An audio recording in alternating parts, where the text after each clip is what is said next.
Good evening, ladies and gentlemen. We are glad you are watching. Thank you so much for choosing Tembe TV and your favorite open forum political discussion show, whereby we give you an opportunity to air what you feel and think about the latest development on our political front. Things are falling into place, others are falling apart, and our politics is so dynamic, moving so fast that you need to keep abreast in order to remain on the cutting edge. Well, today, Azimio la Umoja, led by Raila Odinga, was in Samburu, Marel, and Gideon Moi officially, Kanu walking out of Oka and being in the campaign trail of Azimio la Umoja. The latest in Meru is the Mbus. Honorable Kiraitus Murungi, the governor, has finally joined Azimio la Umoja, and so things are falling in place for Azimio la Umoja. Oka has now been left by Kalonzo Musyoka and the few newcomers into that front after the walkout by Musalia Mudavadi and Wetangula. We don't know where that will end. We would love to hear what you think about the same. Well, this is what is current, even as the deputy president continues with his international journey in the UK and awaiting his arrival on his way back. You have one or two things to say about the same. Well, this is the place where you can air that. Please, let's do this. The link to use to get into the studio is right now in the comment section. You click on it. Please allow StreamYard, the app that we are using, to have full control over your camera. That is, allow StreamYard to configure your camera as well as your audio. Then you'll be able to be added into the studio and be able to talk, and the world will hear you. Thank you so much. We are glad that you are joining us. We want to salute all of you, and apologies for coming in a little late, but better late than never. We appreciate technology and our ability to reach all the four corners of the earth from this end of the world. We are so glad that we can all become family right here on this particular platform. We continually appreciate all of you for continuing to support Tembe TV in one way or another. We thank you for growing us every day, and we don't take none of you for granted. We look forward to have a great interaction today, even as we continue with our discussion. Salome Mbone, thank you so much. Joram, Wangira, asante sana. Horebu Bido, Daibondo, Simba, thank you so much. Is it Dibondo, Daibondo, whichever. If I misspell your name, don't hit me. Okengo Mwango, asante sana for your faithful support and continued followership. Timothy Kimathi, we appreciate you. Duncan Bundi, asante sana. Brandon Wade, tunakushukuru kwa kujoin leo. Asante sana. Jaberi Nyaseme, thank you so much. John Rowe Norman, we appreciate you. Dixon Obare, we salute you. We thank God for all of you that are coming in fast and furious. I believe all is well wherever you are. This is a new day. Things are falling in place. Others are falling apart. But all in all, that is politics, and our country must move forward. And one way of moving forward is causing ripples everywhere. Whenever they see moves, there are ripples everywhere. And there are some shakings here and there. Others are called earthquake, others are called handshake, and other shakes that are taking place right now and all over. It is important that we keep abreast in our communication. Please, in the comment section, tuendelee kuwa na nidhamu, kuheshimiana, heshima idumu, na tufanye kazi kwa pamoja kuhakikisha kwamba Wakenya wanamakinika katika kujua lile ambalo wanapaswa kuliamulia. Ijabo Agosti tarehe 9, nchi inaenda wapi, nani anatawala, nani anaongoza, na mambo yatakuwa vipi. Haya, Mama Selina, vipi? Mambo poa. Karibu sana. Ni poa sana. Yani hata sasa damu, yani sasa mimi nimefaa red, yani nionyeshe kabisa damu imetoka kwa kichwa inateremka. Asante. Mimi leo ni baba Kanu damu. Penat na wenzangu wale wamefika, tunashukuru Mungu kwanza kwa kutuweka uhai. Najua Kenya ni usiku, sisi huku ni mchana. Wale watu wote wamesaamuka, tunarudisha Mungu shukrani kwa kutupatia uhai, na tunaomba atulinde kwa hii miezi 5. Tuone Kenya ikisaliwa ipya. Pena, ile mambo imenifurahisha ni mambo ya Samburu. Ile imenifurahisha zaidi ni nyimbo zile ziliimbwa katika Samburu. Then nikafurahia Samburu ni Kanu. Samburu wako na members of parliament, na vile wamejoin Gideon Moi kukua pale, tulikuwa tumesema ya kwamba mimi nilikuwa nalia sana kwa jamii yetu nikisema jameni, tusikuwa watoto yetu yote wafungiwe nje. Leo tumbo yangu imekuwa white. Nimefurahi sana. Sasa na baba Samburu imekuwa seal kwa Azimio. Nilifurahi, niliona aspirants wengi ni Kanu na ODM. Na hiyo ni sitaki hata, nataka nitawatia watu wengine waseme tena vile wamefurahia Samburu. Kitu ingine imenifurahia tena sana ni mambo ya Meru. Kiraitus Mbus kuingia kwa Azimio, na amesema sisi hatuwezi kaa nje ya serikali.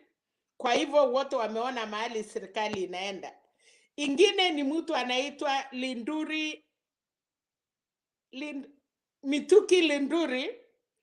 Watu walimwambia angry fathers, walimwambia uingie Azimio ama sahau kiti. Hiyo ni kumaanisha Meru kuna mambo inaendelea. Hiyo ni fathers wanamwambia ukiendelea umpotea.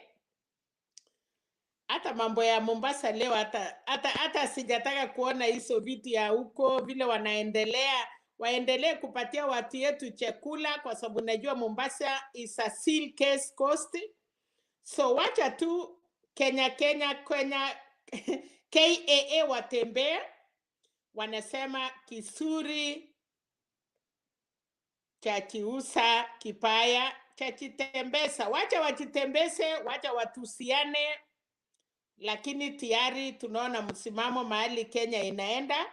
Ile kitu tu nataka kuomba ni tukue na utulivu, tusitusiane. Tunashukuru vile baba amekuwa na msimamo, na watu yote wale wanaomba kura wakiwa kwa upande ya baba. Naona Nyeri mambo inawaka.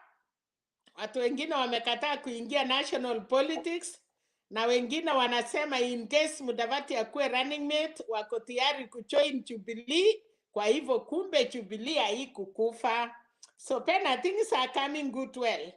Naona watu kabla ya Saturday, na mimi najua Kalonzo ngawa hatutaki kuongea kitu ametoka hata yeye Saturday mtashangaa. Sasa okoa Kenya itakuwa ni Wiper okoa Kenya ama area route kwa chama yake original ya Wiper, kwa sababu hakuna rafiki. Chirongo Saturday utaona na chama yake wako kwa baba. Rafiki yangu mama yangu Martha Karua, najua msimamo yake, na mimi najua mambo ni mazuri mbele huko, tunaenda pamoja. So Kenya, wacha baba atutengenezee nchi, ndio tuache nchi yetu ikiwa na msimamo, na watoto yetu na viongozi na wasee kama mimi tuweze kukula matunda na uhuru ya watoto yetu na wachukuu yetu. Asante sana Penat. Wacha niwaachie hapo. Leo niko na furaha hata maneno haitoki. Asante sana Mama Selina kwa utangulizi wako, tunashukuru sana kwa maoni yako. Tunaamini kwamba tunasonga mbele na mambo yatakuwa sawa. Mr. Wangira, karibu. Namna gani? Nzuri, how is everybody? We are fine, thank you. Okay. You know, they say that God's time is the best time. And for us who have been following Raila's political journey, we tend to believe that this is the God's time for him because everything is falling in place in his favor. For example, today, Raila Odinga was in Maralal. And when he was in Maralal, Gideon Moi was also in Maralal. And you know, you cannot tell me that these things happen by coincidence because they say in politics, nothing happens by coincidence. So Gideon was there, and as Raila was arriving, he was also leaving, and they met briefly as he was leaving, and as Raila was getting into Maralal town. Then again, one of the front people for Raila in Maralal is this lady called Leisuda. Leisuda is a Kanu MP, is an MP elected on the Kanu ticket, and she's now going for her second term as an elected MP. And you see, she was the master of ceremony for the Raila Odinga event in Maralal. So that just tells you one thing, just as my sister said, that definitely Gideon Moi is getting into Azimio. He's getting into Azimio, and by Saturday, everything will have fallen into place. And again, I also tend to think that Girongo, because he had declared, he's also headed into Azimio. Coming to where now does it leave Kalonzo Musyoka? This is my take, because looking at what has happened in Meru today, where Kiraitus Mbus has also joined Azimio, that means that the entire eastern, the entire former eastern province that stretches all the way from where you were in Marsabit, which is in Moyale, Marsabit, in Moyale, all the way from Moyale up to Kambani. If you look at that area, that entire area is now becoming more of Azimio, because even now Mary is becoming more of Azimio. And that will make Kalonzo not to like to be left out. And it's my feeling that definitely Kalonzo Musyoka will join Azimio. And I have a reason for that, because you remember we were told on Sunday that they were supposed to sign their cooperation agreement today. We didn't hear anything about the signing of the cooperation agreement. And even by this evening, I had not heard about the signing of the cooperation agreement. So I don't know where, by today, where nobody knows where One Kenya Alliance stands, because there's no communication. Everybody is silent. At least we have seen Gideon Moi. We don't know where Kalonzo Musyoka is. So that leaves things hanging. But it's my take that definitely Kalonzo Musyoka could just be calculating his step, but eventually it's my take that by perhaps coming Saturday, he could be part and parcel of Azimio. And again, I like what Raila Odinga said yesterday. You know, we are not forcing anybody to join Azimio. Azimio is a coalition for the willing. So whoever wants to join Azimio, let them join Azimio. Because hii maneno ya kubembelezana sana pia kama watoto, you know, there's no baby here. Even politically, Kalonzo Musyoka is not a baby. Raila Odinga is not a baby. None of them is a baby. So maneno ya kubembelezana too much is not necessary. So people must just make up their mind and decide where they want to belong.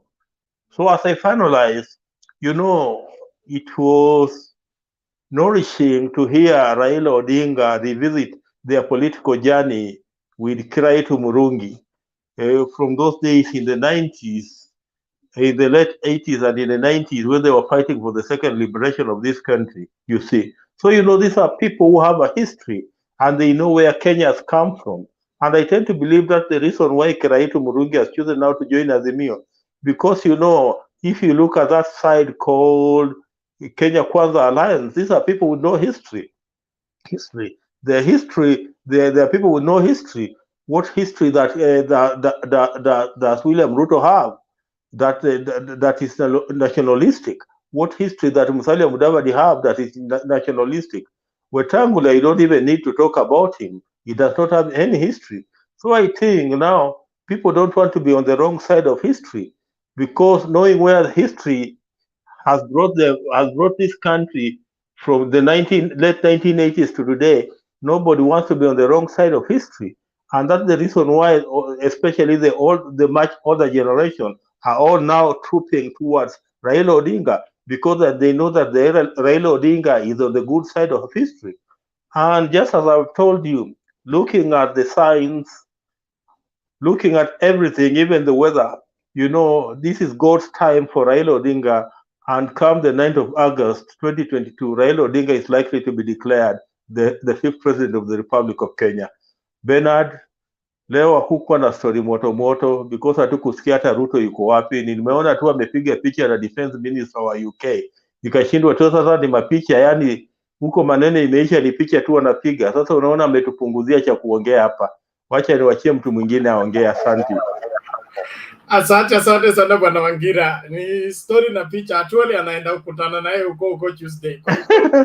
Asubiri majibu. Okay. Honorable Bundi, vipi? Yes.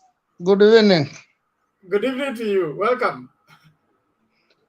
Let me start by congratulating women of today, because Mama Serena, I want to start by making Mama Serena happy. I know she's happy. I also to congratulate her.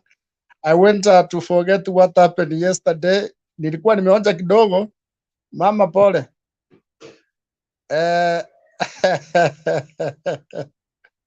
And again, I also want to. Leo ni mzuri sawa. Thank you. Asante mami, tunakupenda sana. I also want to join fellow Kenyans to condemn the Boda riders what they did yesterday. It was shameful. That it should be condemned for every level. Women should be respected, including Mama Serena here. That's why I've started by saying sorry for whatever disagreement of yesterday. Yes, about for today's politics. About today's politics,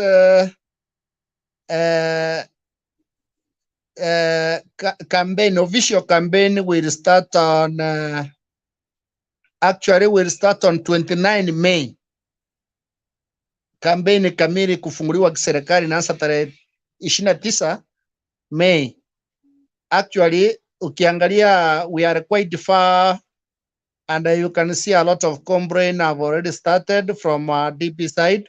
So I don't know when now the real campaign will start, where I don't know where they will run to, because they have started from UK, US. I don't know whether they, because Ukraine and Russia, there is no go zone. So I don't know where they go to, whether it's Uganda or Tanzania. We don't know. I'm happy for Samburu people. They really welcomed Baba the way it should be. That was actually good. And as we discuss here, kila kitu naona tunaongea hapa inaendelea kutimia. Gideon is in. You can see that is a sign of ye being Azimio. Hata pale nafikiria anajisukuma tu, anaona kama anakosea pale. So about Kalonzo, like any Kenyan, we need his vote. Let him come and join the winning team, because he has struggled together with the Papa for 10 years. He don't deserve to be an opposition side. Let that come, because I can also not, as a person, I cannot rule Kalonzo out. Ako na mashabiki wake kidogo, hata kama ni wawili na ile experience ya kidogo, wacha alete, waongeze na ile ya Papa, wasongeze Kenya mbele. Tusimukatae, tuseme Kalonzo is bringing nothing. Is no. He's a leader of this nation. He has done 1, 2, 3 things. is one guy whom you cannot consider with other leaders. Ni Mkristo, ni mcha Mungu. So kwangu kwa serikali ya Raila naona Kalonzo ni join to that winning team, aache kuyumba kwa sababu pale kwa Azimio ndio anastahili kukua. Kingine ni hiyo mambo nitarudia kidogo ya you know, when you when you are a deputy president, you are supposed to defend your government until the last minute. Now you are condemning the government and you are the deputy president. So you are condemning yourself. I don't know how, where I was seated, how those people seem. I wish he should have just resigned from the DP side. Then you go and say now, I've resigned from this government because it's not doing what it's supposed to do. That's why I've decided to resign from this kind of government. Now you are you are the second commander, and you are complaining of the same government. And again, you are telling Kenyans here that you are going to put up a tallying center, a different tallying center, and Facebook never forget. There is you are the one who started by condemning the opposition last season. That the only people constitutionally who are allowed to put up as a tallying center is EPC. So alisema hiyo ya NASA ni ukora na ukorofi na uchanja. Leo hii anasema ataweka yake. So we don't know how it's going. The only thing I'm really waiting is presidential debate. I know some question. I don't know how he's going to answer, but I would like it to be on the bench as early as Sakumi, so that we listen what is going to tell the Kenyans. I know those are the things which will come up during that time, but I also guess he may not attend that presidential debate because it's going to be hotter. Thank you, Mr. Bernard. Okay, asante Honorable Bundi, tusonge mbele, tumlete sasa Alex.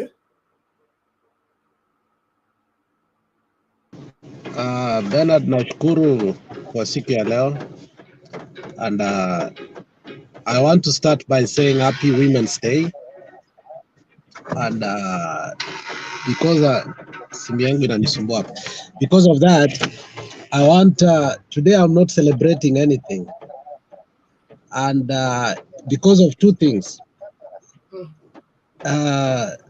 In the eve of Women's Day, and when we say Women's Day is perhaps the best day in the world, because it's not like Mother's Day. There are so many women who feel neglected during that day. But when it comes to Women's Day, it's a corporate day for all women included. So to that, first of all, I'll say Happy Women's Day for Mama Selina, to my mother, my sisters, my daughters, and my grandmother too. So not forgetting my wife. Okay, that one I should not. So yesterday we saw what happened, and we have been creating a bombshell in our country that we have been manning, and that bombshell has become an entity that is going to be very difficult because we don't have a Michuki who is going to deal with it. And that is the Boda thing. And it has become an electoral force to a point that if you want to enter even in Azimio, you need to look for these Bodas in order to show your force. And what the Boda did yesterday, we should have been the subject today. But because of what has happened today, it has superseded, because we are happy the things that have happened to Baba.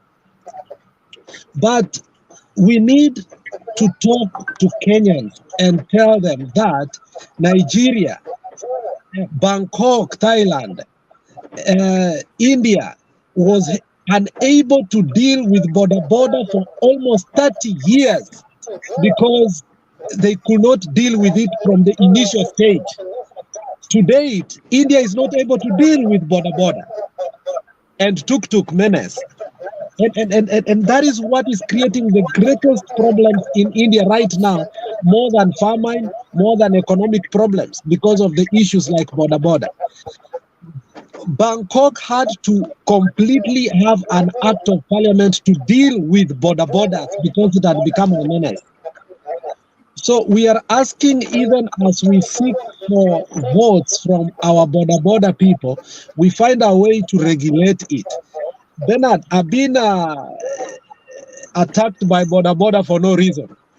Somebody came and took my side mirror, and when I went after him, 200 border surrounded me, and I had to apologize for what they did. One day I was washing my car in the Lake Victoria. We are eating fish, and somebody was trying to take a woman's car inside the lake, and that woman said, "No, you can't take my car in there." And as the woman was going inside the lake to get her car, she was actually almost drowned by these people. So what we are saying is that border has become a national security issue. And it must be addressed, whether we like it or not. And as we go to the election, let us remind, Baba is winning, but let us remind Baba that he must deal decisively with the issue of border. We are not saying that border must be eliminated, but it must be regulated. A way must be found so that everybody is safe. If you make just a simple mistake, accidents are accidents. Border people have beaten so many people in Kenya and they go scot-free. Why? Because they are a menace.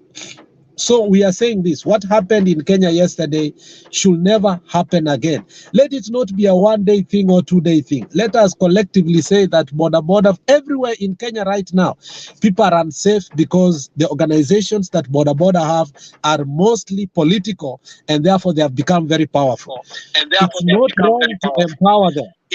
Let us empower them, but at the same time, let us regulate them so that we can be safe. When they make a mistake, they shouldn't come together and do mob justice. They do that everywhere, every day, all the time. It should never happen. So that really made me sad that as we are going on with our politics, we should not ignore that part, because it was the saddest. I think, Bernard, you saw what happened. And without being explicit, 16 men cannot undress a woman and start fingering her when somebody is taking a video. That was wrong, Bernard. And we must stop it, and we must condemn it. That's a collective problem that is not for UDA, that is not for Azimio, that is not political. It affects all of us. And we cannot keep on massaging these border people. Another thing was this man called Kosolo, Kosolo, who is a gospel singer. I mean, I don't know if you saw that clip, Ben, and you need to put it here. It was so sad. Somebody anatoa video. So what I saw is that young women and old women as a whole are being traumatized in Kenya in the eve of Women's Day. That young girl is being told by the father, umepasua hii chupa, sema nitakunyonga. Mtoto anasema nitakunyonga, but nataka mami. I don't know if you saw that clip. It is sad. You should show that clip here so that people can know that women's rights are not something we must negotiate with. And that's why that woman asked the DP about the women reproductive system and women rights in UK, and the DP could not even answer that question. He evaded that question. So what are we saying? When we are celebrating Women's Day, we must ask our women reps. Because for me personally, I'll tell you, Bernard, the most useless seat in Kenya is the women rep. I don't know what they do. That is a personal issue. Because today they will have made noise. Today they should have told us what is lagging behind. Today they should have told us how they should deal with the women's security and border. Today they should have come out so that we can know that there are women reps in this country. But we don't see them. We see them in campaign, and when they are talking, because when the seat the seat of women rep was created, it was an affirmative action. Affirmative action. You are not supposed to become a women rep for 3 terms. You become 1 term, unaenda, you create another vacuum so that women can be empowered. So for me, that is what I will insist on for my beginning submissions, and later on I will play politics. Happy Women's Day, but Kenya, we are lagging behind, and we must condemn collectively what we saw, and we must find solutions together, because a woman's right is not a political issue. Mama Selina. Okay, thank you Penat. Nataka kusema kidogo vile Alex amesema kuhusu mambo ya bodaboda. I want to refer to our neighboring country Uganda. Mahali hii mambo ya bodaboda ilianza kitambo ifike kwetu. Ukiona vile Museveni, ingawa I'm against Museveni so much, lakini ameweza kutengeneza hiyo mambo ya bodaboda ya kwamba by 7 hakuna bodaboda iko nje, and then Kenya wakichukua mambo kama hayo, ukicheza na mambo ya bodaboda, wamekuwa na ati wanashindana na watu ya gari, makosa ikifanyikana kwa mtu mmoja ya bodaboda wanashika watu. So I was saying vile Museveni aliweza kumaliza mambo ya bodaboda Uganda, mpaka then hata ikifika saa moja waliwekewa kupepa mtu moja, wamepatiwa time mpaka today. Ukiangalia siasa mambo ya Uganda, mambo ya bodaboda imekuwa reduced na Uganda imekuwa safe kwa sababu ya hiyo. So watu ya bodaboda wanatakikana kuwa really monitored na kuwekewa time na kuwekea ni watu wangapi wanataka kubepa, na watengenezee sehemu wanapepa. Alafu in case of anything, kama Uganda vile nimeona kuna wakubwa ya bodaboda, in case your section mahali unapepea imefanyika makosa, they go for the leaders and the leaders will go for them. So ukiangalia wamenyang'anywa. Okay, sitaki hiyo ifanyike Kenya. Ukiona ile pikipiki wamenyang'anywa ni mingi sana. Ile kitu nataka kusema, let's know the leaders of bodaboda, na watu waambiwe route yako. Kama makosa inapatikana, wanafuata mpaka wapate the right people, kwa sababu hiyo ni makosa sana wanafanya. Na samani walikuwa wameanza hata kubeba wamama na mtu afiki kwa nyumba, lakini serikali ikawakasa ikasimama. Lakini sasa kwa sababu ya kampeni imerekea, lakini tunataka kusema hivi. Naona kuna watu wametetea kama Ndindi Nyoro something, anaanza kutetea bodaboda. Is it because of faults? No. Tomorrow your mother, your sister, your wife anaweza kuwa victim. Dada yako anaweza kuwa victim. Tunapenda hao watoto ni vile hawana kazi, tungetaka wakuwe na kazi, lakini iwe na mpango. Asante sana. Nilikuwa nasema tu hiyo yenye Alex ali. Okay, thank you. Wangira, what is it? I also wanted to add on what Alex has said, and I wanted to look at it on a much larger picture. Alex, look, hold on. Just give me a minute. I can see a spirited effort to get us to discuss boda. We'll discuss boda. But I want, when we get into such a topic, we'll go wild, because there are no boundaries. And especially now we are giving a blanket judgment on all bodabodas. Boda is a genuine business in this country, number one. Then let's treat an incident as an incident that is criminal, that needs to be treated as one. And the law enforcement forces who are on top of the case, let them get down to the case. Let the rest of the boda people beware that nobody has a right to violate any other person's right. Your right ends where another person's right starts. You cannot run a business in this country unconstitutionally. It is not allowed. And so as Kenyans, I know we are good at being extremists, especially where people are not watching. You create your own laws. Like there is a route I apply along pipeline area in Bakassi.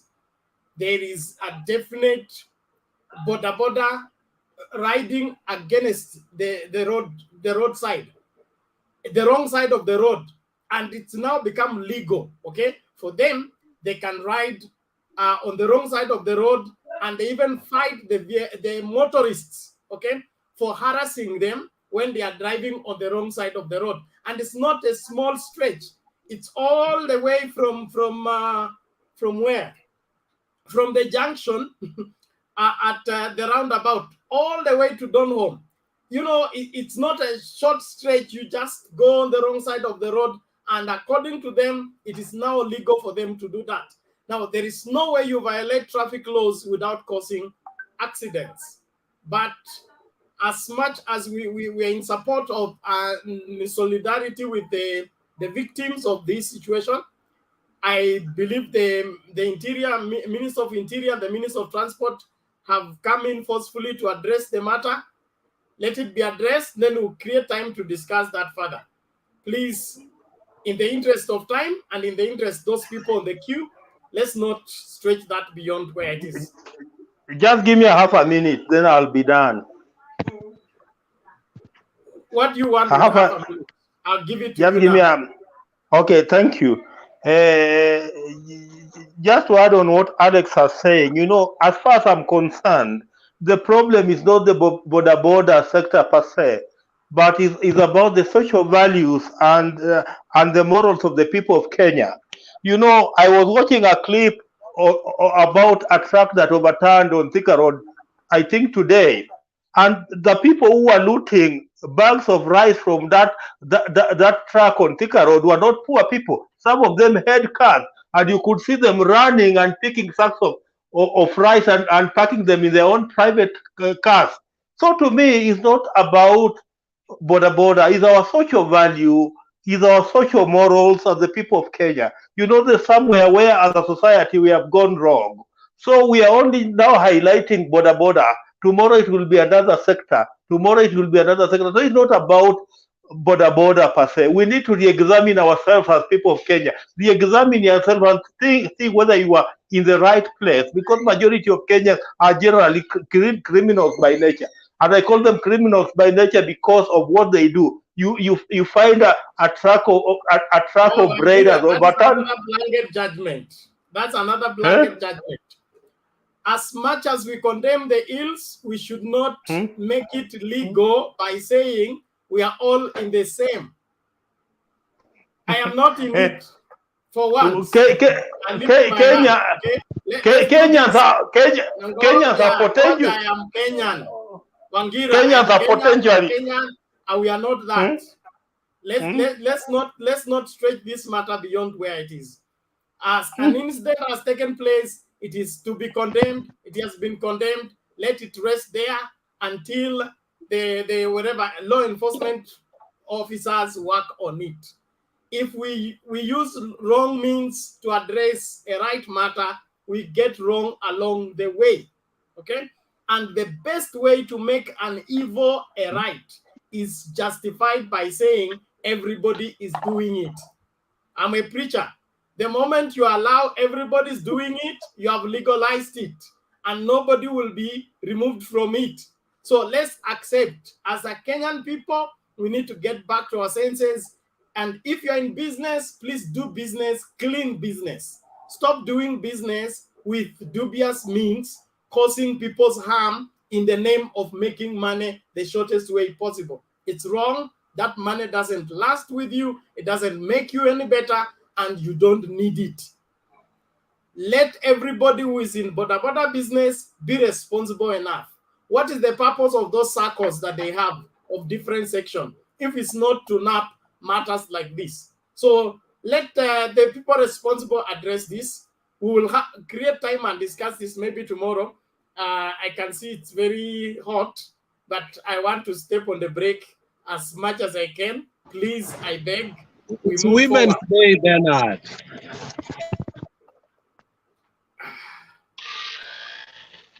Now, you people.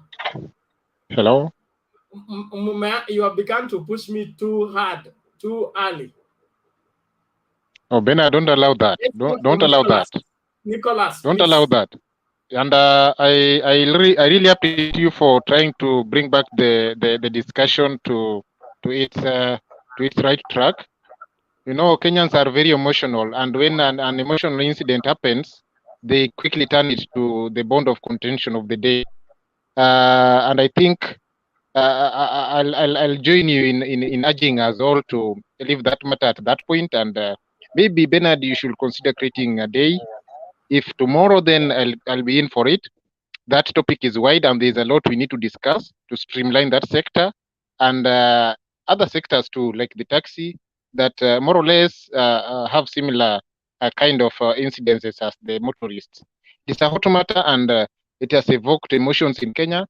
I do know netizens, the Kenyan netizens, how they behave with emotional issues, and they tend to take side of the emotional side without considering the other side of the story. So let's leave that one at that point. I agree with you, and we get back to the matter of the day. We were on something to do with the Raila and Samburu tour and Ruto's UK remarks and things like that. And the fate for Kalonzo now that Oka is breaking gradually off towards Azimio and things of that sort. I suppose that was where we were. So, first of all, let me begin by the kind of shame we have been exposed to as Kenyans by the deputy president of the state abroad over the seas. I don't know what is really has come over Ruto. I'm still trying to come to terms with his mental status currently, because a sitting deputy president that is serving this republic, you don't go out and start. I said it here the other time I was here, and I can still repeat it. It baffles me when the deputy president of the state anaenda kutusiana huko ng'ambo jameni. Sasa Ruto amegeuza tuoli, anakuwa jenda yake ya kutusi huko ng'ambo. See, it has gone that bad. See, you go somewhere abroad and in front of cameras you start insulting the citizens you leave behind. That's unfortunate. If it is political frustration that is causing that, or whatever the sense of defeat, whatever thing it is bad for us all. And also, claiming how corruption has we have 200 plus billions, 100 billion that is always gone and accounted for every year, put to budget, and such shameful remarks away when you have all the powers to create a correction to such messes, if at all they are there. It's such a shame. We can all call it to political frustration and everything, but it's really a sad state of affairs. So I don't know what's really up with him. And the Ruto that we know today is the kind of Ruto that you cannot trust anything he says today, that he would repeat the same thing tomorrow. Currently, everything he claims, everything he's standing for, everything he's trying to plan, and they're completely different from everything he stood for and everything he said just exactly 4 years ago, when the dice was on his side, when the coin, he was on the right side of the coin. You see, he really castigated Raila Odinga and the NASA team for trying to come up with the parallel telling center just to check on the credibility of the electoral results.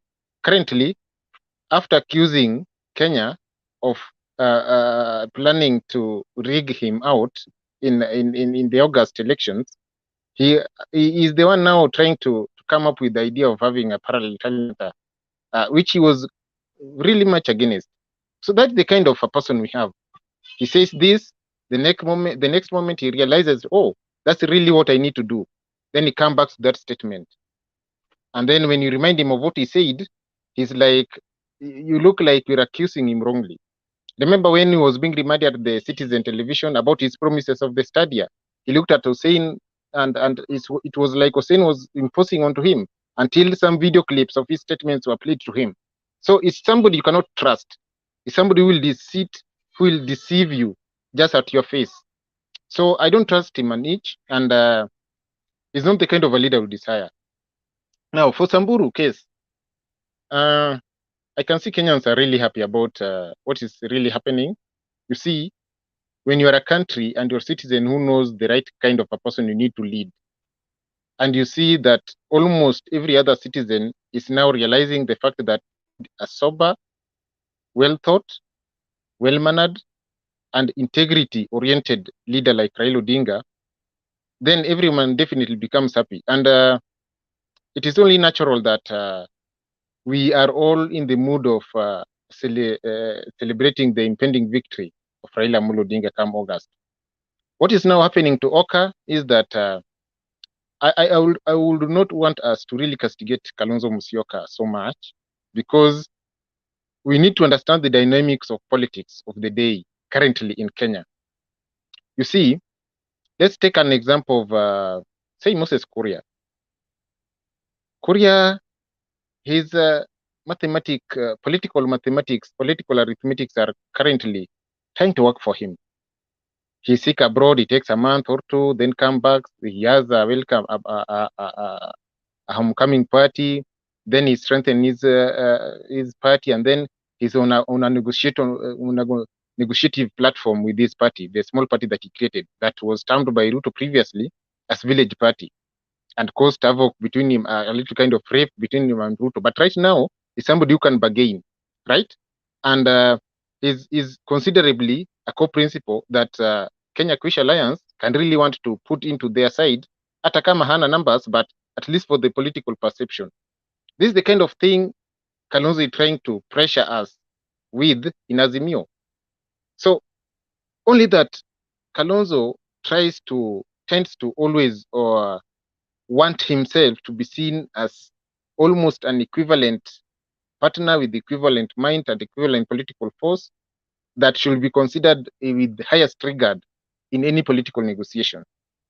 He's really contemplating a situation where if he's either supported for presidency or given the deputy president, and that is what the real bond of contention. But you know, in politics also, you look at the figures somebody is bringing on board, and it is a very tough choice. It's a very tough kind of demand, and you see, it cannot be met. It is not realistic, given the kind of numbers he can bring to Azimio compared to other regions. But as somebody has said, we still need him, because we need to win, all of us as Kenyans. If Azimio wins, everybody wins. We want a situation where hata hii maneno inaleta utata kama ya boda nini. I've been reading the 10-point agenda of Raila Amolo Odinga in the Azimio.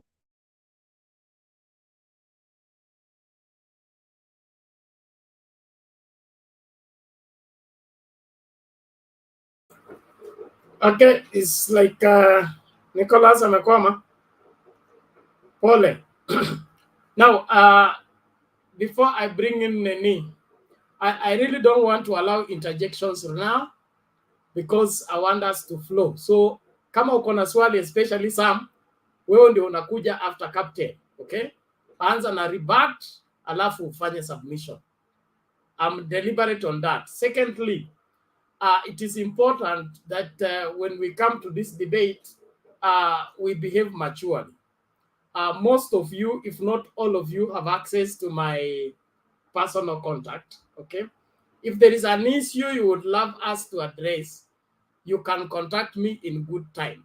Before we come on the show with what topic, we have discussed this with our bosses and all that. Then you come here to push me to introduce a new topic. What you're doing is making me now either look stupid, number one. Number two, not knowing what is happening here. This is Mtembei TV, yes, but there is a lot that happens behind the scenes before we get here. We cannot just come here and change topic anyhow we want, as much as we would love that to happen. So today was Women's Day. My phone was on all through, although somebody called me, I did not pick. Please, it's important. Just drop a note if you want us to address an issue, so that when we come here, we are clear. We will tell you that is a good one that can be combined. If not, we'll consider it for another special show for the same. But if we come here and try to change the topic that is on because there is an emotive issue, especially kama mimi ndio dereva, hiyo ni ngoma kali sana. labda kwa sababu ni mchungaji inakuwa ngumu sana, but all in all we are doing well. Let us do what is required of us. This is our country. It's our responsibility to take good care of it. And when everybody's responsible wherever they are, whatever sector you are in, uwe mtu wa baiskeli, mtu wa pikipiki, mtu wa mkokoteni, mama mboga, just be responsible in your area. The cheapest way, I think, is Mother Teresa who said, the first place for you to begin by changing your world is by sweeping your doorstep. If everybody swept their doorstep, the country, the world will be clean. So let's do our very best to secure everybody who comes in our space. If you're in the Boda space, let people be safe when they come in your space. If you're in the office, let people be safe when they come to that office. When you're a public service driver, let people be safe when they come into that section. Don't be wild and cause people's lives to suffer when you are not taking care of your own doorstep. Thank you very much. Naomba tumsikilize Captain. After that, Sam utakuja, tusonge hivyo tafadhali na tuchunge muda. Jana Masai alikasirika kaenda Masai 1 kwa sababu umemweka sana na hii vituko za kuzungusha neno moja mrudie. Mimi hiyo leo ndio nimekuwa ngumu kabisa. So tafadhali Captain, dakika zako 3, tuendelee hivyo tukisonga mbele. Thank you. All protocol observed. Selina, happy Women's Day. And I want to wish all the class 8s success. Sam, good to see you. What I'd like to say, Bernard, is you always tell us, kelele za chura haizuii ng'ombe kunywa maji. You know, these guys have been making a lot of noise, but as we are, tunakunywa tu maji. Simon was here last night. We had a good discussion. Alikuwa anasema the ground is different. But right now, like I said yesterday, I'll wish the deputy to remain in the US for the next 2 weeks because the ground is actually changing. You know what is happening is before he joined with the Moses Wetangula and Mudavadi, they were doing very well. But I think as the days move on, this guy needs to watch on his emotions. The way he speaks is losing a lot. You know, today when I heard about Kiraitus Mbus joining, and we've always been saying here, the train is moving. We're not going to wait for anyone. And the deadline is on 11. Is it on Saturday? Yeah. On Saturday we are going now at the Azimio to avail our presidential candidate. So if you watch the Ruto's team, it's like they are losing it. When you watched what happened in the funeral, they thought the ground was different. Kina Malala and Moses Wetangula, they were so surprised because when Malala was speaking about Raila, the ground changed. And when people were heckling, they realized that the Azimio team were more than the UDA. Then look at what happened also in Meru. The ground changed to Lintrika Nturi. The moment he started speaking, and he was stopped by, I think it was a bishop. He was stopped by a bishop. And also when he went to another rally, people were telling him, join Azimio, join Azimio. So the ground is actually changing. And we are seeing that people over the other camp, it's like they're losing it. They're now making noise. They are now coming up with complaints and complaints and complaints. So what we need to do is we need to change the ground. We need to build the ground. We don't need to celebrate early. We need to push. We just need to push. By the time they're coming back, they're going to find the ground has changed. About Oka, Kanu moves out of Oka. That one we knew very well. And somebody has said here that we need Kalonzo. Many times we've been pleading that we need Kalonzo. And I will say here it again, we're not going to force anyone to board with us. Tell me, how many numbers does he have? If you are able to substantiate and tell me the numbers that Kalonzo is going to bring on board, tell me. If Kalonzo doesn't want to come, let him remain. Let him go himself. Let us not plead. We are not desperate. We will move with those who are willing to move. If you want to move with a nation, join willingly. Join into a winning team. We don't want you to come again. Unasema tu walenisukuma, then again you come and bring problems. We don't want to see problems like what happened. Bernard, we are building a big house. But today, what happened in Mombasa, sorry, I'm not going out of the topic, kidogo, but what happened in Mombasa today, when the women were celebrating their own day, we found again the two governors aspirants, Shabal and the other one, they were fighting again. It's not a good show. So we need to change the attitude. We need to be responsible. We need to ask ourselves always, in whose hands are we safe? At the moment, we are safer in Baba's hands. So we just need to be responsible and see where we are moving. Because when we can build a big house as Azimio, but when it comes to nominations, then we are going to have a hell in the house. So we just need to look on that. And I think my 3 minutes are over. I'll speak when the time comes for speaking. Thank you. Okay, thank you, Captain. Now let's hear from Sam. Thank you so much. Before I start, I can say, Madam Selina and my mothers, wherever they are in the whole world, I say, I wish you a nice Women Day. There's no man or woman or a kid without a mother. The only people who knows who the kids knows is the mother. The father may come from whichever way. Maybe we may not know who is our father, but mother remain mother regardless whether we like it or not, and you cannot in any way. Anyway, thank you, Selina, and the rest of our mothers, wherever they are in the world. I'm a little bit. Let me a little bit change my topic a little bit. The situation in Kenya, and one thing. Our kids, our sisters, our brothers, whatever, the young generation, I mean, those who are doing the exam, I wish them all the best, whatever they are doing. But there's a part and parcel of Kenya, which is a little bit, which is not going to be, makes us a little bit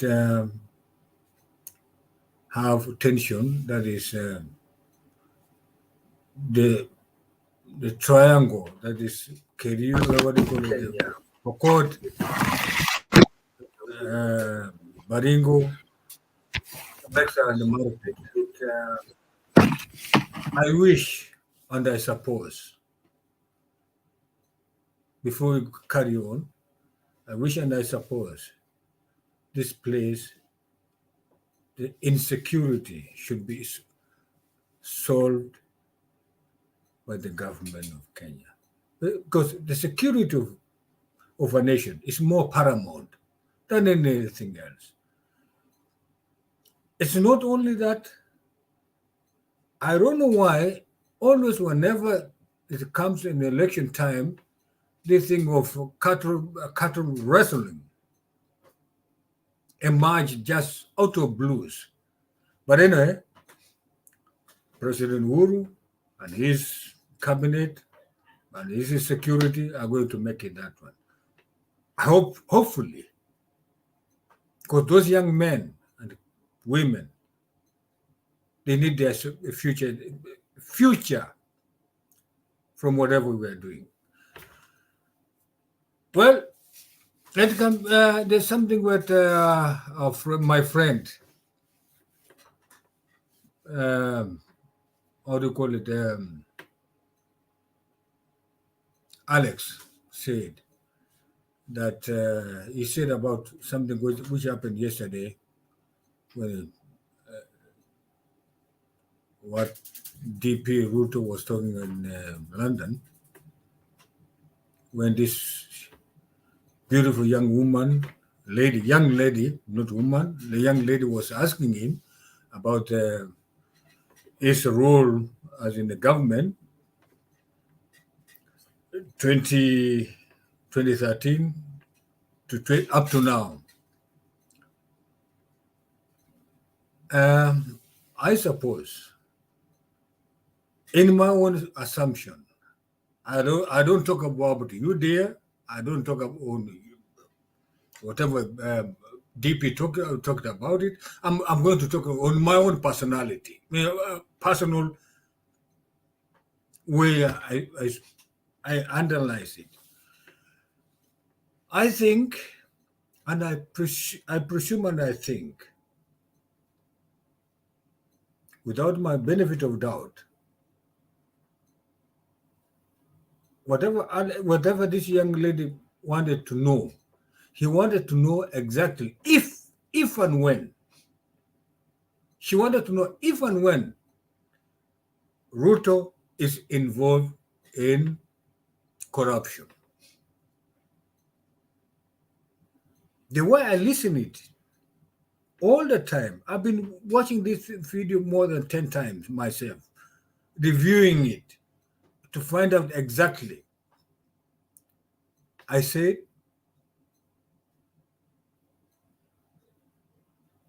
I think whatever he was narrating or explaining it depend to the president himself. That's my only. The other thing about today, whatever happened in Mombasa, it's unfortunate. It's unfortunate. Not for both of them. It's unfortunate for us Kenyans trying to tangle or mingle our issues into personality. Let the two men, gentlemen, sell their whatever they are selling it, listen to it, digest yourself as an individual, and think yourself as a person. Who do you believe, according to your own mind, according to your own way of thinking, can lead among the two gentlemen? Third, I come to Kiraitus. I congratulate him going to Azimio. Has his own way, the way he thinks it, the way he presumes it, is the way forward for him. That's his own personal decision, and his own followers or whoever going to vote about it to him, it is his own decision. Or it's the decision of those people who he thinks he should lead them. That one I respect it. There's one thing. Sam, you have 1 minute to conclude. Gentlemen. Okay, thank you. Because I know, Bernard, I know you. I know you. You have already gone past the 3 minutes. You're the 5th minute. Okay, let me conclude it, Bernard. I know. I will talk tonight until the morning. Tonight. Anyway, let us come to one thing. Whatever I come to now, what my theme, which I wanted to talk about it. There's something Ruto said yesterday. If and when a genuine, elaborated mind, open-minded person, open-minded Kenyan person, what Ruto yesterday in a Chatham House, or whatever he was giving out this lecture or whatever address, could listen very carefully we have to digest ourselves into two things. We have to think ourselves, or you yourself, not an individual, but collectively about us Kenyans. You know, both leaders, both whoever we call it leaders, Raila, Kalonzo, whatever, Ruto, there are so many, about 30, 40 of them. They want this to lead us. Are they genuine? Are they genuine to make us think or to make us, convince us, voters, you and me, and the rest, those who are watching or those me, are they genuine to make us vote for them? And that's why this young lady was asking him a very consequential question.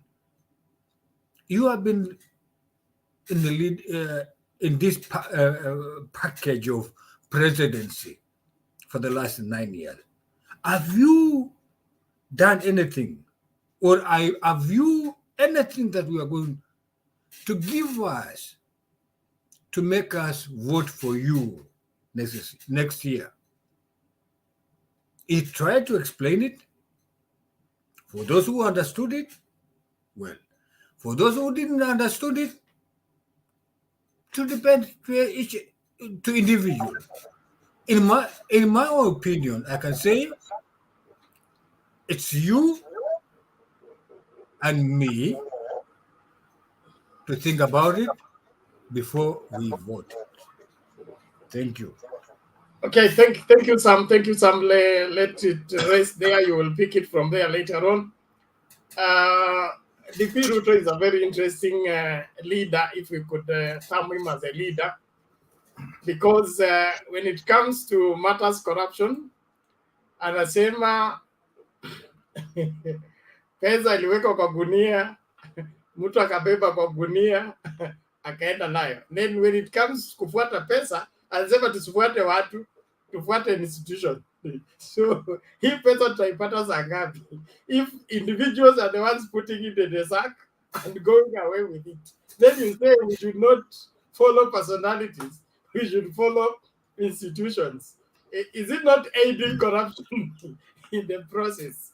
Just food for thought as we continue with the conversation. I don't want to reply on that one. Anthony Karibu. Give me 20 seconds. 20 seconds. 20 seconds, sir.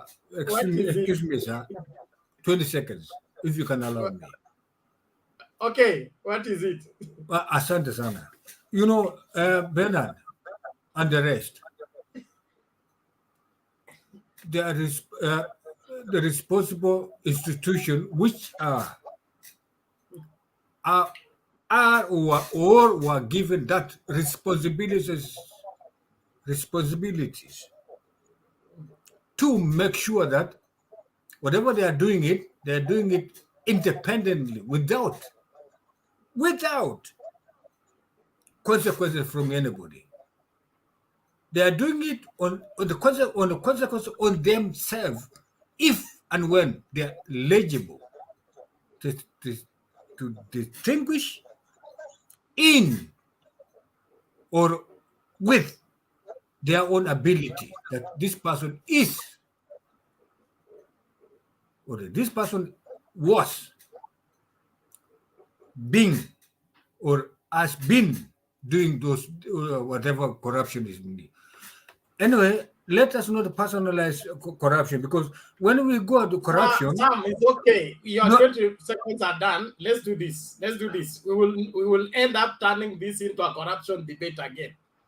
It was an example. Let it remain an example. Let's go back to the subject. Thank you very much. Anthony, please, Karibu. Thank you. Good to see you, Bernard. You're welcome. Thank you so much.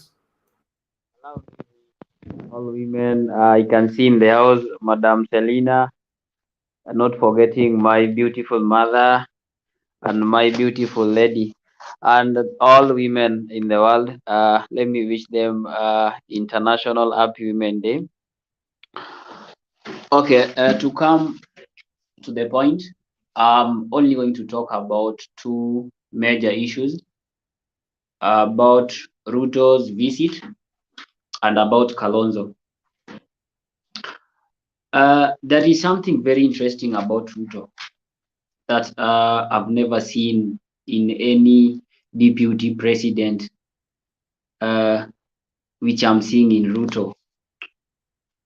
I was amazed when Ruto was asked about the hardship in Kenya, and our DP is replying saying that you read social media too much, and these are the only things which keeps us going.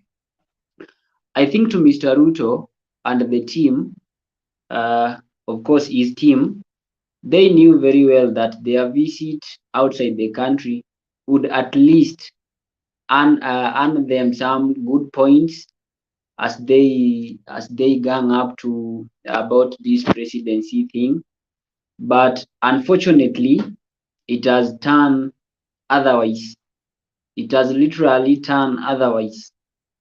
A president, if a person wants to be a president of any given country, this person is going to govern the whole country, those who voted for him plus those who did not vote for him.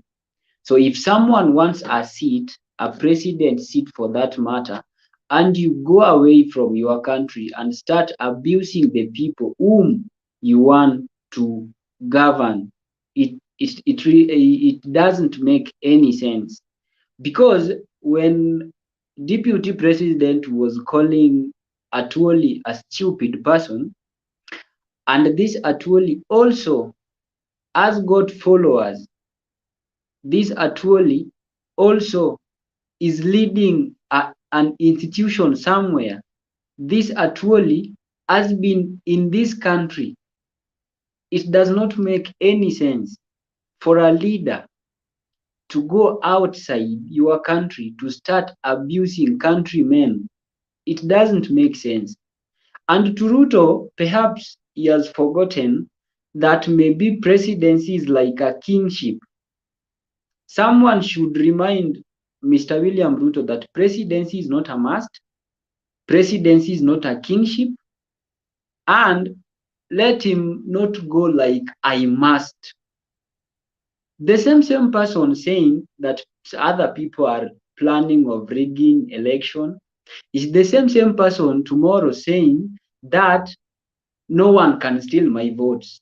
So if he knows very well that no one can steal his votes, then why is he going outside the country to issue such claims that some people are trying to rig my elections?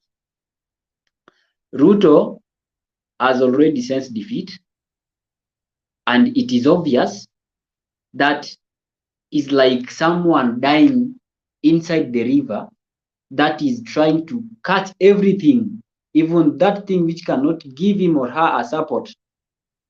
He or she can think that this, if I catch this, if I stick to this, at least I can get out of this situation.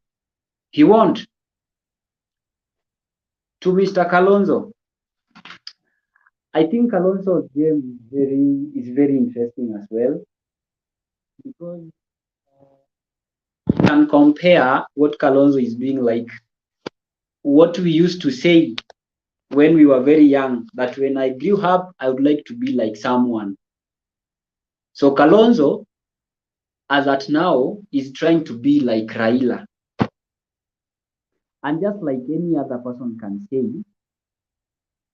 if 3 Kamba governors has already ganged up and have already joined Azimio, these Kamba governors were elected.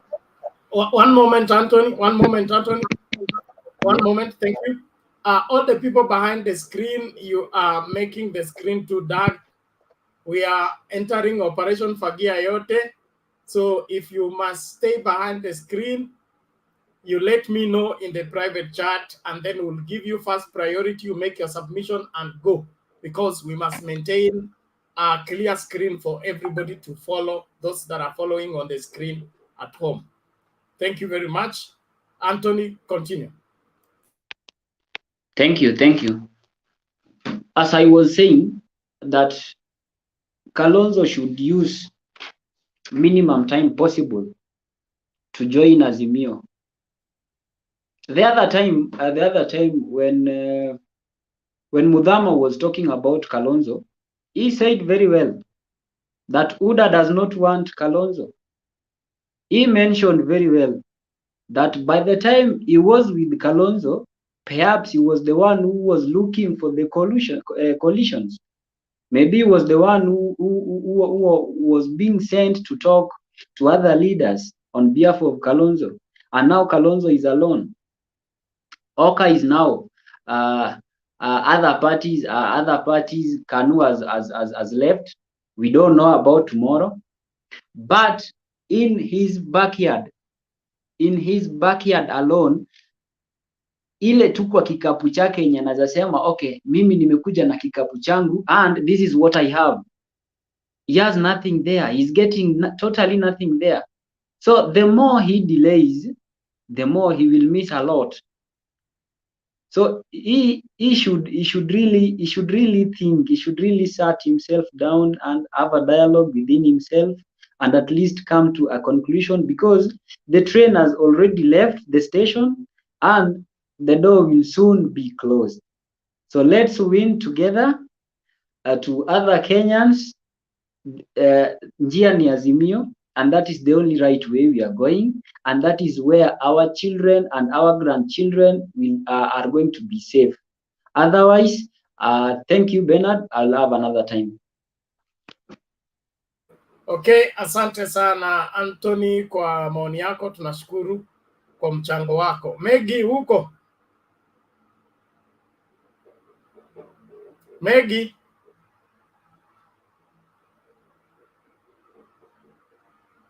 Maggie, happy Women's Day.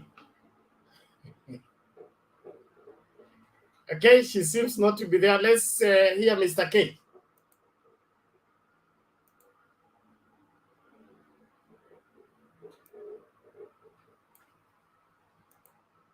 Mr. K, unmute Vane. Hello, Bernard. Yes, how are you? Ni Kamau ule wako rafiki yako ule. I can see Mr. Kamau has gone digital. Yeah, you know when you join with YouTube, it brings a different name, eh? I love it.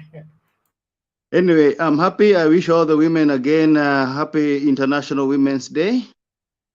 And I know that as voters, because as we are going to be voting and of course contributing from the background, we are going to vote so many women this election, so that we don't have a constitutional problem in parliament where we have more men than women or more women than men.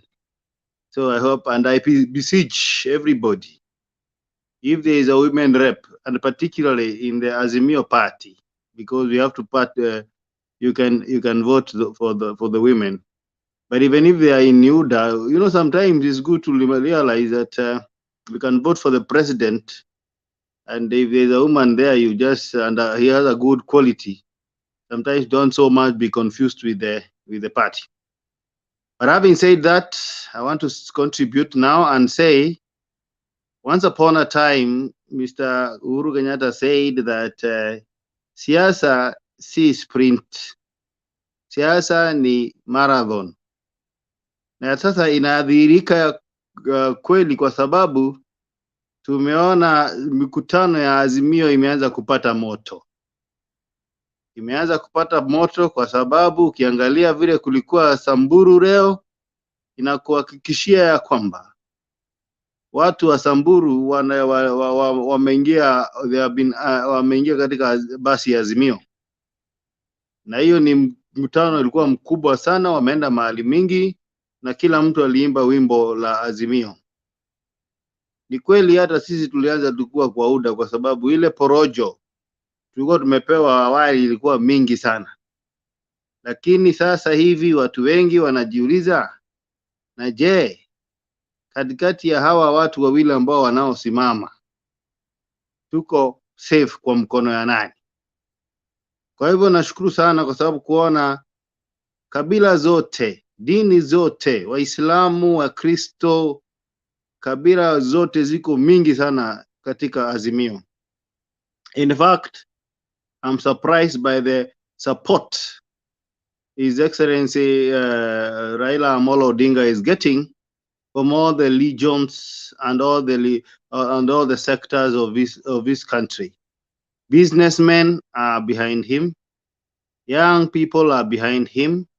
Pastoralists are behind him. Christians are behind him. Muslims are behind him. So Azimio is actually the way to go. If you see what has happened in Meru today, Kiraitus joining Azimio is an indicator that all the wheelbarrows that were painted yellow there, from tomorrow they'll be painted blue, because there's nothing wrong with that object. But we will change everything to be blue in Meru. Meru will definitely, in the way I look at it, the way I've listened to my Meru friends, Meru will definitely, by and large, vote for Azimio. The other thing is that you will look at all the governors in Mount Kenya, you'll find that almost 9, that is a large amount, Kenya, almost 8 are in Azimio. That's a good plus. That they know something we do not know. I don't think, if you listen to Kiraitus today very well, he said that he has not just made a decision, he has also researched. He has also looked at the numbers, the secret things that people don't know, and he knows the 5th president of the Republic of Kenya. So we are happy that Kiraitus has actually come on board. Kanu joining Azimio is also a move that is actually astonishing, because we know, as Desmond Tutu said, there comes a time when there is no neutrality in making decisions. Because if you want people to get out of oppression, you have to take a side. Neutrality will not help you, because neutrality means you are siding with the oppressor. And as a leader, you should not be scared of saying this is the best way to go. Don't listen to the noise. And that is what Mr. Moi is doing. He is looking at his people, and he can see majority of them are singing one tune, but he doesn't want to take that tune. He knows the consequences of that, because the moment you take a different route from the people, then you jeopardize your future plans, maybe becoming a president. But he says, I better lose that presidency, but show my people where the world is going to. And that is, we give all the praises to Mr. Gideon Moi, because he's an alternative voice for the people of Rift Valley. It will be so sad if there will be no one listening to him from that side, because I think, and I've said even before, Rift Valley are meant to be in government. They were conditioned that way by Moi. So being outside government, it will be a strange world for them. They need to be in power, and power is, I'm about to finish now. I think I'm in the last topic. So being conditioned to be in government, then fight to be in government. Let them be wise and realize opposition is not the place to be. The last thing is about KK in Lungalunga. Kenya Kwanza is actually losing steam. If you look at them, when people are condemning the acts of the Boda people, because not all of them are bad, but at least a big number of them are hooligans. I see this guy, Kiharo guy, supporting, saying that Boda, you should come out clearly and say some of these things should be controlled, managed, because I've also experienced the same things with Boda coming. They come the way, I mean, they don't have a particular route to use. Yeah, discipline. Somebody has just written here that if you go to Rwanda, you'll be surprised how these people are disciplined. They are wearing their jackets and protective gear. So let us not politicize everything. We need sanity in this country. You don't need matatus stopping everywhere. As much as we want to be politicking, let us also fight for the truth. And the truth is that there are some sectors in this country, if the government does not rein in them, then it's going to be a chaotic country. Bodas are good.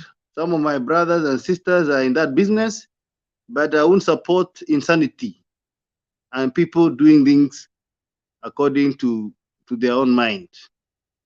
As I finish, I want to say there comes a time when we all have to make a decision, and the decision that we are now making is now to support Baba and campaign where in the ground, on the air, and in the sea, to make sure that we have the fifth president who is not going to devour this country into pieces.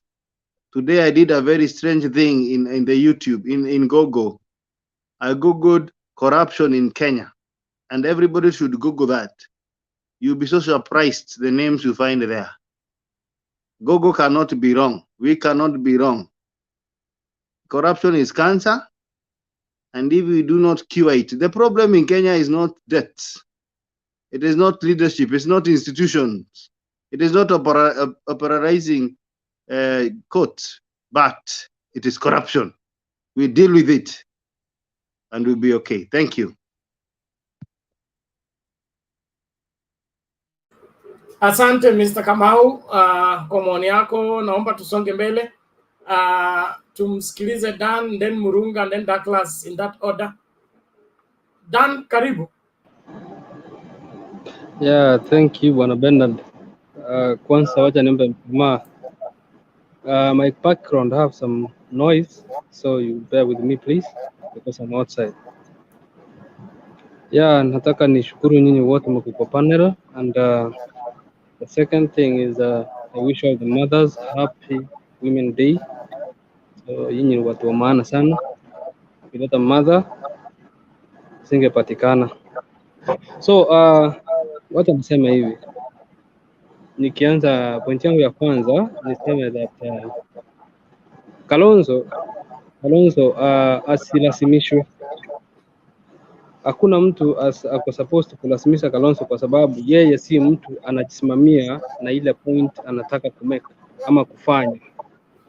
Manaka akileta zile point walikuwa wameandikiana ma agreement walikuwa wameandikiana wakati ule asilete hapa. Hata yule msimamishi alikuwa amemsimamia wakati wakifanya agreement, alimwambia Kalonzo sahau yaliyopita, sasa tuange yajao. Lakini sasa asikii. Ya pili waje niseme Kanu, which is led by Gideon Moi, asante sana kwa kujoin Azimio na tunashukuru sana. And all of the people they are seeing, people are joining Azimio because they know and they are seeing where Azimio is heading to, and the number is increasing. When the number is increasing, we are getting votes. Yeah,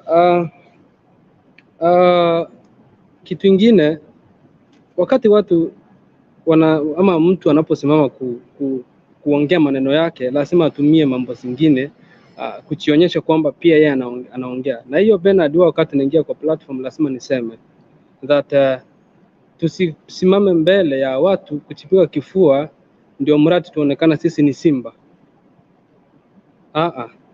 Ukisimama mbele ya watu kwa utupia kutaka kuambia jambo lolote ama unajua kuna jambo la maana, usisimame ukichipiga kifua.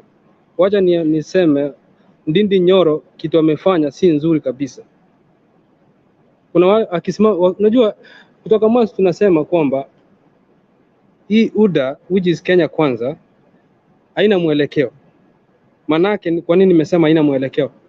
Huyu akisimama anatafuta njia yoyote ile aongee aonekane kwamba yeye ni mwanaume ama ni mwanamke kamili. Angaleta Keti Waruguru kitu anaongea si nzuri. The leader who is who is leading the Kenya Kwanza, the deputy president, whom tuna respect kabisa. Vitu anaongea siku hizi confused. A leader who is supposed to lead the nation should not stand in front of the media worldwide using a piece of language, which is wrong. We cannot accept that. And those people are calling themselves that we are diaspora people. Yes, we are in diaspora, but we are not bragging there, standing. As long as umesimama umepewa mic unaongelesha deputy president, unasifu mtu as if he's God. We are not. But the only truth is, let us be straight. When you are talking something, be focused what we are talking about, and whatever they are speaking, it's helping the common mwananchi or the person who is next to you. Nirudi nyuma nikisema mambo ya Ndindi Nyoro, wakati the president amesema the crackdown ya bodaboda ifanywe. Rais wetu ana makosa, amefanya kitu nzuri kabisa na mimi naiunga mkono kwa sababu nilifanya hiyo bodaboda sector for 4 good years. So najua ujinga na upumbavu ambao inaendelea pale kwa sector ya bodaboda.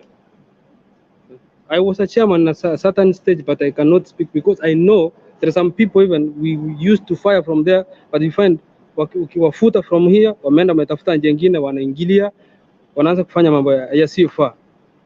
So wale watu wanaunga mkono kwamba rais aachane na wana bodaboda, yeye asingilie maneno. Kama wanatafuta kitu ya kuchipigia debe, watafute kitu ingine.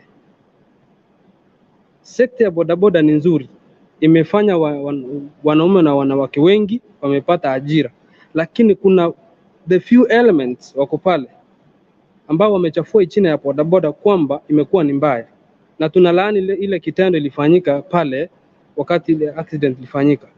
That is not good and that's not accepted. We will not accept that.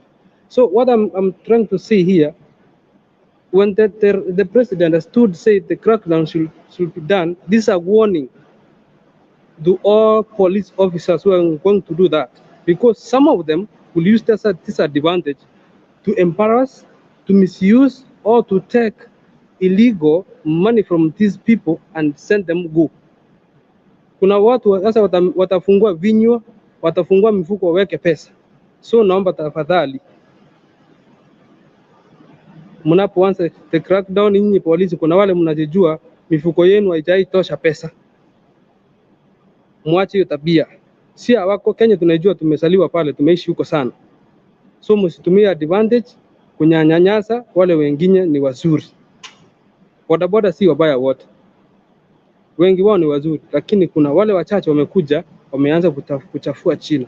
So na NTSA pia make sure the transparency imefanywa kwa kila mwendeshaji pikipiki na the owner of the motorbike. Wasishike pikipiki waweke ndani, pikipiki kuna insurance, mtu anaitishwa 2,300 na ina makosa. NTSA na nyinyi msimame utabidi mfanye kitu inastahili. Don't harass Kenyans. Tuko tunajua Kenya kinaendelea. So when we see some people defending the immoral things that is happening, we cannot accept. So wacha niseme hivi, the Meru people, mimi nafurahia wale watu wote mnaendelea kujoin Azimio. Nasema asante sana. Join Azimio tupigie the 5th president of Kenya, who is Raila Amolo Odinga. Tutampigia kura na atakuwa ndiye rais wetu. Wakati Bernard tulikuja hapa watu kwa diaspora, tulisema kwamba tunataka tupewe njia ya kupiga kura ama tukue register like voters. Indeed tulitokeza kama watu wengi, tukaenda embassy, we registered as voters. So we are waiting and eagerly to vote for Baba Raila Amolo Odinga as the 5th president. So therefore as I finish, kile kitendo naongea na kwa speed kwa sababu I want everybody to speak. Kile kitendo muda wako ushanyanyuka. Hebu conclude wewe. Yeah, let me conclude.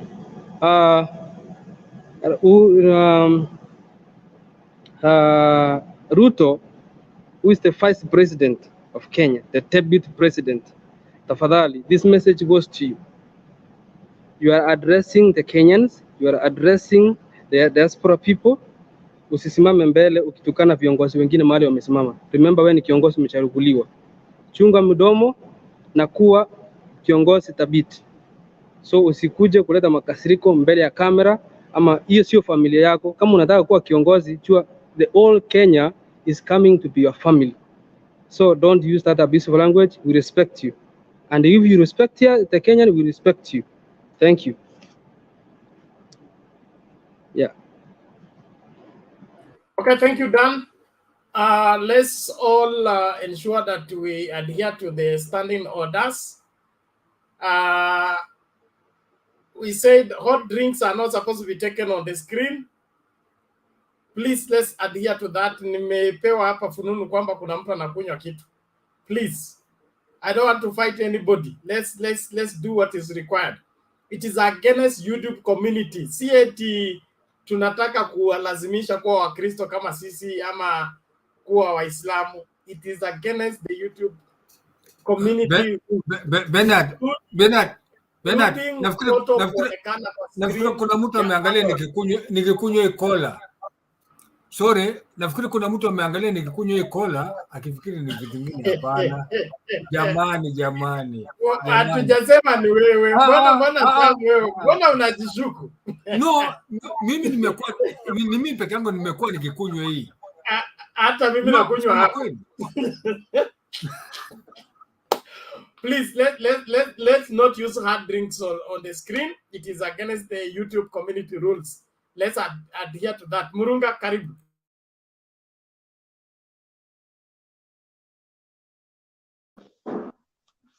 Good evening, the rest of the team.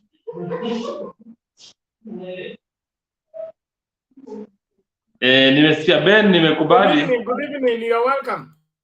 Yes, I'm only taking this. I'm only sipping this. I think it's a very this is a common drink, so everyone should be familiar with it. So Ben, this evening, I have a few issues to address here, and I'm going straight to the point. Number one, I'm going to talk about issues of the motorbike guys. Dan has talked about it, but I think we're also seeing politicians on the other wing of Kenya Kwanza Alliance taking it up as a war. Now they're taking a war with the head of state. The head of state actually made a decision that we must read out the crooks from the motorbike industry, that is the Boda industry. It is very clear that in this country, especially for us who are on the highway most of the time, we encounter so much. I am actually one of the victims of the motorbike guys. One evening, I was actually approaching a bump, so I slowed down. Motorbike was actually riding so fast just behind me, and it hit my vehicle. So what happened was the unusual. Unaambiwa wewe ndio umegonga mtu umeumiza, ili hali ni yeye amekugonga, and then I was told to take him to the hospital and forced to give money that this guy was going to be in the house for some time. So I was supposed to compensate him for the time he's going to be in the house. It's very unfortunate, and especially a country like ours where we have a constitution, we are guided by the laws. Mtu akipata, kama kuna mtu ambaye afanya accident, kuna sheria. We have the traffic police officers, we have the arms of the government that are actually dealing with that. So ili swala na mambo ya pikipiki, wanasiasa kama kina Ndini Nyoro, I've seen Dennis Itumbi is also taking a war on that. You wonder where these people are from. People who live in this country must agree with us that we need to streamline the industry. we must make sure that the industry is clean and we get rid of those who have bad manners. Number two, we are actually talking about Samburu rally today, where we had the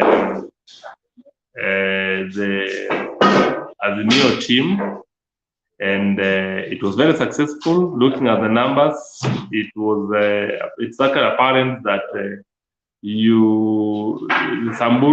people of Samburu have taken direction, and their position is well known. And I've also seen a seasoned politician like Mama Leshomo in the team, and that shows you that every other person who was initially against the presidency of one Raila Odinga is actually back to the fold. And I don't know, our team on the other side, our opponent should actually be preparing a concession speech, because to say that hii mwendo ni ngumu. Though we say that it's only the dead men who know the end of the war. But on this one, it's apparently clear that somebody has lost it. Na ni vile itakavyokuwa. I'm happy that the other side of that is Meru region has also, that is Kiraitus Mbus and Mbus have joined, have boarded the Azimio band, that is wagon, and we are in as Azimio. We are happy, and going by what we've been seeing, it's good.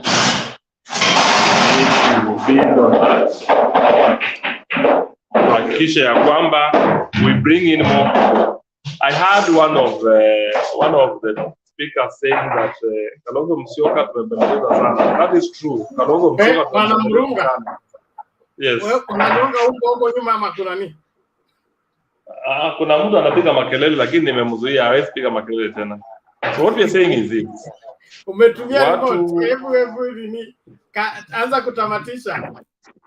Haya, sawa, ndatamatisha Ben. Sasa ile kitu nasema ni kwamba Meru region of course has decided, they have joined Azimio, and we know that with the Kiraitus Mbus coming from the Meru region, we are sure that that region is going to vote. We're not saying that it's going to be, but we are going to get at least good number of votes that we didn't get in the previous elections. So when you look at the whole country and looking at the whole dynamics of elections in this country, then you see the patterns are different. That those regions that did not vote for Raila Odinga are going to vote for him this time round. Only for the youths who have not made up their minds, but going by the numbers, we know very well that it's going to be a contest, a one-man show.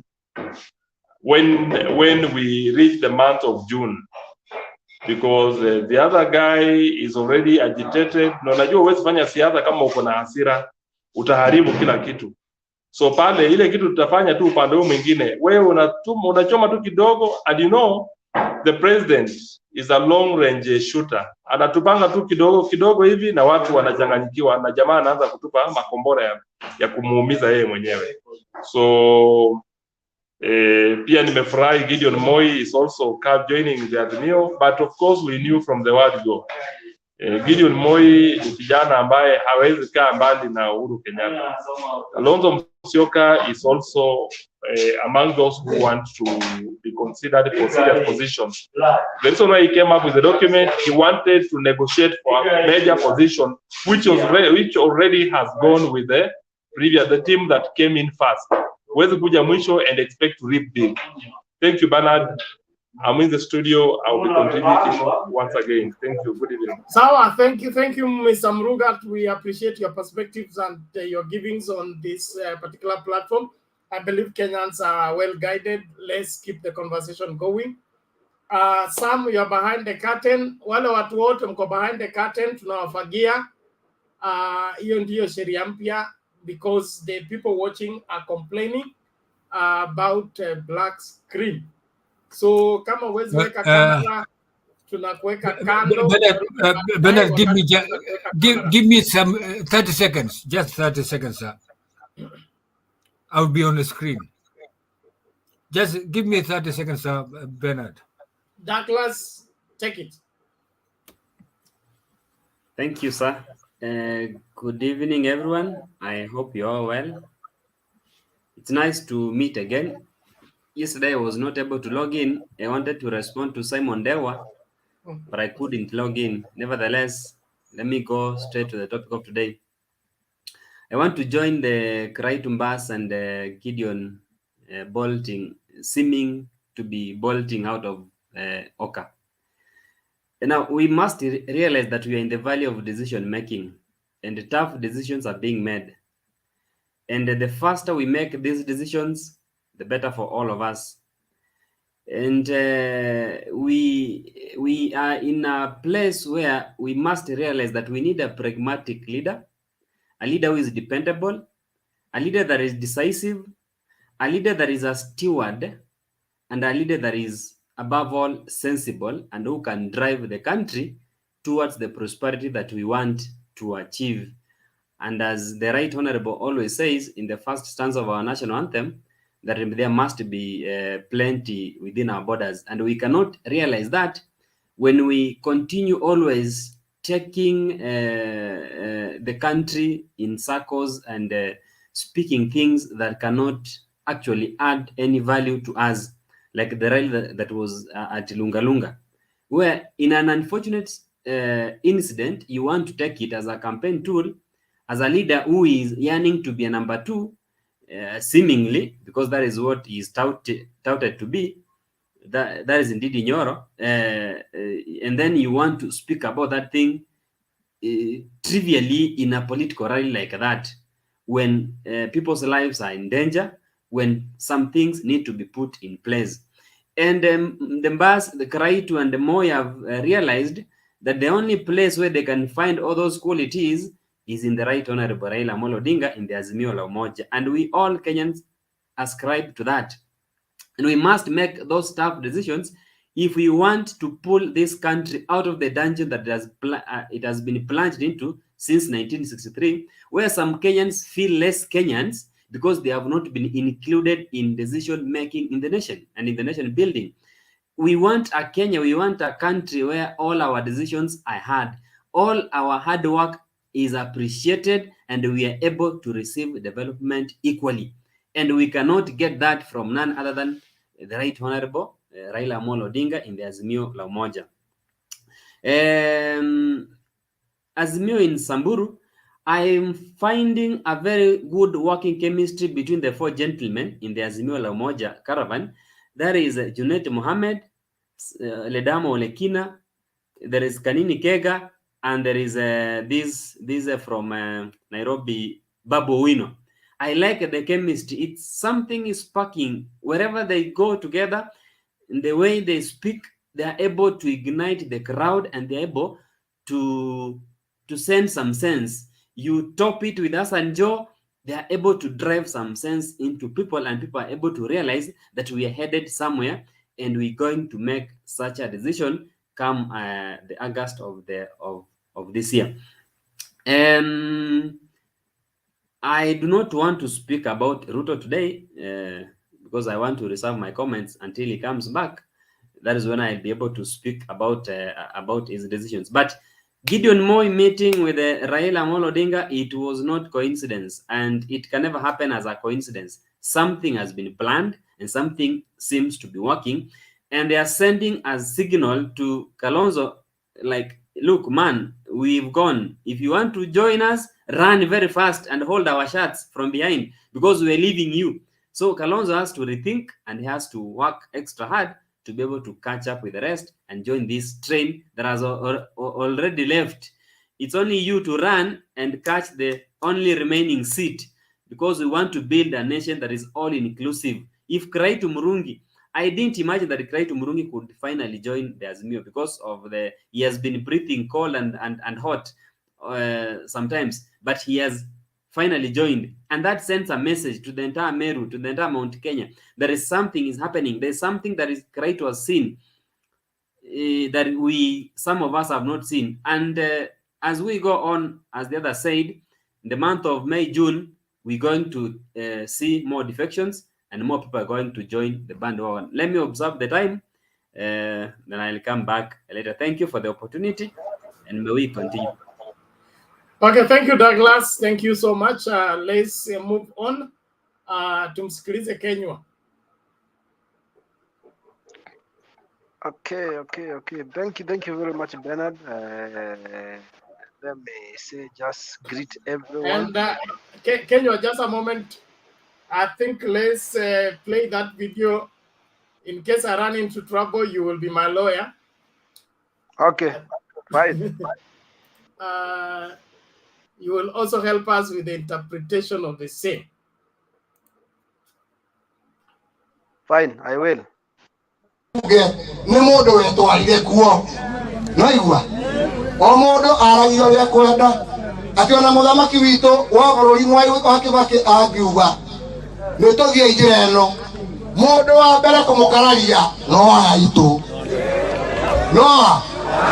no aitũ mũndũ wa mbere gũtwendia kũrĩ andũ arĩa angĩ no ũmwe waitũ twarie ma niĩ nĩ kwenda tũiguithanie haha atongoria me haha atĩ ũrĩa ũtagacoka kũnyitanĩra na arĩa angĩ ũrĩa ũtekũhota kũrũmĩrĩra mũtaratara wa kuuga tũrenda gũtetera andũ aitũ amenye mũthenya ũcio ciaca ciake nĩ ciathira bũrũri wa Kenya. Nĩguo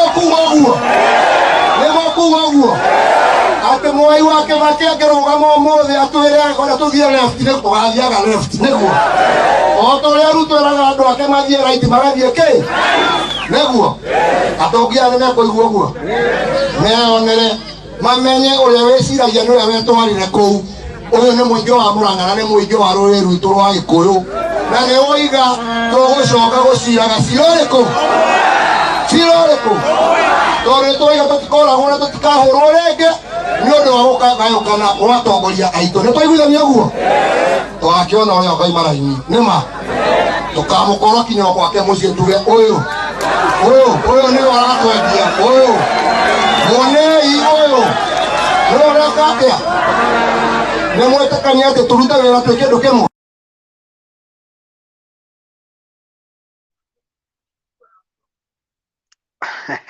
Okay, Bernard, I think I'll be your lawyer. I'm going to interpret it to everyone who doesn't understand, but it wasn't a bad comment by Mr. President by that time. It was about the issue I normally keep on talking about, the Mount Kenya leaders. Who is our leader?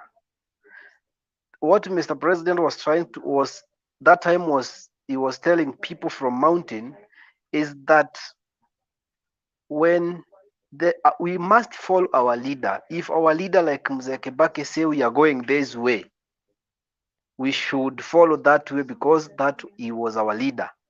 Another thing, there are some people he was trying to talk about, the same people from Mount Kenya. They are the ones who insult our leaders, and you can see the same thing I've been saying over and over again. Like Rigathi Gachagua, Akina Ndindi, Akina Harris, the way they keep on insulting Mr. President. And Kenyatta is our leader in mountain. From where I stand and a lot of mountains stand. And that's what he was trying to say. We have as mountain to talk in one language.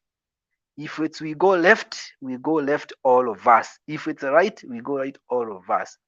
And that's why you find the day about Saganadri, the people from the other side got frustrated so much because they knew what will happen. And everyone can see now things are changing. You can see Mount Kenya Jubilee is coming up again. Things are changing every day, every day, every day, every day. So that was the point that he was saying, Mr. Ruto kwao akiambia watu tuende hivi wanamfuatanga wote. They don't even insult him. Why? It's only in Mount Kenya. Our local leaders are insulting our national leader. So those are the people we want to come out and remove. Na watu wenye wanatusi kiongozi wa Mount Kenya kisiasa watamalizwa kabisa na waishe. And come 9 ndio watu watajua ni ukweli. So that's a history yenye watu wa the other side hawatakangi kusikia. Na you know history repeat itself.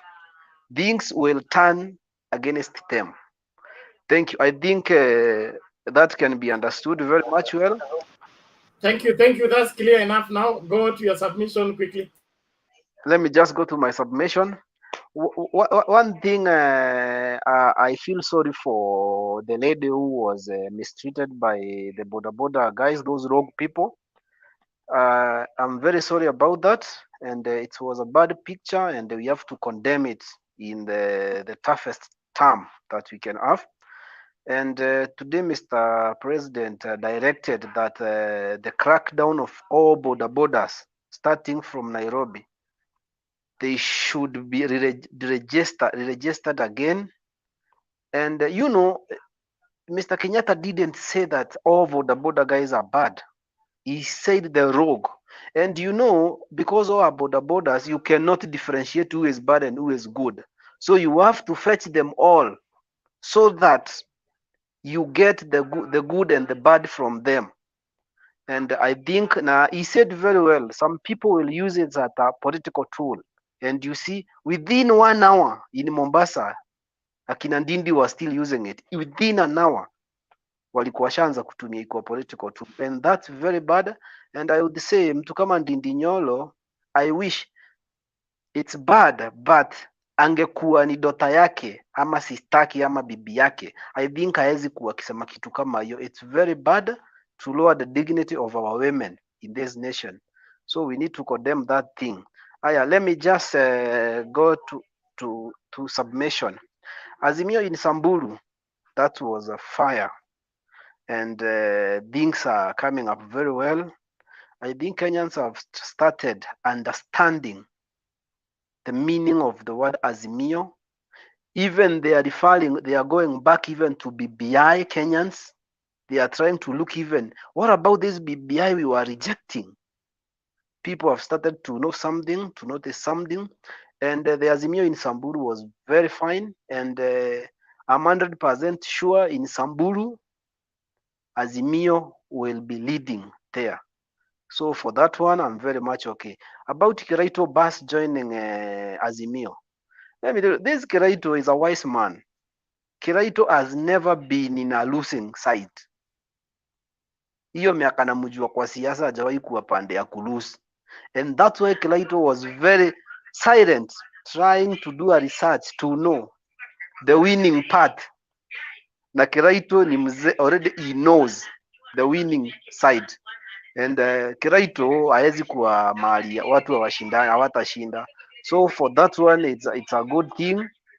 I think I'm very much about Kiraitus. He's also my leader in Meru there, and I'm very much okay. And Kiraitus will just give us a chunk of vote, a lot of them from Mbus. And people should expect more people coming to join Azimio. Within the end of this month, most of people will come back to Azimio. So for that one, from Meru, that's a tick. That's a good step. About Gideon, it has been, we have been discussing about Gideon every time here, the Hawker thing. And that was something was to come.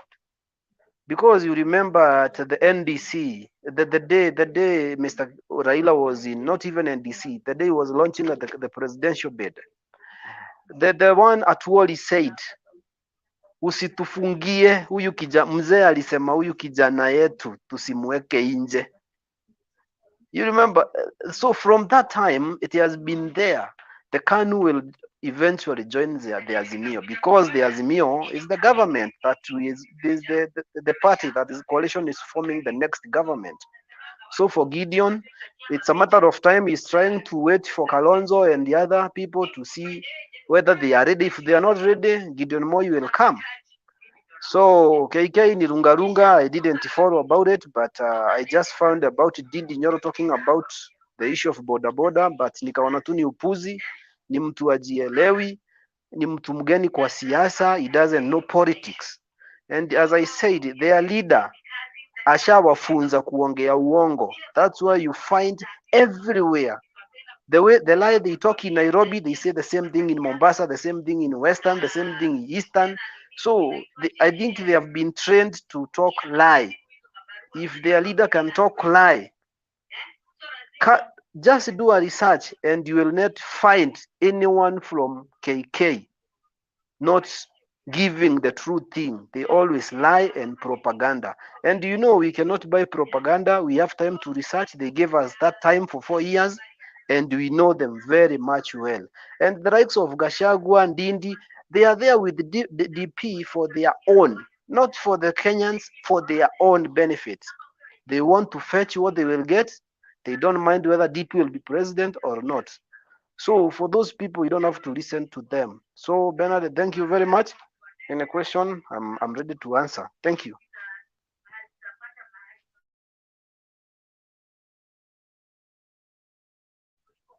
Thank you, Mr. Bernard. I'm done. Kinyua.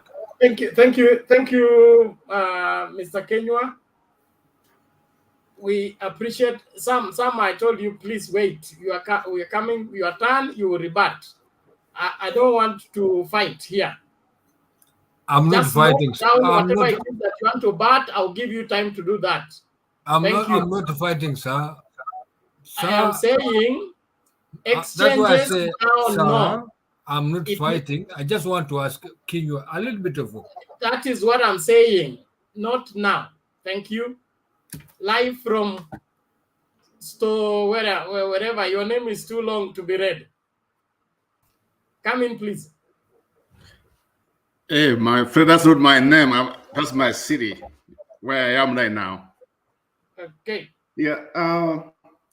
Hey, Wakenya wenzangu, let me also. I'm very disappointed. Let me also give you the picture from United States. Even though I'm in California, na huyu jamaa alikuja kwa Washington DC. Wanaenda huko kando anasema White House. White House ya nani? Jamani. I'm very disappointed. What just said, originally I'm from Kisii. And for those who come from Kisii, as a leader, we don't have anybody who's leading us. We decide. Even my mom, sometimes there's a time we talk about kuchukua kura, niambia hawezi kunipigia kura. That's the Kisii I know. If you see the out of Kisii right now is leading one side and there's a problem with that candidate. Ruto came here. Na mimi najua before that squad may decide who to support nini. Sometimes unajua tunapata kila kitu hapa. Citizen tunaangalia. You guys have been watching you. Sometimes the way you argue. Okay, I know the will of the people comes from the people. Power comes from the people. But when you are a president of a country like Mr. Ruto is, you cannot do what he did. He betrayed the Kenyans. He betrayed us. When he comes here and says, oh, you know what? My president, we never shared him the government. And yet they did. You know what? If he was a man, he could have resigned long time ago. Go, get out of the government. Get out of the current government. Then you can talk the way he's talking right now. Why is he still the president anyway, the vice president? I even wonder, why is he still the vice president of a country? He's betraying us. He's betraying us. And something has to be done. He's a corrupt man. Some of us were just open-minded. Like me, I'm just telling you, I've been just saying, Niko Nakura. I just came from Niko Nakura. Like Mr. Ruto. Jamani. Embarrassment. That's embarrassment. I'm telling you. Okay. Wacha nitoe hiyo sasa. Wacha niongee, come back to the topic. Wacha niwaambie, we have been following the politics back home. Niliona Mr. Raila alikuwa huko, Mari alikuwa, nimeangalia hapo because I was home from work. Nimeangalia about Kiraitus, we just came before sikujua, ndio nimeangalia ameingia huko. Let me give you the way I feel. The way I feel is this election should not be even be called election, because the Jubilee government or Uhuru Kenyatta and Mr. Ruto, they failed us. That's the bottom line. That's not just like they failed. They failed us. I'll give you one example. During COVID last year, from where I am, I'm just telling you, you guys, you don't know, some of us, we work so hard. Nakuja nyumbani, then you get some people, people are suffering. People are suffering back home. And that's a fact. So here we go. After 5 years, after 10 years, Mr. Ruto should not even be a candidate if Kenyans were people ambaya tunapiga kura, just like the right way. He should not even be the candidate. But the problem is, mambo ya ukabira, tuko nayo. Let's not just like run away from it. Tuko nayo.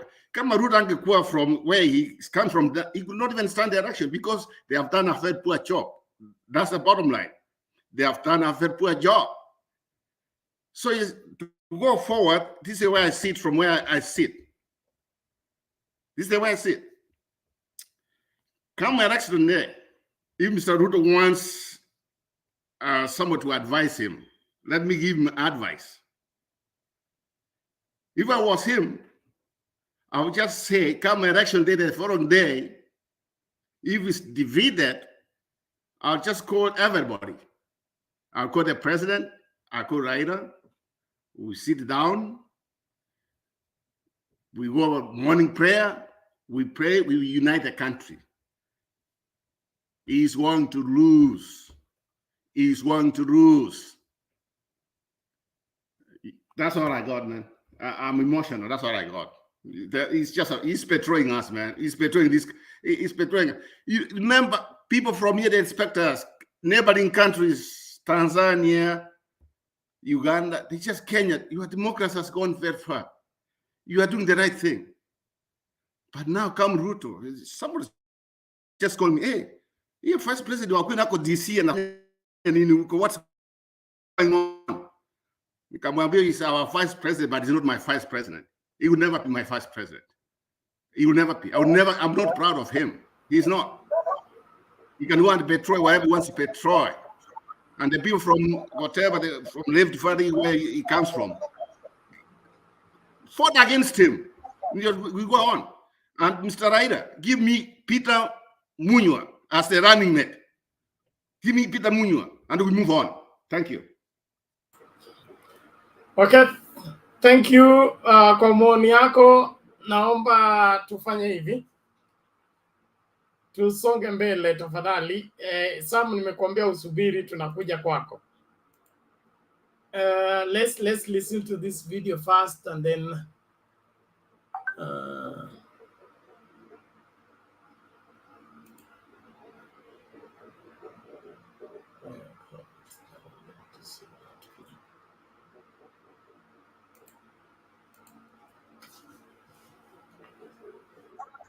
ordered a crackdown on rogue border borders following the Forest Road incident where a woman was harassed and sexually assaulted.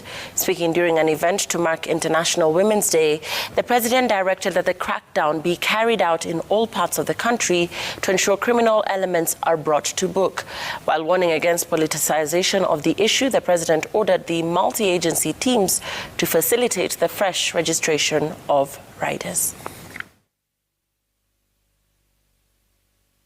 I have ordered a crackdown on all border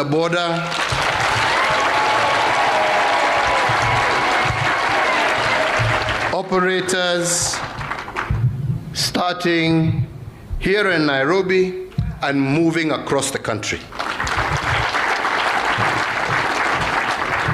And the reason I have just chosen just to pause, just to refer to this is because I know with this, and because we're in the silly season of politics, there are some out there who will go out and start saying the government is harassing small traders, small business people. There is nothing further from the truth. We want to see our young people succeed in their businesses. There is no government that has done more to support our young people in trying to foster their businesses. There is no government that has done what we have done to help these borders in terms of reducing the price of these motorbikes. And we have seen the number and how they have flourished across the country. That was not done because we wanted to kill their business. We wanted to promote their business. We wanted to ensure that they are able to earn a decent daily wage, which is still our commitment. But friends, that is not a license for you and your motorbike to harass pedestrians by driving on pedestrian walkways and chasing them back off onto the road. It's not a license that allows for a border to be used to do drive-by shootings or to break vehicles' windows and harass motorists along the road. And most definitely, it is not a license for you to strip and remove dignity from our women. No. No. We want to work together with you. We want to help your business prosper. But you must also do your bit, kwa sababu wateja wenu ni hawa wakina mama.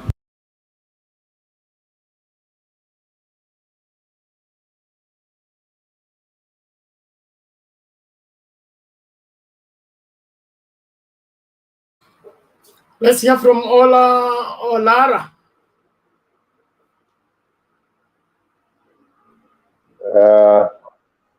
I'll just start by congratulating you, Mr. Barrett, for the good work you've been doing and maintaining the sanity within the group. And for my elder brother here who was irritated, you want to contribute. I'll contribute my 1 minute for my contribution to him. But further from the truth has seen us today. We've been having topics about trivial stuff that politicians have been speaking, but the controversial part of it is this.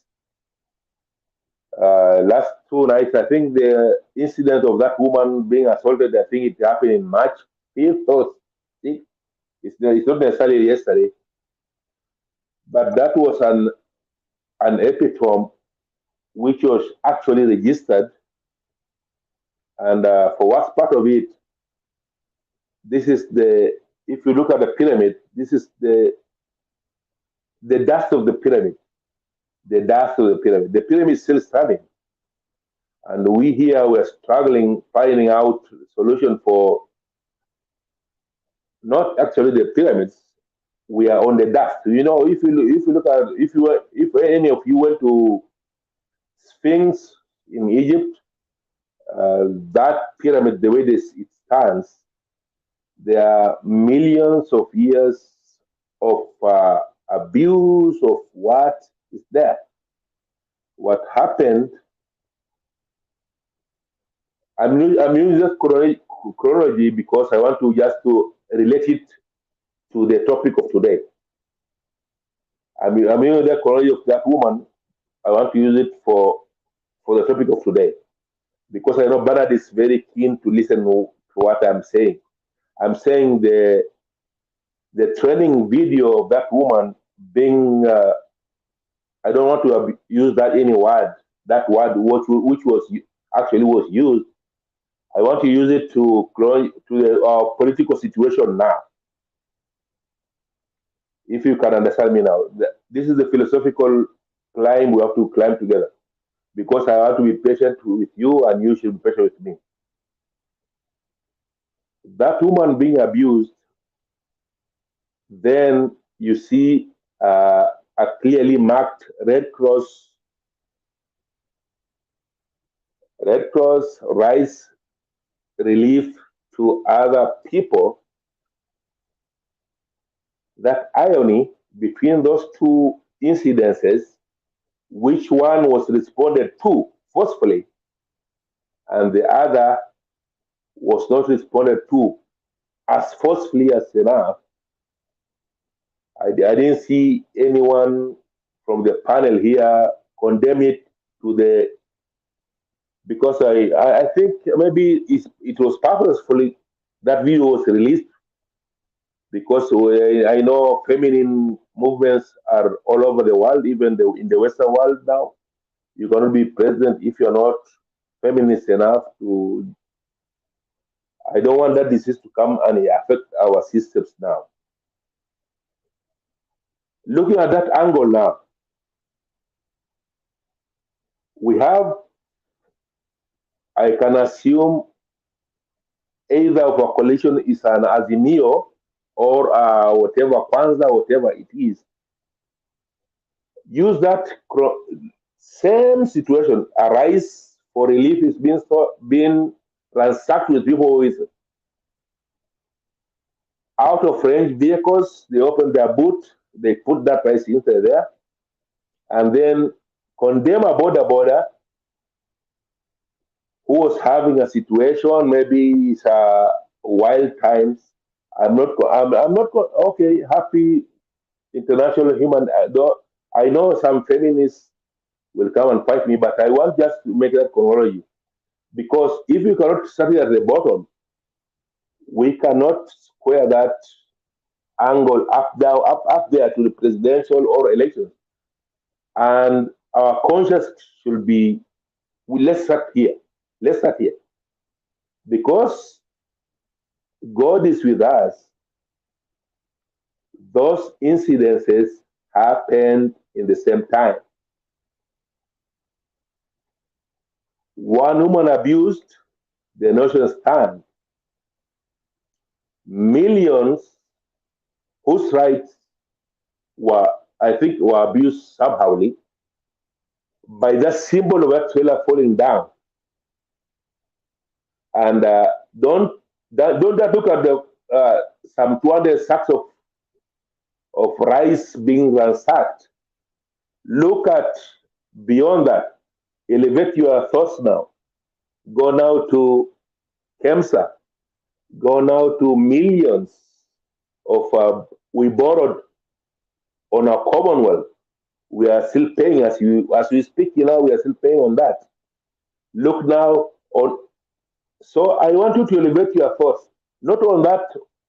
That fallen truck with rice was a symbol of our diseases, politically and everywhere. If we can have another new system or presidency who can raise up that truck up, bring back the sack of rices back into the truck, allow another truck to rescue that truck, and then move Kenya towards that direction of the drought, and go relieve the Kenyans who are suffering. I'm not trivializing the woman who was abused, but I want to see the larger tragedy now.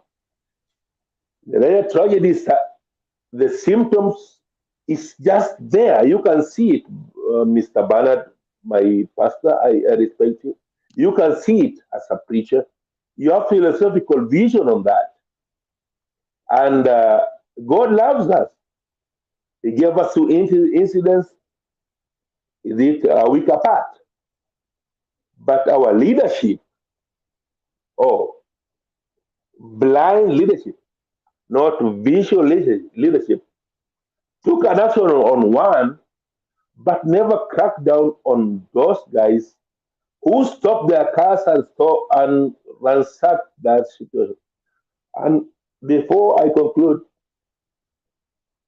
the speaker before me, I validate you also. I think you spoke a good question, but I'm relinquishing my 1 minute to that mzee hapa. Alikuwa na kitu alikuwa anataka kusema, na Mr. Bernard mpatie 1 minute before you've been squashing him a lot. Mzee, chukua, I let me expand it. Someone, chukua 1 minute. I want to give you that 1 minute because I think you have the same thing, but you didn't go straight to your point. I just concluded your point. If you want to support that, let's go ahead. Thank you, sir. Okay, thank you, Mr. Olara. We appreciate your perspectives and observation. Sam, you have your minute from Olara, courtesy of Olara. Thank you so much. I have some few things. Maybe I may elaborate it in my own way. There are issues that we may not concur with it, according to it. I want something to answer about Kinyua, which he said that the Mount Kenya about today what happened in Kwale. Kinyua, let me tell you one thing. You guys, those who are in Azimio, I respect you. I respect you regardless. Please, good pastor. I respect you regardless.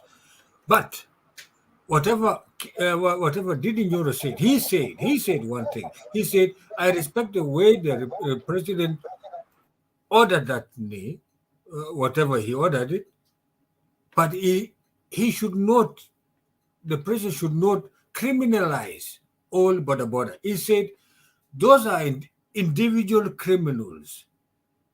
You cannot criminalize all Boda people, but those are criminal. Individual criminal. That's one thing. Thank you, Olara. Olara, you talk one of the things that I suppose myself, I say, according to me, there are issues that we should talk in a very comprehensive way. Let us see things not in a comparison, but in a broader way of our life. Are we going to enhance the way we want it, our future life? Or are we going to make it things just individualized, taking things in a different way? Okay, Olara, I think you are making something. Okay, 10 minutes, sir. Because this is your minute. Okay. Philosophically, what I thought is your thought. I thought you wanted a good leadership. And by this Azimio, with everyone in board, if what we saw with the ransacking of relief food, and which is written clearly, a Red Cross going to, and any Red Cross going through Thika Road is relieving our brothers who are in a distance somewhere. And I think anyone living within that vicinity, those are the most privileged Kenyans we have, because they have been to school, they come to squeeze themselves from villages to come and stay in a small room along Roysambu, whatever, Gedurai, what. These are Kenyans who come to squeeze them with it. These are knowledgeable Kenyans. And if you want to play your politics right or conscious politics, I know, because my problem is not politics. My problem is consciousness.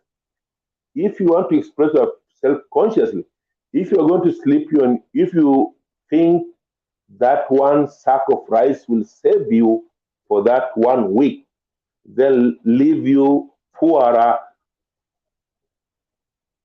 spiritually, consciously.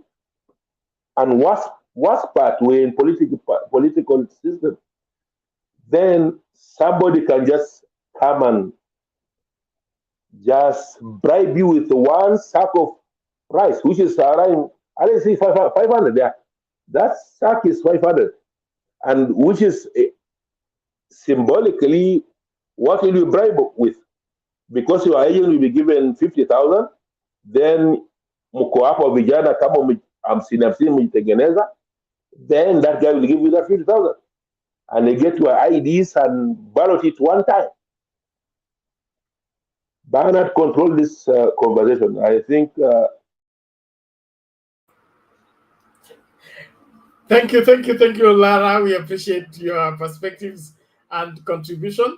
Let us please keep within the standing orders and ensure that we are contributing towards the progress of our nation in terms of shaping proper opinion that is based on what is valid and right.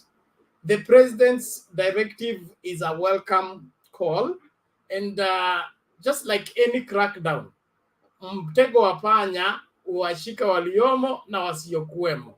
So if he has ordered the re-registration of all borders, starting with Nairobi, that is how to go about cleaning the system. There is no way you can do it otherwise. So if they are legally in business, they will go to legal office, get right papers, do business freely. And if they are thieves within or gangs that have infiltrated the business, will be caught in the process of seeking registration. So let's not politicize everything. And when it comes to matter security with clear-cut evidence like that video, I don't see anybody in their right senses who would want to let that go unaddressed. It is not proper. And so if civility is what we seek, if constitutionalism is what we seek, then let the constitution govern us, not for us to be selecting which part of the constitution and which part of the constitution to sideline. Let us clean the systems. If we have rogue police officers, watafutwe, wakamatwe, wasafishwe. And Mzee Sam here is in me. He's a senior citizen. And from his sharing, he has a security background. I just want to jog your memory of there was some years back, many years back, there was, I think, a police officer who was murdered somewhere in Siaya or something. Either it was Moist days and all that. Then Fanya Fujo Wone came to clean the place. And because the police officer was attacked and was killed, and I think his body disappeared or something like that. And the Fanya Fujo Wone came to clean the place, and the place was cleaned. And the honor and the respect for the police was restored. I don't want to share the details. So wewe ukiwa na background ya security, unaelewa vile security inafanya kazi wakati kuna matatizo yametokea. So wacha watu wa bodaboda waende kujitetea.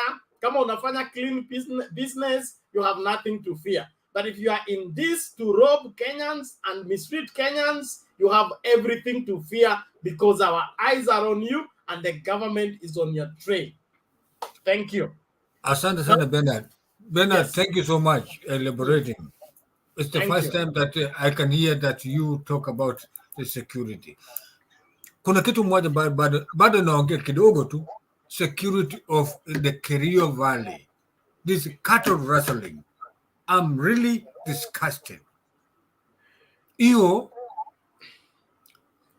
I'm really disgusted, and I'm really Sam, that is being addressed. naongea kwa sababu I know the background of that place. I trained that place between Kerio Valley to Lodwar. That was 1981, 81, 82. And I faced that, I saw that place, the way they were doing it, the morals, taking the young generation after being circumcised, they think they are the most. That is stupidity. I can say, without the contradiction of my mind, they have to be cleaned. I have 3 people. Mr. Sam. Okay, let me finish it. I'm finishing in 10 seconds. 10 seconds. For the progress of the debate, you're coming back. I give you my minute. Let us clean that thing. Let us clean the career. I don't want to be forced to send you to quarantine. The security of our kids. The security of our kids is more important. It's more important. The security of our generation. Not to the extent that you want to turn this debate into. I don't care about the politics. You have a right to your opinion. You have a right to express yourself, but within the allocated time. You can't take every time to be your time.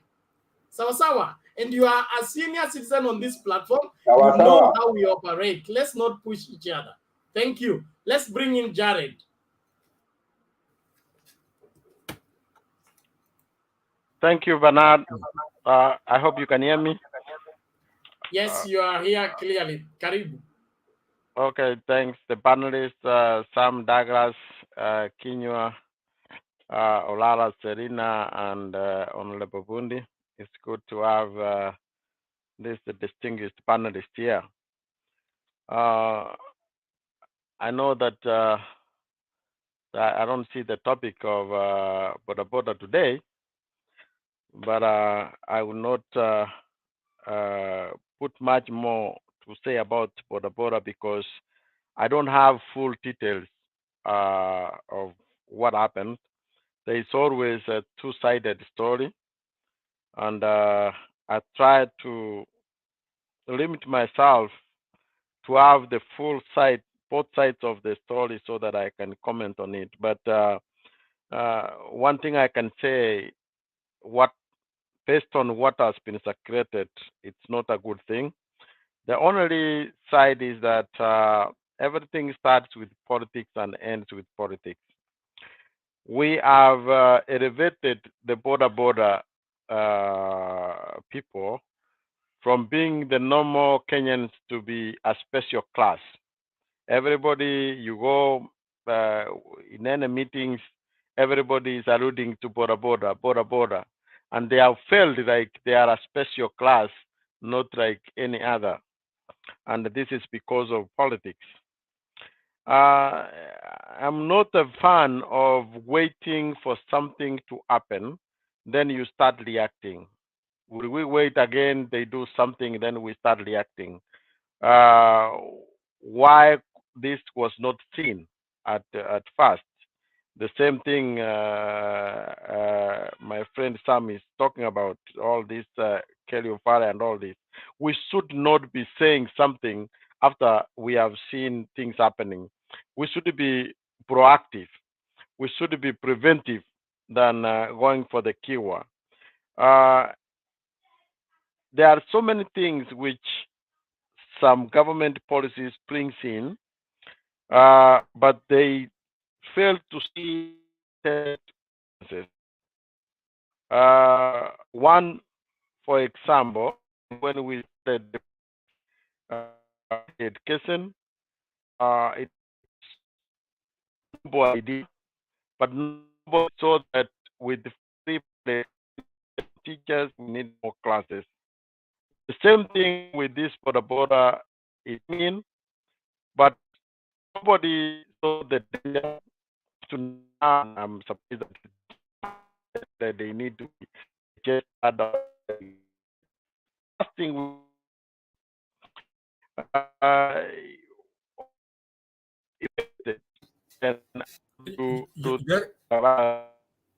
Jared, we are not getting you. Jared. Jared. Where they are. Jared, we are not getting you. Can you fix your...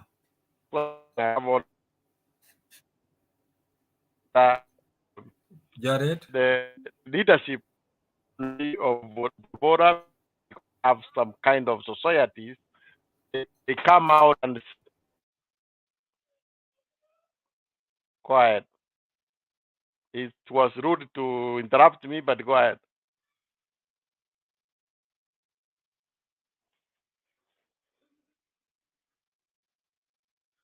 I couldn't hear you.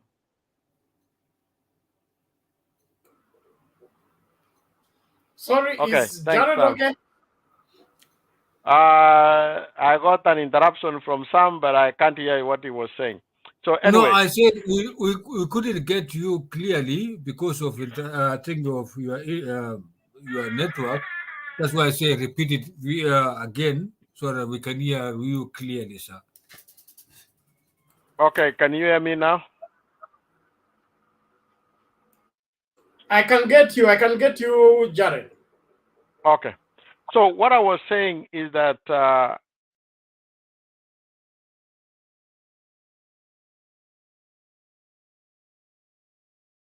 Jared, you seem to have a problem with your internet. It's buffering. So I think you need to get out and get back, configure your gadgets properly. Honorable Bundi, you're behind the curtain. Uko ama umeenda?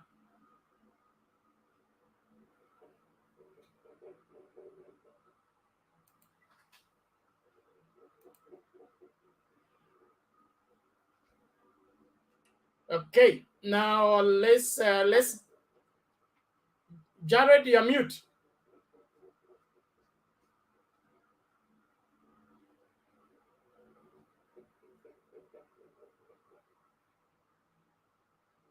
Jared, I think you need to get out and get back to configure your gadgets properly. There is an issue with your configurations. Okay, let's go back to Sam. You make your second submission as with no Mama Selina kwanza. Mama Selina kwanza, alafu kwa Sam, then Douglas tukienda hivyo second submission as we share the link for other people to join. Mama Selina upo?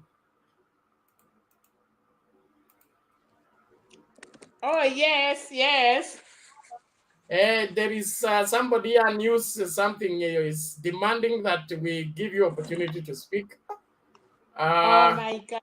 And it's your turn to speak. So please make your submission, your second submission. Thank you so much. The first time, and thank you for the people that they are with us. Happy Women's Day. Nashukuru sana kwa wale wote niwishia na wamama wenzangu Happy Women's Day. Thank you so much. There is no place like a mother. There is no home without a mother. And there is no country without a mother, without a woman or a mother. So we don't have a country when we don't have mothers or we don't have women. So we are part and parcel of the human beings in the world. As for our motherland, Kenya, nataka kuwish wale wa mama wote, our iron ladies, our first ladies, all members of parliament, the governors, the MCS, maendeleo ya wanawake, nataka niwapongeze sana. And I want to thank all the men that they celebrate Women's Day. Our fathers, our sons, our husbands, brothers, I want to say thank you so much. Then today's topic, kwa sababu tulikuwa tumeongea mambo ya Samburu, mambo ya Samburu, I want to say baba na ile mambo aliambia wa Samburu. Pena in this country kuna watu wanachiita wa Kenya, but ukiangalia, ukiona ile heshima baba amepata in this kwa Kenya ni kwa sababu ya mambo ya ukatusi, because kuna counties walikuwa nyuma sana for 40 years we have ruled in Kenya, but wakati baba amepigania ukatusi, watu wako na imani na yeye ya kwamba bila yeye kuna counties kama Samburu, Northeastern, Coast, hata watoto wao wako nyuma kimasomo, kimaisha na maendeleo. Saa zingine ni kwa sababu ya sehemu wanatoka ni desert. Unakuta mpaka kwa sasa Kenya kuna watu wajui maji ya fereji. Kuna watu bado wako na shida, lakini kwa hii ukatusi na hii 5 years ama 10 years wanapatia baba, 35, hiyo ndio watu wanaona sana penalty. The 35 that it will come to counties, itasaidia counties wale wameweka priority kusomesha watoto, kufanya development. Tunashukuru. Kuna mtu aliongea kuhusu women reps, na nilikuwa naona watu wengi wanasema sana hakuna kazi women reps wamefanya. They are doing their part. Ile pesa wamepatia, unless kama kuna women rep hajairudi kwao, najua wa Kenya watawarusha nje. So hiyo ni mambo ningetaka kusema. Ingine ni mambo ya Meru. Kiraitu, kulingana na vile alikuwa naongea, alikuwa anatupatia wasiwasi, na ninashukuru our brother, I think it is Kinywa ama nani alikuwa anatupatia, ama Gerald, walikuwa anatupatia nguvu ya kwamba the crown have changed, na sisi wengi hapa watu walikuwa nasema no kwa sababu ya ile msimamo Kiraitu alikuwa naongea. And I think it was good kwa sababu alikuwa na prepare the ground.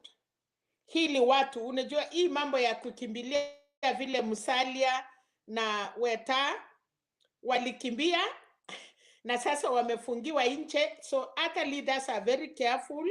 Hawataki kwenda ndoa yenye ukifukuswa penalty hauwezi rudi, hauna nyumba yako ulichoma, ama bwana yako ulitoka ukasema siwezi rudi kwa hiyo nyumba, and then ile mwanaume ulienda kufikiria amekuoa anakutupa nje, then you have nowhere to go. So nataka kushukuru sana watu ya Meru wamedecide, kwa sababu wa Kenya, baba anasema atafuti wafuasi, anatafuta watu watafanya kazi pamoja. So Azimio la umoja is to bring Kenya together. Baba anataka watu ya kufanya kazi na yeye kwa sababu anajua ataretire, na angetaka vijana yake yote, nyumba zote wakuwe pamoja, alafu tutengeneze Kenya. I think hiyo ndio ya muhimu sana. Kwa Kalonzo na Ukambani hatuwezi kukataa kuongea kwa sababu tunajua ni Kalonzo amepaki, Gideon Moi amekuwa na wise decision. Tunashukuru Kanu, baba na mama, na wameenda kwa baba, and I think that is good kwa sababu chama ya Kanu ni ya baba na mama, na sasa baba ni baba na Gideon ameenda kuungana na baba. We want to say Kanu wamejaribu, na asa mahali Kanu ilikuwa na viti mingi ni huko Samburu. The strong lady, the Iron Lady, Lucita, na mshukuru, amefanya kazi mzuri. We have strong women that they can stand na community, especially community ya Samburu, ya Masai, Kalenjins, mahali wa mama watu wanaona kama ni wanyonge. I want to say thank you so much for the people of Samburu kwa kubali wa mama. Samani Penat, unajua kuna jamii hata mumama hawezi salamia wa baba. Unatakikana unyamaze, lakini nashukuru kwa hiyo wakati walipatia wa mama, and especially kama Samburu. Na niona Samburu wako na wasichana moto moto, nimeona kwa hiyo mkutano hapo ni moto moto. Ninaona kama Samburu wanataka kulete, nasikia Nyanza, and it is true. Nyanza wana elect tangu tuanze parliament.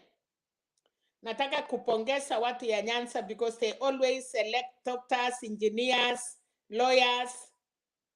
Na ni kwa wingi kwa sababu Nyanza village watu wanashindania penat, watu wanashindania degree na VAD. Unasikia hii village wanapata hii. Ningeomba, na nimeona Samburu leo, nimeona kuna mama niliona anaitwa Dr. nimesahau jina yake, and I want to thank the Samburu kwa sababu wameanza kutupatia madoctors.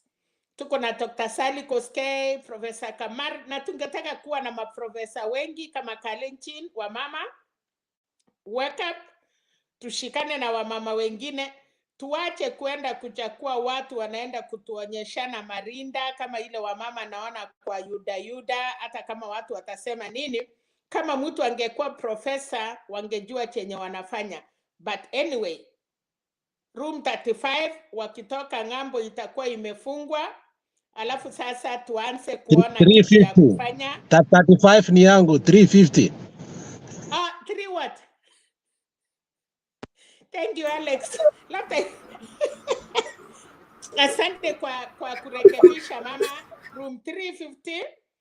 Nafikiri wakitoka London itakuwa imeisha.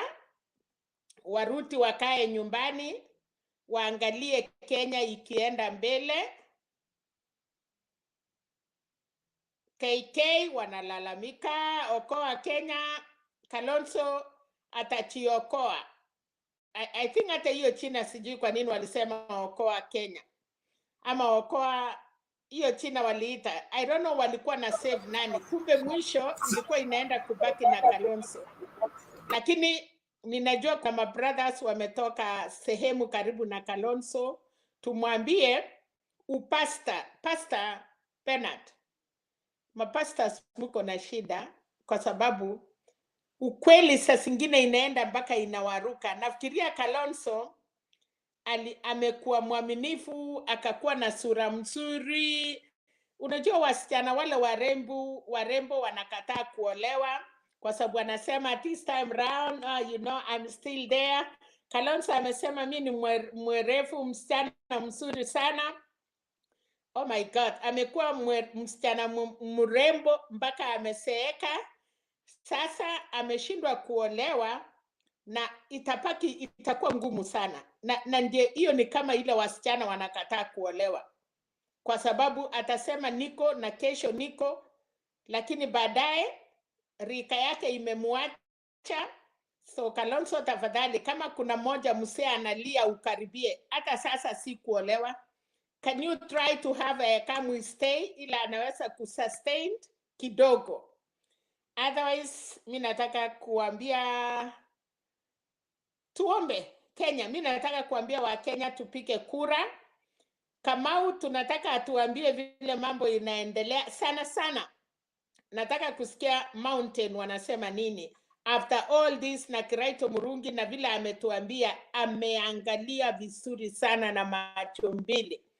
So Kamau na Cherat watatuambia, najua Central na Eric Kinywa mtatuambia vile mambo ya mlima iko.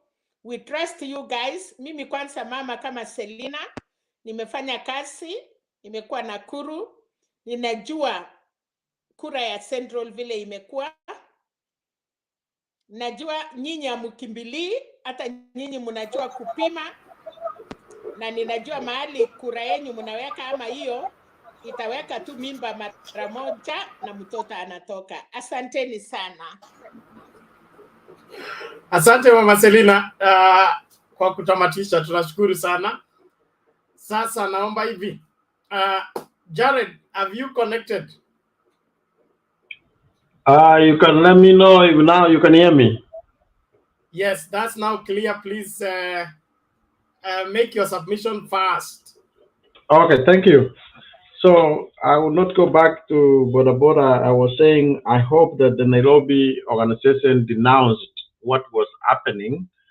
That then will give a legitimate that those who are few individuals action, not as a whole, because that's what is supposed to be done.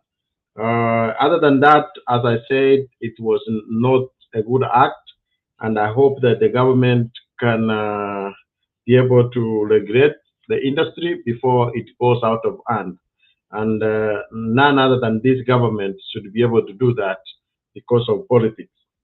Going by today's Azimio in Samburu and also in Meru, I think nothing in politics happens without reason. And if you see anything happens, it was pre-planned. I was very confident that the Meru governor would be in Azimio. They could have not let this CS Munya to leave that seat if there was no prior agreement. So this was just something which was already planned, waiting for the right time. Sometimes it takes time to get the people buy into the idea, then you will see. So by the time we get into the 12th of this month, you will be surprised to see that most of these small parties would have already been signed to come on board.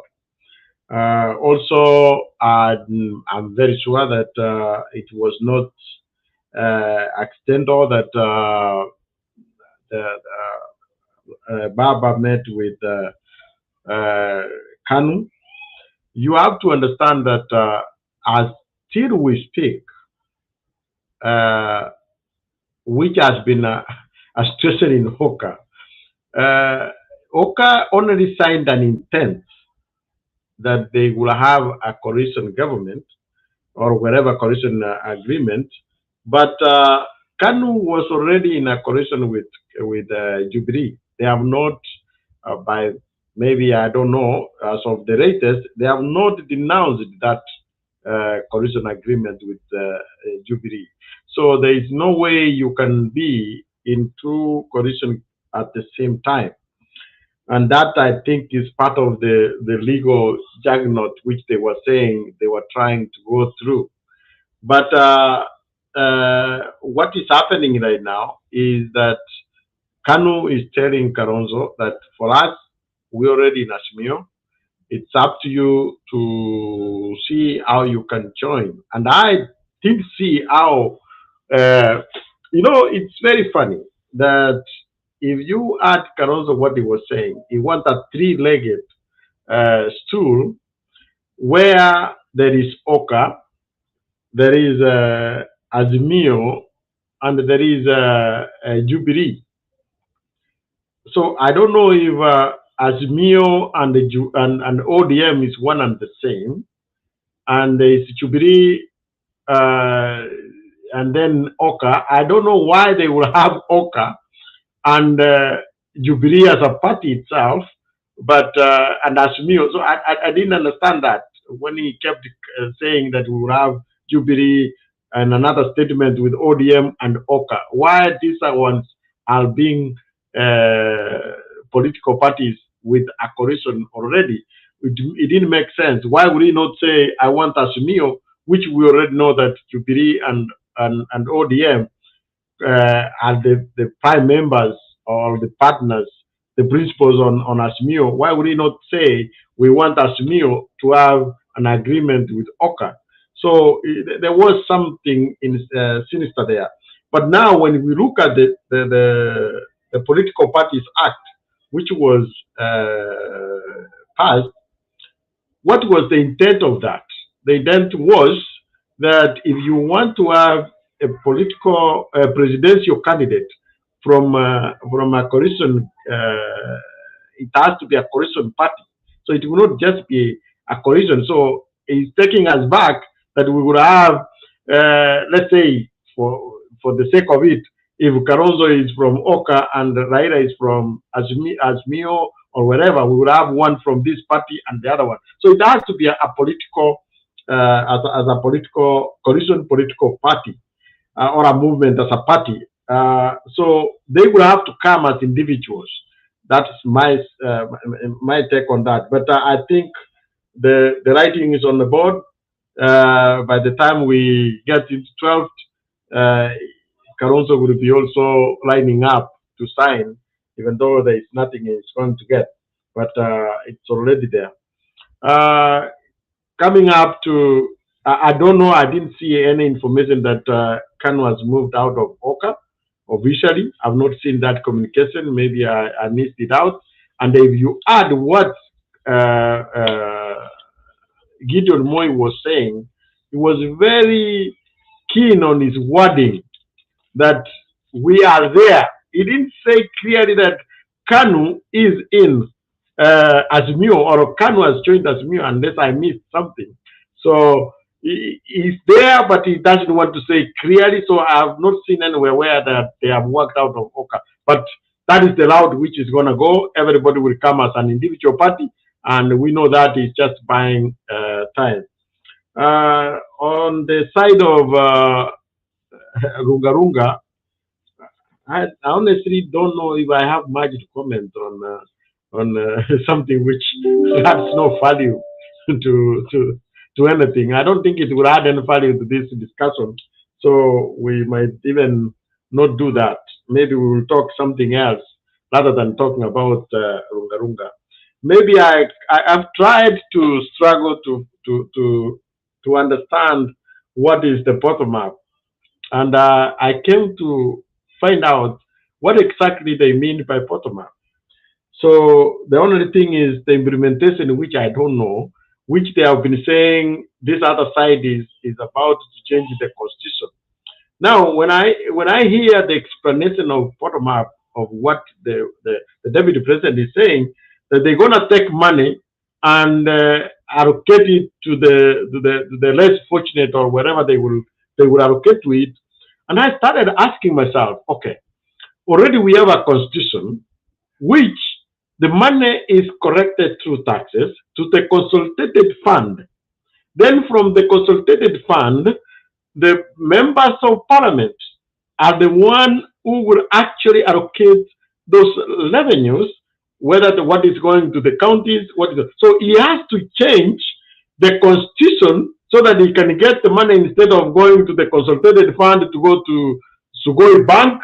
Then from Sugoi, he will be able to decide who is going to give and who is not going to give. So let us not lie to people. You know, the money comes into the consolidated fund through taxes. And then from there, the parliament actually are the one constitutionally today who will allocate where the money will go. So you have to either change the constitution as the president to be able to start deciding on how much are you going to give Mama Mboga, which there are no structures already, where already they are. So I think it's a dream, which he is trying to say, that he will collect the money. What people are not asking him, where are you going? Let's get a very simple thing. There is no money at the local, other than the taxes, which is collected in a central government, in the Kenyan government. Then that money comes from consolidated. Today we share money from the Senate passes the revenues sharing for the counties. Is he going to say now Nairobi does not have more hustlers, I want to take money to Sugoi or where? So there is no way he's going to do this. So let's forget about this. We have a way, we don't have a problem with what is happening down there. We have to face the country where the problem is. The problem has been at the top on how we could lead the country. And that is where we need to change to get the right leadership so that they can steer the country forward. We have never had a problem down there where he's trying to say people pay their taxes. Actually, up there, if we can fix up there with good leadership, then we could get development. We already have the counties, which is the evolution. In fact, if he was worried about the bottom up, he could have been the one saying instead of 35%, we want 60% to go to the counties and go all the way to the ward level so that it can help the bottom up to start from there. So these gimmicks of talking, if you ask yourself, there is no way other than changing a constitution which it doesn't want to be able to do that bottom up. So let's forget about that. We have never had a problem on this issue. The problem we have is leadership up there where the money needs to be directed rightly. And that is the parliament. If we choose the right parliament, they would say, instead of going there to talk about something else, they would say, let me give you an example here in America. Where if, like, when, please, Bernard, 1 minute, if I can explain. Please. 1 minute. Yes, in America, when we were passing, when Obamacare was being passed, what the members, either the representatives or the Senate will do, they will say, in order to pass this bill, I need to make sure that some of this is done in my state or in my locality. That's how you get this development. So instead of members of parliament are saying, before you pass this budget, I need to make sure that a road from somewhere to somewhere is also covered in this budget before we can pass. If we follow that direction, that's when we can move forward. The parliament has the powers. Your member of parliament who is representing your constituents is the one who votes where the allocation of revenue is going. When he comes on complaining that there is no development, he should be asked, what did he vote for? Thank you. Okay, thank you, Jared, for your submission. We appreciate your perspectives. And from you, if I get you clearly, I think the DP doesn't know which office to go for. Okay, if he wants to be the president of table banking and Maendeleo Wanawake and all those groups down there, that seat is available if he can competitively fight for it and get it. The national economy is more vast than just addressing one section of the country, one section of the Kenyan people. And like Kibaki did it, if we govern corruption and be able to create an environment for people to do business where there is good circulation of money, everybody will be happy where they are. So you're right, governance is what is needed, and right governance for that matter, that everybody will be catered for.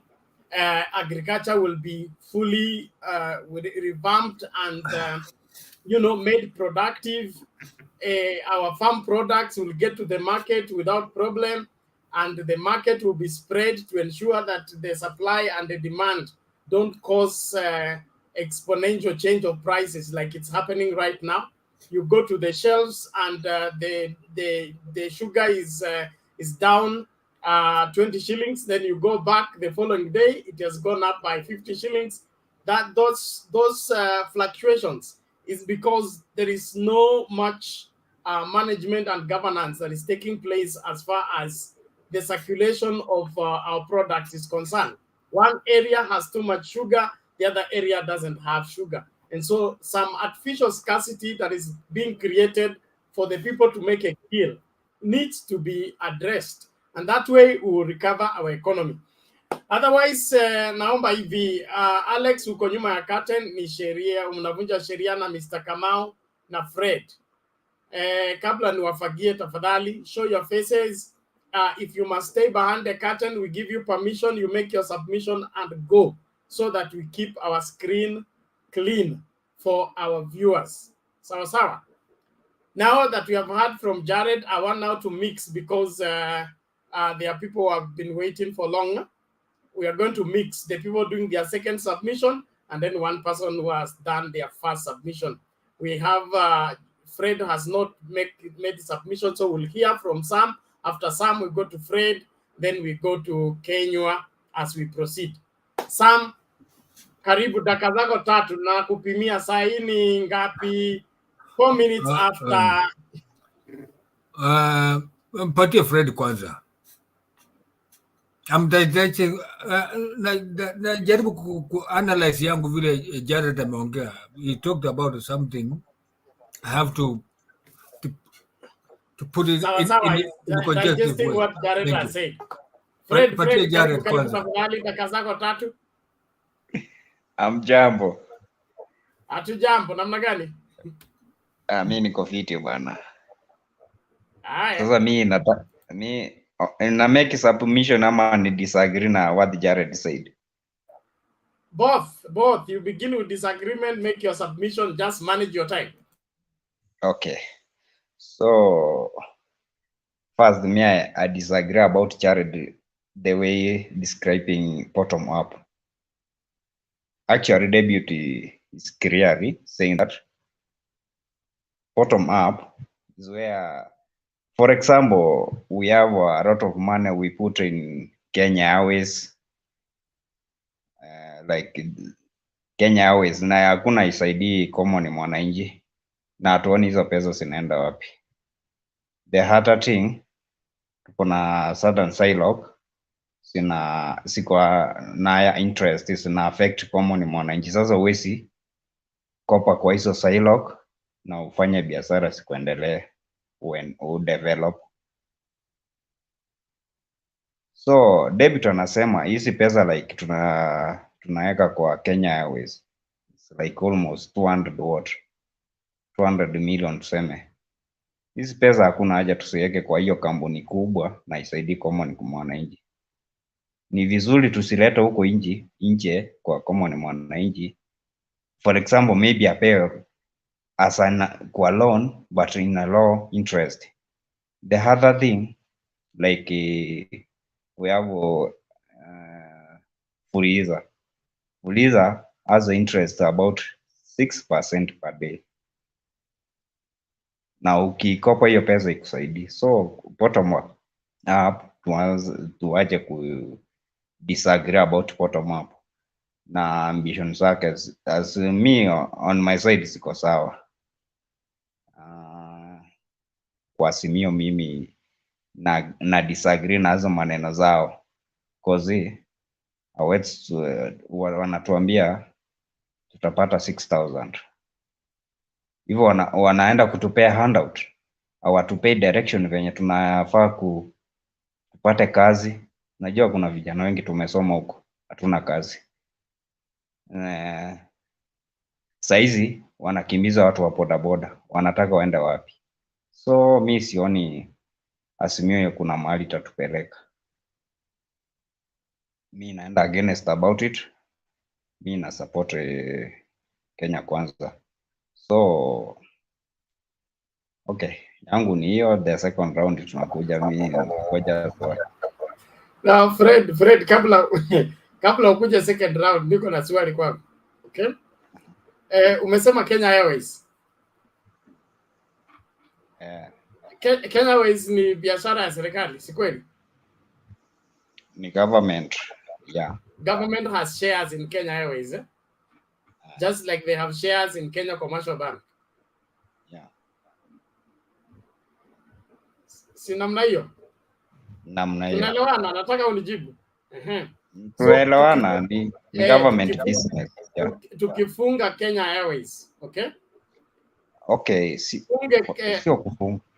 sio kufunga, hatufungi, but tunaipea pesa mingi yenye saidi common mwananchi. Na tuoni hii pesa inaenda aje.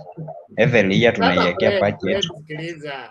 Kenya Airways iko in transport business to ferry people from Kenya to the rest of the world. Okay. Transport as a common mwananchi wewe inakusaidia nini? It is part of the economy. The economy that feeds me is supported by the business that goes on with Safaricom, Kenya Airways, and all that. Those are the big shares what of if the economy. what if hii pesa So tuna if we do away with what them, if if we do away with them, na tupatie mama mboga pesa. Mimi nataka kuuliza watu wangapi wanafanya kazi Safaricom? Averagely in your Safaricom. imagination. Safaricom. Imeajiri wa Kenya wangapi? Safaricom Yes. almost 100,000. Almost 100,000. So tukifunga Safaricom tupatie pesa mama mboga. Mama mboga anaweza kuajiri watu wangapi? Mimi sijasema tufunge Safaricom, but there is a silo inside Safaricom. There is a silo inside Safaricom. Ngoja. Ngoja. Sikiliza, nataka tuelewane, sio tu argue, okay? Nataka tuelewane. Kama mtu ameajiri watu 1,100, sawa sawa? Na mwingine ameajiri watu 3, okay? Hao watu yule anabeba watu 1,100 na yule anabeba watu 3. Nani anahitaji support sana? Literally without economics and politics.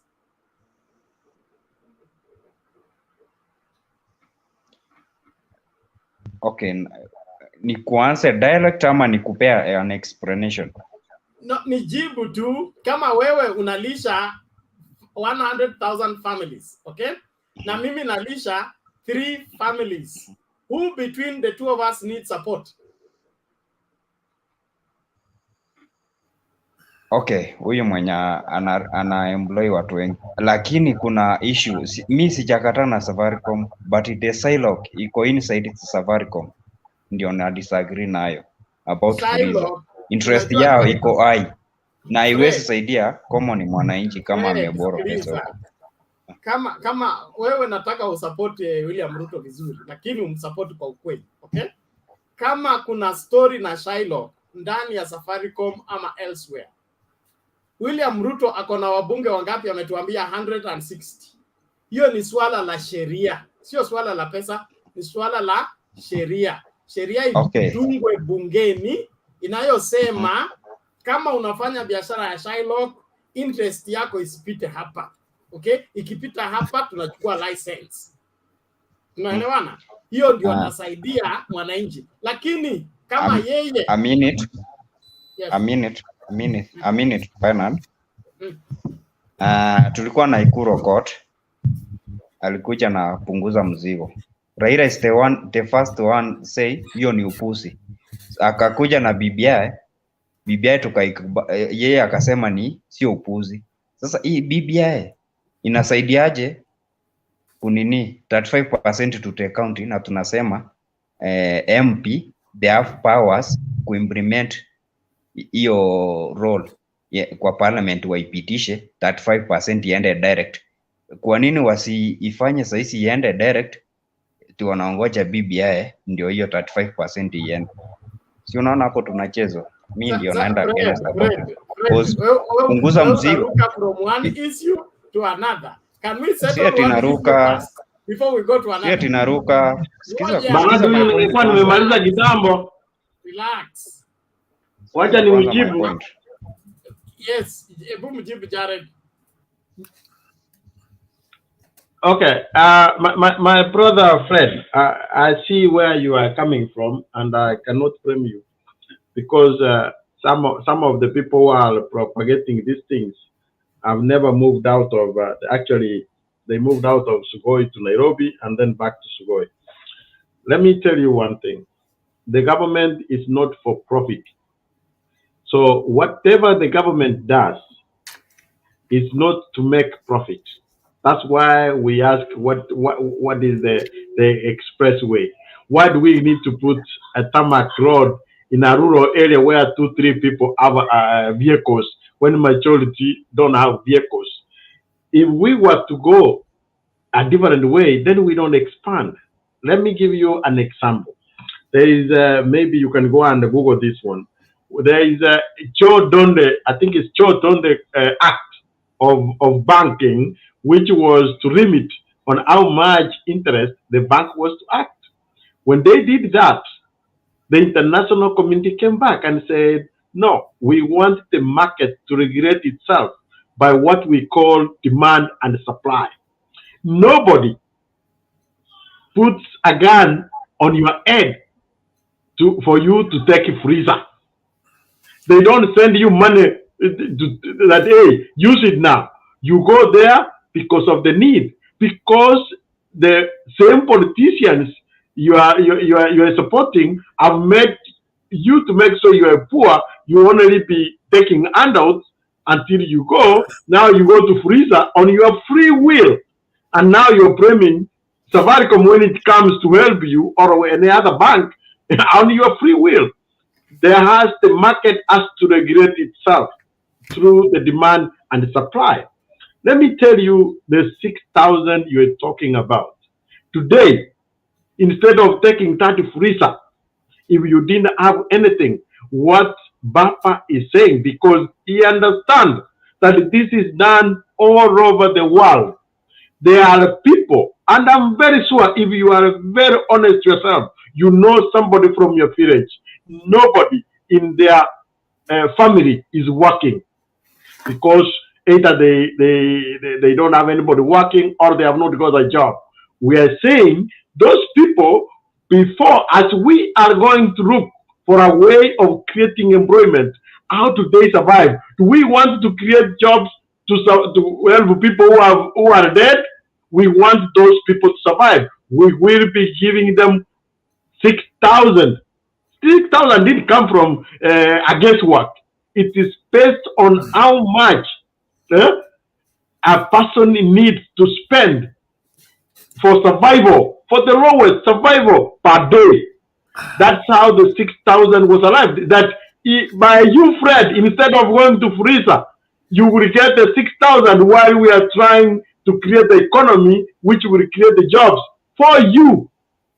How do you then want to cry about the 6,000 when we are helping you? So you have to look these things in a broader way. If you are lucky, you have a job and you're doing very well, we are not talking about you. We are talking about the most vulnerable. The most vulnerable. They don't have anywhere. There is nobody employed in their job, in their place. Nobody has any wage or income. We want to be human. Okay? It's not about only one. There is nothing which is even bottom up than the 6,000 to help the most poor. Okay? Not that we are going to say, we are saying if you are poor, we're going to give you 6,000 a month. What else can you ask for other than that? That's one. Two, as you say, you gave an example of Kenya Airways. My friend, do you know even now Kenya Airways is not facilitated enough? At one time, Kenya Airways, as it says, it was the pride of Africa. The pride of Africa. Okay? When we have a direct flight, like maybe you don't know, you are not aware if you don't travel. Having a direct flight to the US, it brings tourists directly. Those tourists, when they come to the country, they leave income there. They leave foreign exchange. That's how the economy expands. If you go to our neighbors, other than the things which have gone there, Ethiopia was passing us because they support their airline 100%. People were moving to go to Ethiopian airline because it was fully supported.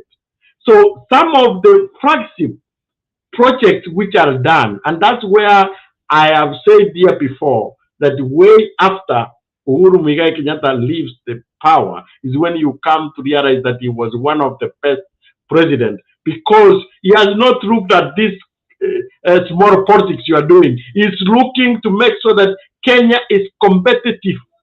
Do you think that what made Moderna to settle for the factory to be done in Kenya?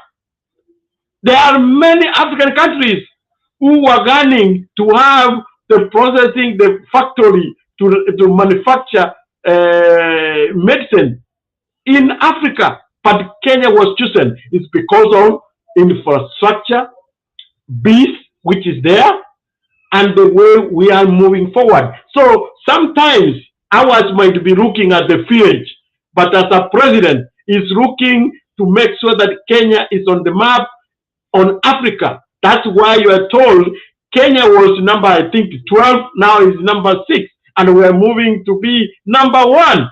You can do that by just lying and trying to feed villagers that you are giving money which we don't know where it will go, not competing with other. Kenya as a country has to compete with other countries, my friend. While you are competing, I see your Kenya Kwiza is competing within villages. No, we are competing with Africa, other countries in Africa. We want to be the destination for Africa. So that thinking might be different, but wake up. Smell the coffee. We are moving forward. Jared, your point is made. Thank you. Okay. Now, mute your mic, Kwanza. Thank you. Everybody mute your mic. Thank you. I want to address something. There is this buy rent global. You are posting the same thing over and over again. That is taken as spam, and YouTube will get on us for the same. Please, your point is understood. We have highlighted your point. Let it rest. Type something else, or else you are becoming a threat to our channel. Itabidi sasa tukungatue na tutaki kukungatua. Your point is made. I've gotten you. I've highlighted your point, and I think Fred is ready to answer that the Kenyans who are working at Kenya Airways are also common mwananchi. I don't know which common mwananchi they want addressed other than the people who are employed at Safaricom, employed at Coca-Cola, employed at the Kenya Industrial Estates, and all that. So I don't know if there are 2 categories of common mwananchi that you people want to introduce us to. But truth be told, Kenya must move to the next level. Just like we moved from analog to digital, we must move from limited infrastructure to unlimited infrastructure, where we are connected to the rest of the world. There is traffic in and traffic out. That is how an economy is built. Not take money from top, take to bottom, feed people, let them multiply. We'll eventually begin to eat each other because we have over multiplied and the space is limited. We need to move forward, create enough infrastructure to carry us. Nairobi was built for 400,000 people, okay? It is currently carrying 6 million people on the same infrastructure. It can't work. That's why the sewage breaks everywhere, because it's overloaded. So any person who wants to take us back to the previous without, hey, please. Let's Bernard, point of order. There is somebody saying, please be careful. Can you move Sam from closer to you and move maybe Selena? We want to make sure that you can continue moderating this on a right note. Why? Fred, Jared. relax. No. Thank you. Sam Goja. Tumalizana na Fred alafu tukuje kwako. Fred, okay, you can make your response in the next 30 minutes, 30 seconds. 30 seconds, alafu tuende kwa Sam. So, na make response gani sasa? Ama naendelea na submission? Haya mambo yote umesikia, there is nothing you can say about it. Okay. Umeelewa kile Jared amesema. Mambo na Jared vitu zingine na disagree naye na zingine na agree naye. Mimi sikatai eti Raila nini. Okay, kitu tena, unajua mi Raila ni mtu wangu, nimempigia kura mara mingi, but mtu mmoja anafanya siwezi pigia yeye saizi kura. The same government tuko nayo, huyo mtu anamcommand kama remote, anamwambia atamchagulia deputy. Unajua, wacha tuwe na honest discussion. It means huyu mtu aendi kuretire, anarudi the same that government. Raila angekuwa independent, Raila of course is a good man, but akienda kuungana na Uhuru, I don't think hii nchi kuna mahali naenda. I don't think. Fred, I hear you, and I am understanding you. And you don't have a problem with Raila, or you don't have a problem with Uhuru Kenyatta. I have a problem with Is your main problem is you have been fed on wrong information, propaganda. From I don't have propaganda. Okay. Let me ask you, Bernard. I have one question. Fanya hivi tafadhali, wacha tuachie hapo. One question there. Then I finish. Ask me the question quickly. Somebody like you told saying that Uhuru is young. What about Obama? Obama was younger than Uhuru, but he retired. What are Uhuru not to be retired? Then, Obama retired for example, from what? From what? See, Obama retired from politics to be. My friend Obama controls the Democratic Party up to today. Hold on, Jared. Jared, hold on. Who led the campaign for Hillary and Biden for Democrats in the last two elections? He supported your party, but Uhuru is not supporting our party. No, I'm asking, Goja, who led the campaigns? Was it not Obama? It's Obama, actually. But, okay. What is wrong with Uhuru leading the campaign for Raila Odinga? Anything wrong with that? Yeah, there is wrong. What is wrong? You is supposed to support mtu wake wa Jubilee, not to support another man. Raila si Mkenya. Raila ni Mkenya, Uhuru ni Mkenya. Vyama zote Kenya za Kenya. Hakuna mtu wa nini, hakuna chama ambacho chama ziko na rules. Chama has rules. Ati? Si chama ziko na rules by the wanaita mambo na next. Coalition inamaanisha nini wewe kwako? Coalition inamaanisha nini? Yes. Okay. Hivyo tutakuwa in government. Bernard, let me ask you. Tusonge mbele. So what is wrong with that? What's wrong with Jubilee working with ODM? There's a big problem. There's a big problem hapo. Oh, Fred, please achana ya mambo mingi. Wewe ni mtu mzuri, najua wewe ni mtu wa baba. Hakikisha kura yako ni Azimio. Achana hizi vituko zingine bottom up. Sasa wacha nimalizie basi. Wacha nimalizie sasa. Thank you very much. Wacha nimalizie. Fred, achia hapo, imetosha. Sawa, acha nichukue call nyingine tarudi.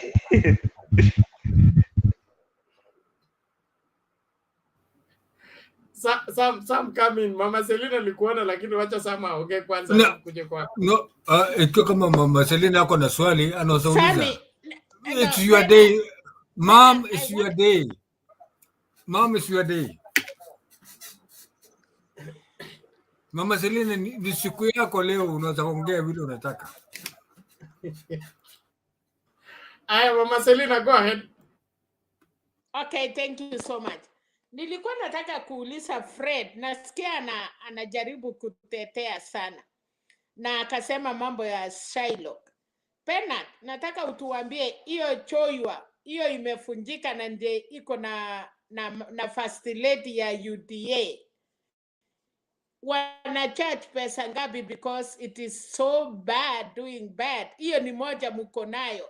Kama hiyo inalipwa ngapi? Hiyo ndiye ningetaka pena tuchunguzie, kwa sababu kama baba anaongea na ako na hiyo choiwa kwa nyumba yake na imekuwa ngumu, na hiyo ni Shylock moja ingekuwa imesaidia mama mboga, boda.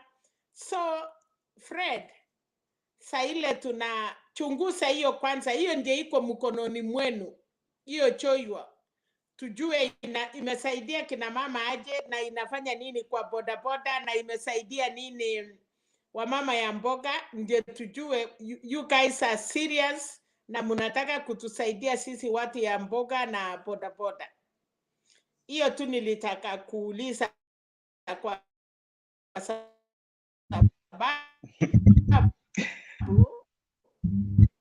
ukikuja kutetea mimi tuteteange na ile mtu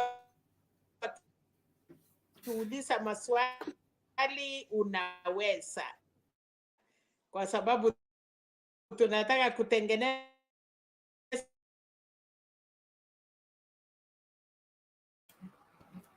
Mama Selina, it's like you have internet problem, but your question I think is clear enough. Fred, respond. Hiyo silo ameita aje, unajua kwa sababu inaitwa Joy. Hiyo table banking inaongozwa na Rachel Ruto. Umeisikia kuhusu?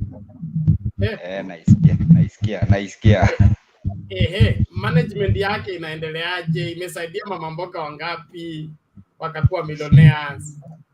Si watatokea watuambie wao wenyewe. Unajua mimi siingii huko ndani kwa wamama. Wao wenyewe ndio watatuambia. Okay. Unajua mjapata my point. I have a problem with the government we have, and this government inataka kusupport somebody akuwe the government. Hiyo ndio nataka.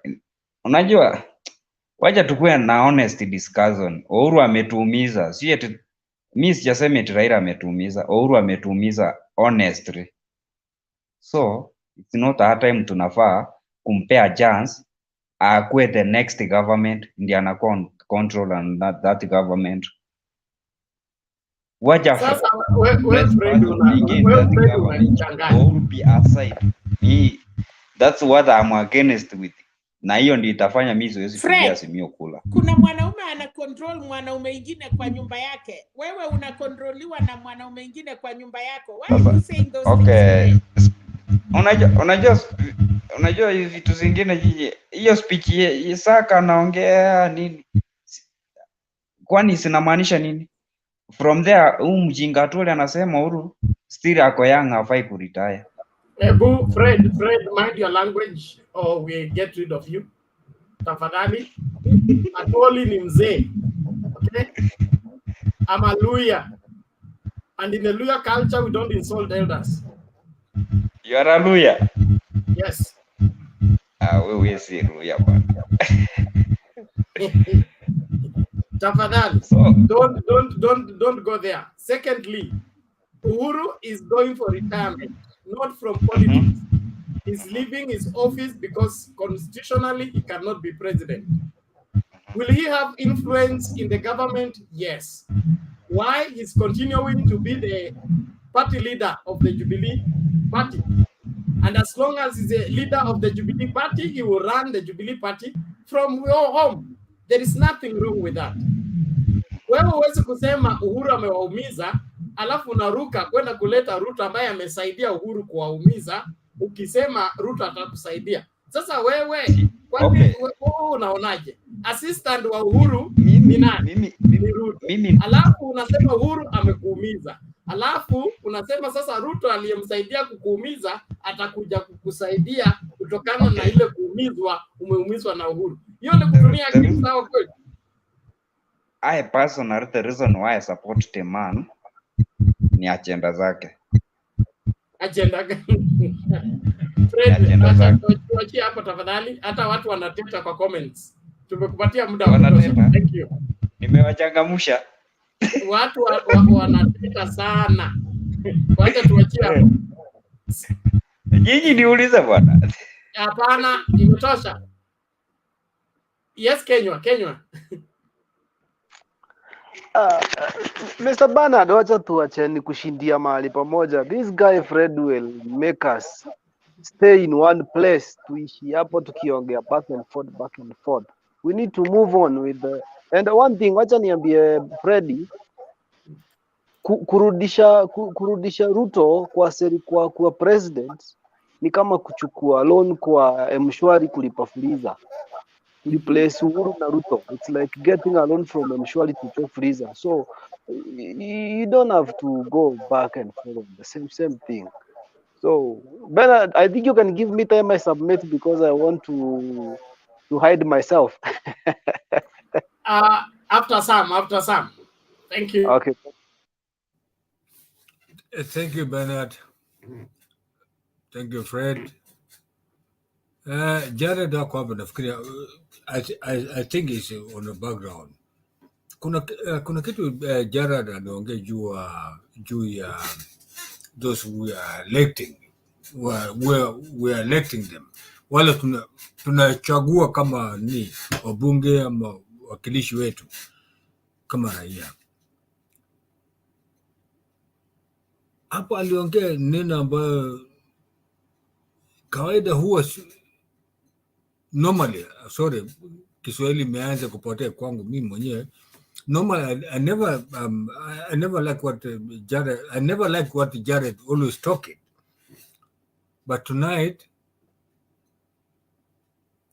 or today, he talked something which is more appropriate, that I can part with him. I say, well, you talk something. You know, he talked about this allocation of money from up to down, so that people can, those who are down there can come up, so that they can pay those whatever they will call it. What do you call it? Revenue to the government to enhance for those, especially the elderly people, to get what they are supposed to get it up. Hii ni kumaanisha kuwa wale watu ambao wako chini ama wafanyikazi kwa jumla, sio wale wako chini peke yake, wafanyikazi kwa jumla katika nchi mzima wanalipa pesa. So wale wafanyikazi, serikali haiwezi kupatia watu ambao wanatakana kupata pesa, serikali hawana pesa. Ni lazima sisi kama raia wale tunafanya kazi tunalipa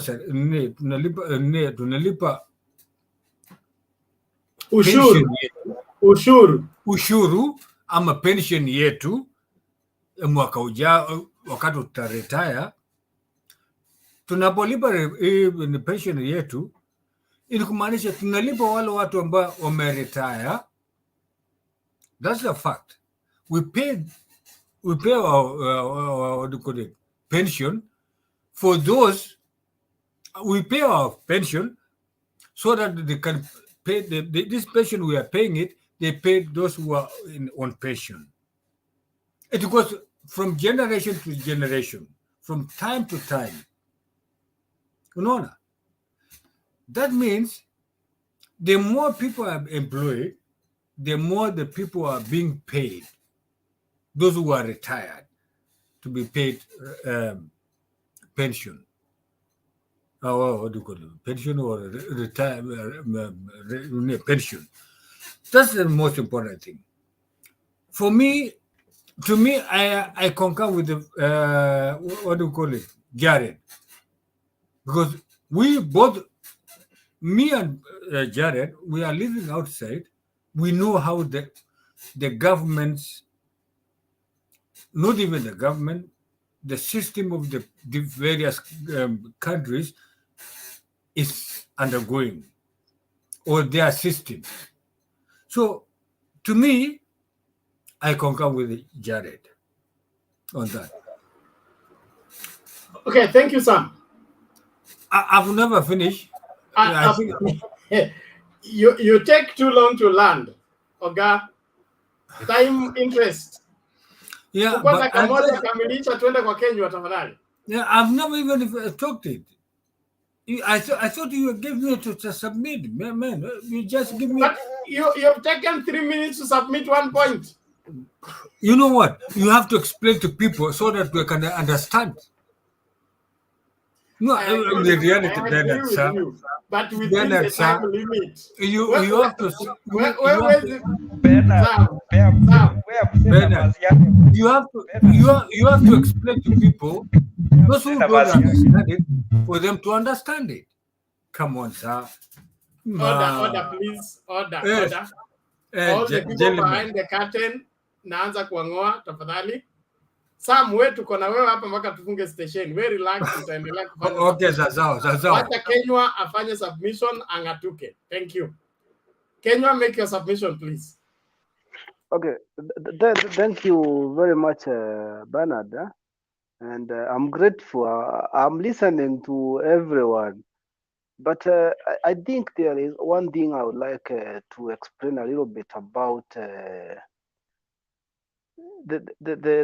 UDA leader. You know, I'll just talk about that for a little bit. I didn't want to do so, but Freddie has forced me to do so. You know, this UDA narrative, it started when the issue of the Hustler and Dynasty started.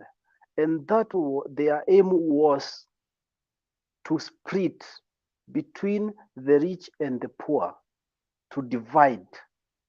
That you are not Kenyan, that you are Kenyan. And one thing the deputy tried to show the poor people that the rich are not good people. And that's why the deputy tried to show the majamaa wa huku mtaani, the so-called hustlers, that the rich people are not good because it's like they have taken what you should be having. And this point I will direct it here. When he talks about Shylock, sijui nini, Freezer, all sort of things, DP Ruto mwenyewe akona shares 300,000 Safaricom. How will you want some people not to take mshwari from a company you have invested in? Why are you investing in that company?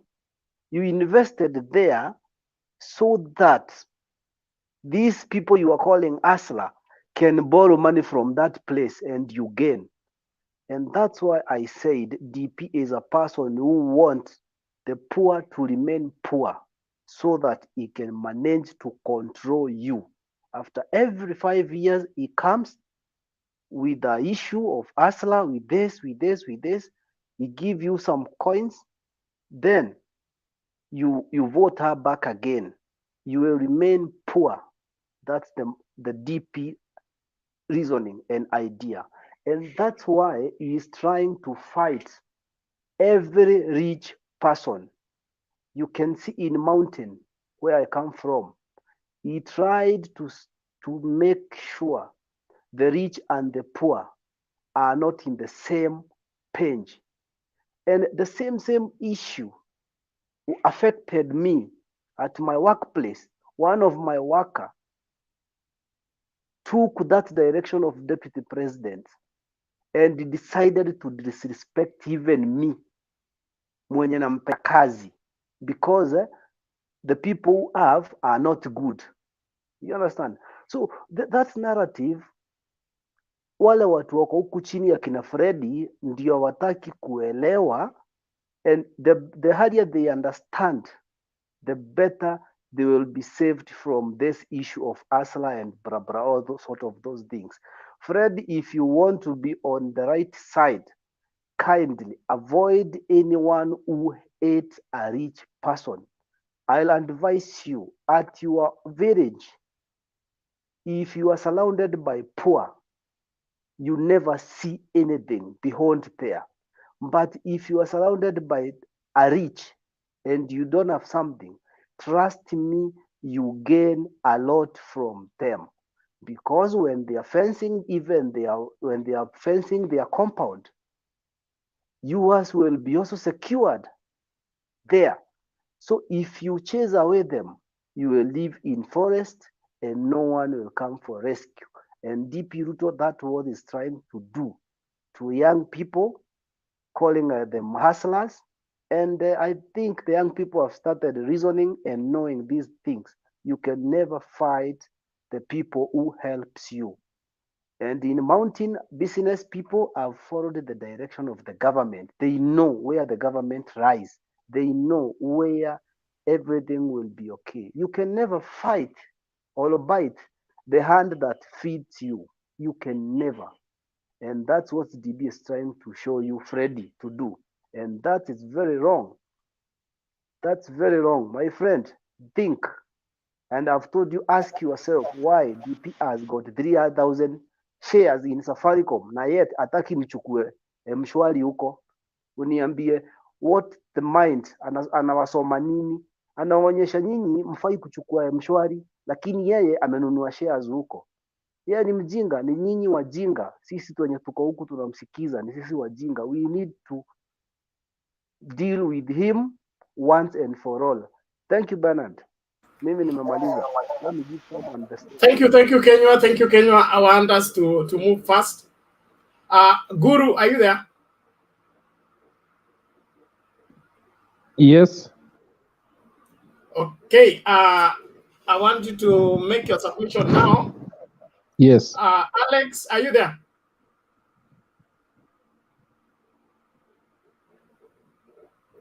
Alex. Mr. Guru, come on, do your submission.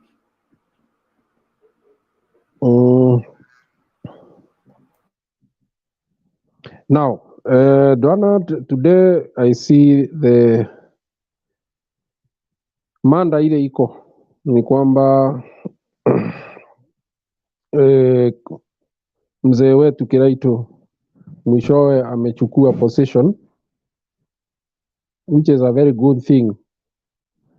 You are aware that mzee amekuwa kama ameanza kuyumba na wengine wakaniuliza hapa ni nini inafanyika, nikawaambia mambo huenda polepole. Nadhani sasa Kiraitu amena uhakika kwamba amechukua njia ambayo itampeleka pale anataka, na ako kwa ile mlengo ambayo ako comfortable. It is yet another reflection what is happening in our region. Siasa bando, watu wanaendelea wakifunguka, na tuna uhakika kwamba kwa sababu kila kitu ni polepole, mwishowe ukweli utadhihirika.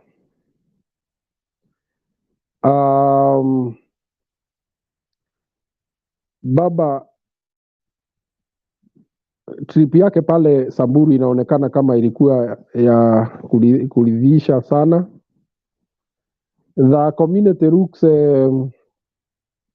well satisfied with his presence, and I think he is going to get more votes from that region. It's very clear that also because of the support that the area has had for Kanu. By the way, those are the zones where Kanu is now remaining. Those who don't know, those can be called Kanu zones.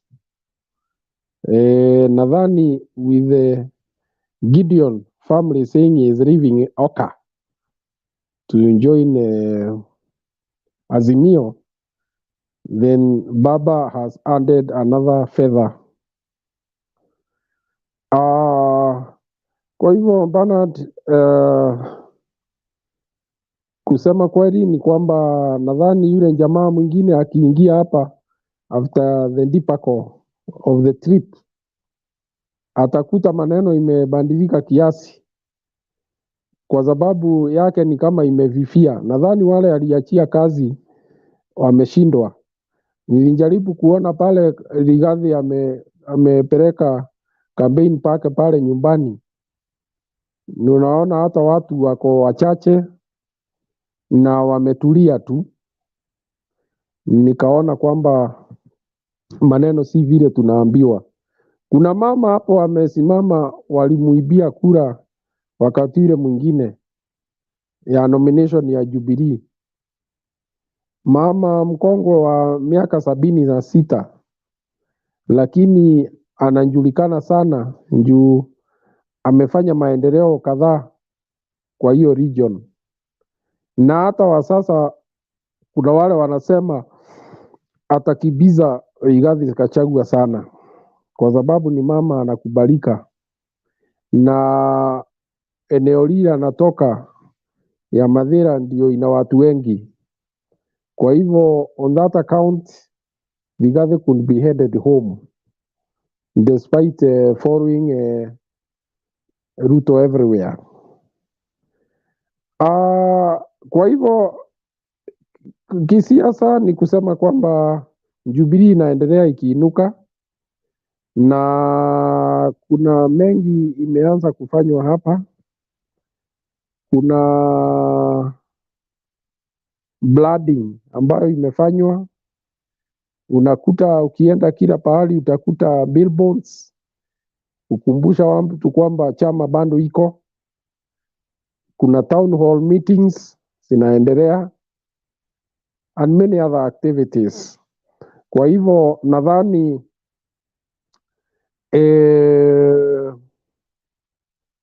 tukielekea pale kwa uchaguzi wa August, chama itakuwa imesimama imara, haswa hapa kwa mlima. Wengi watakuwa wameanza kuelewa ni kwa nini wa support Jubilee. Sina mengi ya kusema saa hii, ila tu ni hayo. Labda nikipata nafasi ingine nitasema ingine. Asante. Right, thank you Bwana Guru. Twende kwa Simon. Bernard, thank you so much. There's a little supplies. I just got in.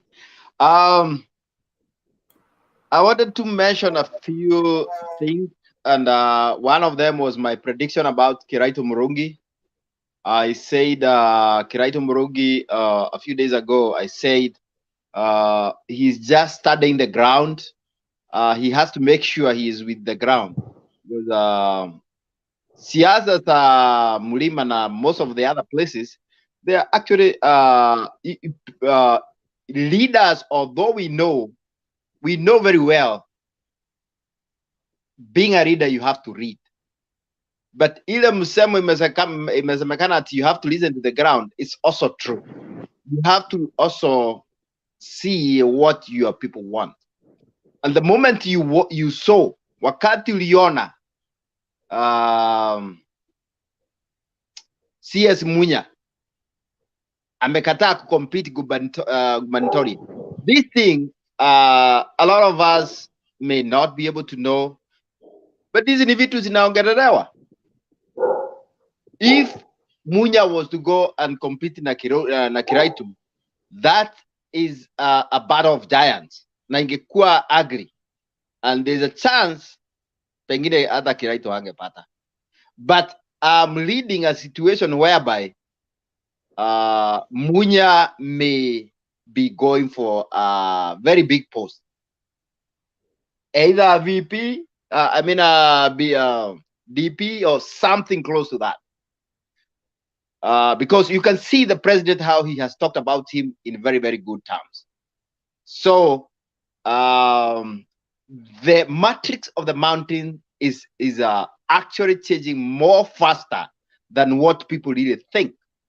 Sasa Mlima iko divided into two. There's the east and the west. East, sasa it's obvious that east yote sasa Azimio imechukua.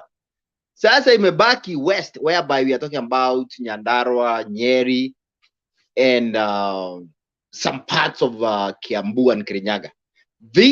After hiyo two move umeona tu ya Kiraitus, is gonna really shake them out. And Kiraitus is very respected in the whole of Mount Kenya. He's very respected. Sio huko kwao peke yake. He's highly respected. And if you listen to him properly, you can hear how he explained how they have struggled with the leader. Mimi nilikuwa najua, finally you end up with him. Now let me talk about Kalonzo for a second. Kalonzo is actually just finding it so hard to join, but Kalonzo, me, I can guarantee, I see strongly Kalonzo atakuja tu, but as a lot of people have suggested, ile kama kutakuwa kiti imebaki, anaweza kalia. Kama hata unajua ukienda ina party umechelewa, ukipewa hata zile bucket, hata kipewa bucket akalie, kama sio hivyo anapewa kasturu something, he'll get something, he should get something, but whatever he gets saa hii haezi chagua. I think he is kind of late.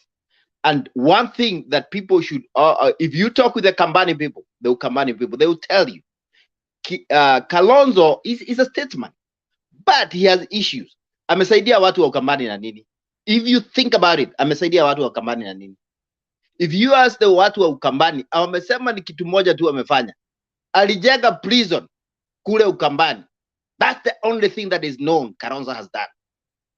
So if you talk about mtu kama Raila, if we compare the two, hata wakisema sijui tuende Kasarani to see who should be the leader, you can't be able to count zile vitu Raila amefanya. There are so many. He's the father of devolution. Ndiye amefanya watu tuweze kuongea vile tunaongea hata kwa mtandao, hata watu wote wanaongea talking all over the country. It's because of him.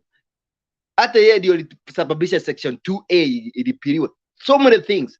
So Kalonzo, I think he should not he should not worry anybody.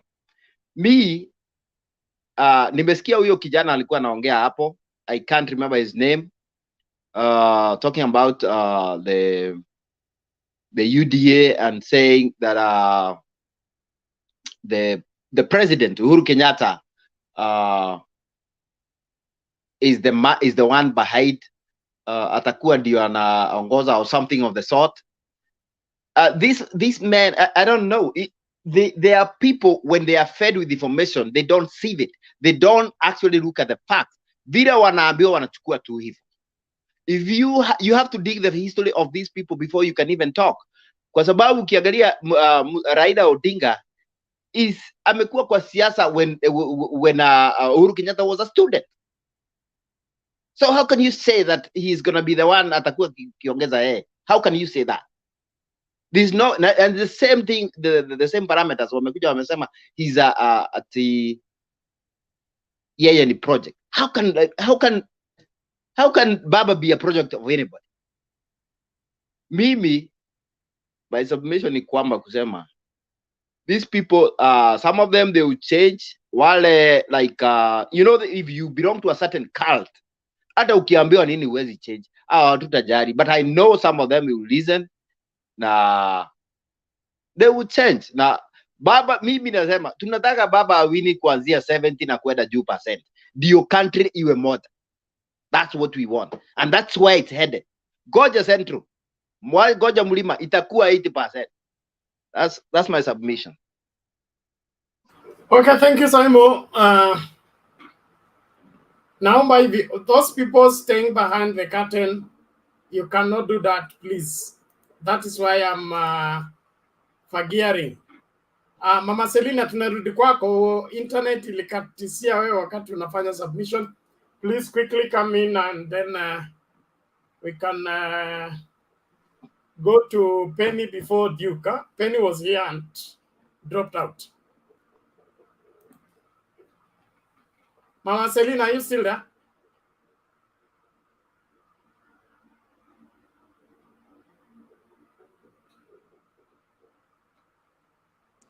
Yes. Yes, your internet failed the time you're making submission. You can conclude before we hear from Penny. Let's give a Penny, and then I've not heard Alex today. I want to hear him. He always give us more. I want to listen, and then I will come later. Okay. Penny, to you. Thank you kijana yangu, habari wenzangu. Asante sana Mr. Vipi huko? Iko sawa nakula taabu. Yeah. Asante sana Mama Selina, it's good to hear you. As a father of 5 daughters, a mother who is 96, 70 sisters, I really respect you, and a happy day today. Kunya chai yangu, kunya mursik. That's 5 daughters. Yeah. So Mambo leo ni mzuri sana na vile mimi nawaambia uko na 5 daughters? Yes.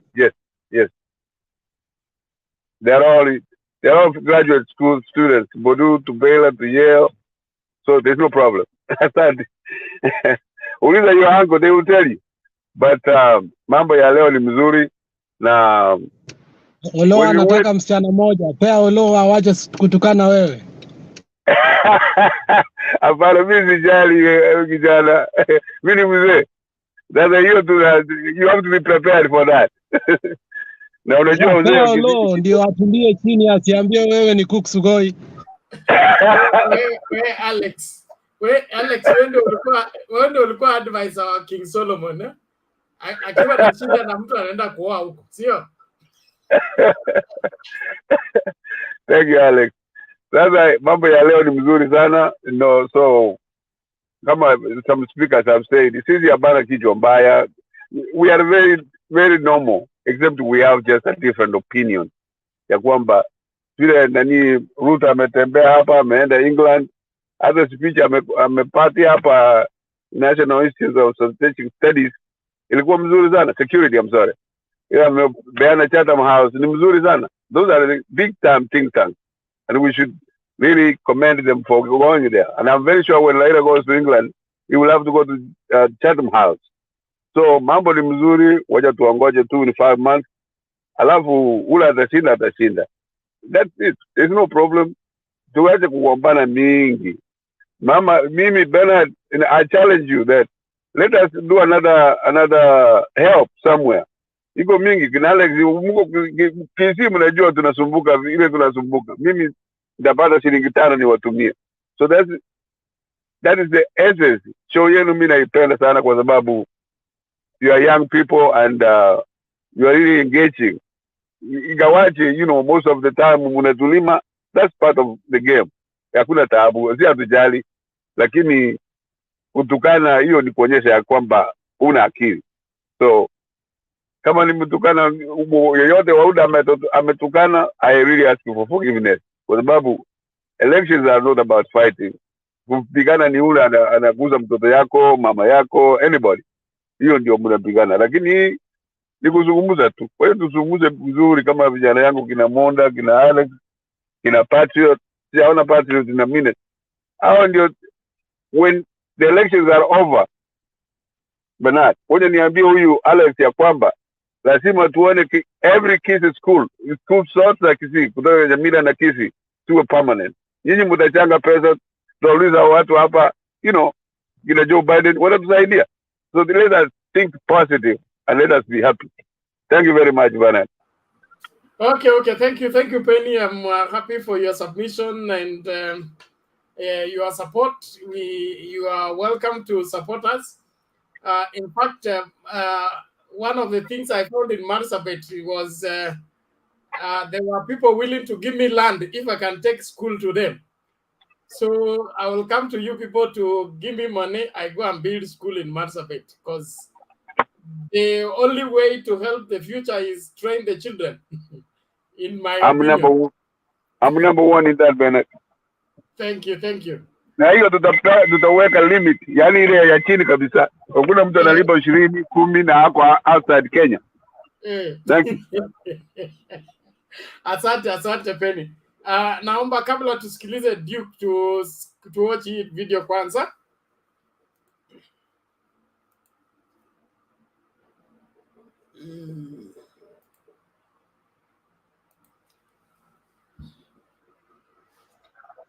To be justifiable is the one that is directed to white monopoly capitals.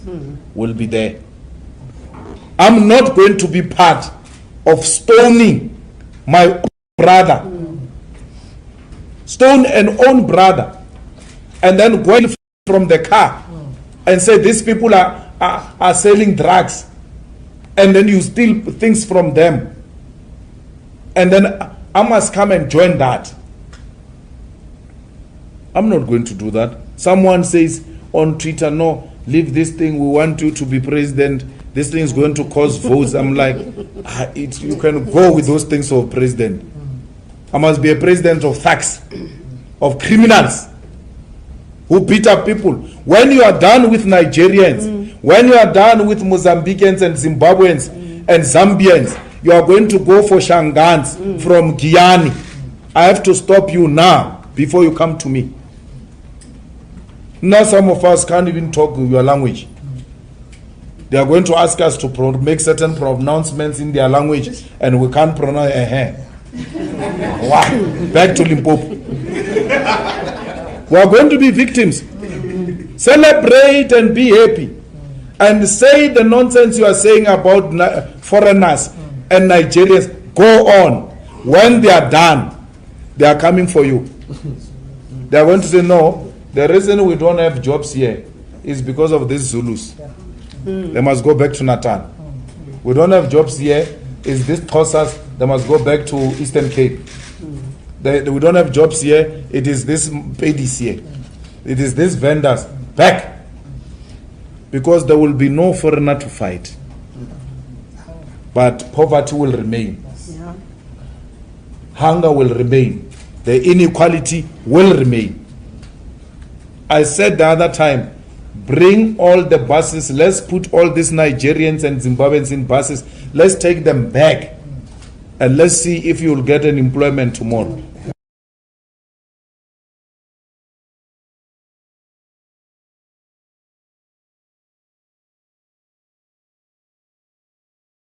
Okay. Duke, you are welcome to make your submission. You can also dive into that sentiment by Malema. Karibu. Thank you so much. I want to start my submission by referring to the political event today where Kiraitus entered Azimio officially. For me, my text is what makes me disagree with individuals from Azimio is that when somebody small comes in, the likes of Kiraitus Murungi and the others, they magnify it. But when somebody prominent goes out of Azimio, they diminish that. So for me, what I can say that somebody like Kiraitus Murungi is actually cannot bring much impact even within Meru. So for me, what I can say is this. Raila Odinga has made a mistake. And the mistake which he has made is he is unable to convince Kalonzo Musyoka to enter into Azimio. He is comparing him just to enter without any coalition agreement or any form of arrangement on how they will share power, the position he can get. And that's a very big mistake. And from my own viewpoint, is going to compare Musyoka to enter Kenya Kwanza, where he was not having any intention to enter. He actually comparing him to go there. And that is the mistake which he has made several times previously. For instance, when he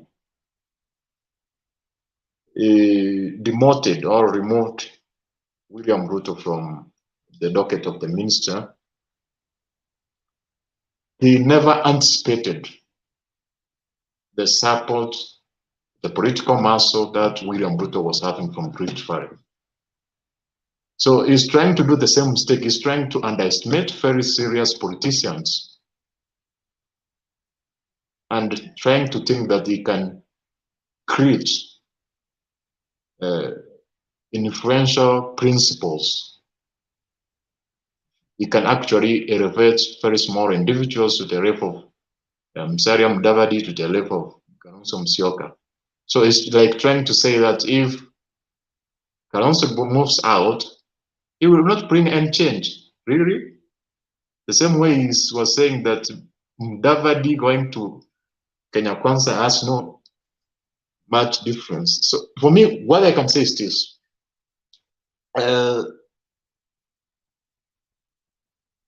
The kingmaker is Kalonzo Musyoka, just the way William Ruto was a kingmaker in 2013. So let him not underestimate the influence of Kalonzo Musyoka. I'm very sure he can like mobilize like up to 1 million votes to go either way where he can support that. So that's what I can say. Regarding the video of Marema, I was not very careful, but what I can pick from it, he was trying to talk about, I did not capture it very well, so I'm unable to comment about it. So I can end my submission there. Okay, thank you. Simon, your hand is up. Yes. I wanted to give Duke Mariba by the way, one of my best friend has that name. I was actually looking very well to see whether it's you, but yeah, obviously it's not you. Duke, everything that you have said is contrary to the truth. And I will say this. I'll tell you what is actually the truth. And I know the truth can be based on individual. I will talk about the Kalonzo Musyoka that you're talking about. Kalonzo Musyoka does not hold any position in Ukambani as we speak. He is unemployed. He doesn't have any position that he holds in the government. However, he holds respect. He carries some respect. But that respect, he has been losing it. He has been losing it very fast due to the fact that he does not relate with the rest of the elected leaders. And people, they elect leaders because they relate with them and they understand them and they like them. So right now, Kalonzo Musyoka right now is not even the Kalonzo Musyoka 6 months ago. Kalonzo Musyoka, you are talking about the old Kalonzo who was respected, who was somebody who, now he has lost it all. And the governors have been very, very careful. They have talked to him because they knew him and they respected him. He has been in the government since the Kanu days. Now, he has not, if you are here when I was doing my submission, if you talk with people from the Ukambani, I have been there, I was there last year, and they only pinpoint the only development that is a prison that is over there in Matu. That's the only thing that he has done. He has built a prison, and they will ask you, he built this prison to, for us to do what we did, to imprison us, or what is it for? So Kalonzo Musyoka just is a respected person, but he doesn't have any credentials, and he has been able to be stripped. If you have been following politics very well, soon and very soon, there's a new king that is coming in Ukambani by the name of Alfred Mutua. That is going to be the new king because Kalonzo Musyoka has been doing every mistake that is there to be done. And now all the governors have about 75% of the Ukambani votes. We needed the 25% that's still the older population that is still following Kalonzo. But the Ukambani people, they are also getting tired. If you are not going to be with the others, we also don't need you. So I oppose what you're just saying, that he is the kingmaker. He is absolutely not. He's not a kingmaker in any way, shape, or form. Okay, thank you, Simon. I think your point is made. let's move on. Okay. There are things that are better experienced than explained. As far as 2022 elections are concerned, the people have a strong stand. They will keep it. But 9th of August is going to tell what has been hiding behind the curtain. From all analysis, Kalonzo Musyoka, it is saving Kalonzo Musyoka's career that is at stake here. It's not whether he's a kingmaker or he's not. It's a matter of, does he want to be part of the next regime or he wants to be out? That's a choice that only him can make. As days go, the more it becomes risky for him. And from what information I have, it's not that he doesn't have options. He has options, okay? But the truth is, where he wants to land is because he has nowhere else to land. So he has run out of that. The only option he has is to run to the ballot all the way, and somebody has to take him to that ballot. If not, he will have to join Azimio or join Kenya Kwisha. And wherever side he chooses, it will be by reason of which side wins, okay? Because if he goes to Kenya Kwisha and Kenya Kwisha loses, what happens? He's gone completely. And that is the same risk that Mudavadi has taken, Wetangula has taken, because after they join Kenya Kwisha and then they wana Kwisha kabisa, what happens is for them to recover with this waiting inheritors, kina Mutua, kina Kibwana, and all these young stars that are coming, they will be so strong in 2027 that these people trying to come back, it will be very difficult. And so either Kalonzo does the honorable thing of ensuring that he makes his choices right, or he forgets about his political career, he goes into early retirement, na aanze kufundisha politics in Ukambani. Sio lazima akue part of the government. Yes, Simon, quickly, please. We want to move to the next person. Okay, I just wanted to finalize one point that he talked about Kiraitus Mbus and his insignificance in coming to Azimio. If you do your research properly, you will find out that Mount Kenya East, which is largely called as the Meru region, has got two kingpins as we speak, and they have been ruling for the last 10 years. At least the last 10 years. There is only two people in the east, and that is Kiraitus Mbus and Munya. Those are the only two giants. So if you don't have any of them, you are losing half of Meru. Now today, when Kiraitus has moved to the Azimio, the Mount Kenya East, which is the Meru region, is now solid, and that region has more than 1 million votes. Last election, it was 900,000, if I am not wrong. If you have that solid block, it really weakens the bargaining option of the West, and that way, there's a very small wall. It's like a sieve between the East and the West. They are the same people. They will negotiate. I'm from the West, and I know these people. They are my cousins. We talk the same language. Now, they have not produced very big leaders before, and now is their chance. And we are letting them do that. So Kiraitus is gonna be somebody. He's gonna get a very big position in the government, and his counterpart, C.S. Munya. One more point, and also do not underestimate the movement that they will be able to. He said that they are going to campaign. They have not even started campaigning. They don't need to campaign in Meru. Now they're going to come to the rest of the region, and those people, trust me, they are highly respected. Thank you. Okay, thank you very much.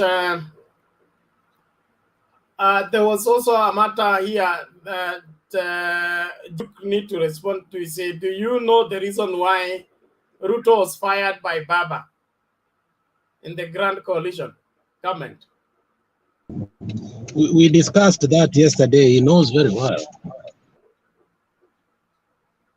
Yes, So, it was a scandal.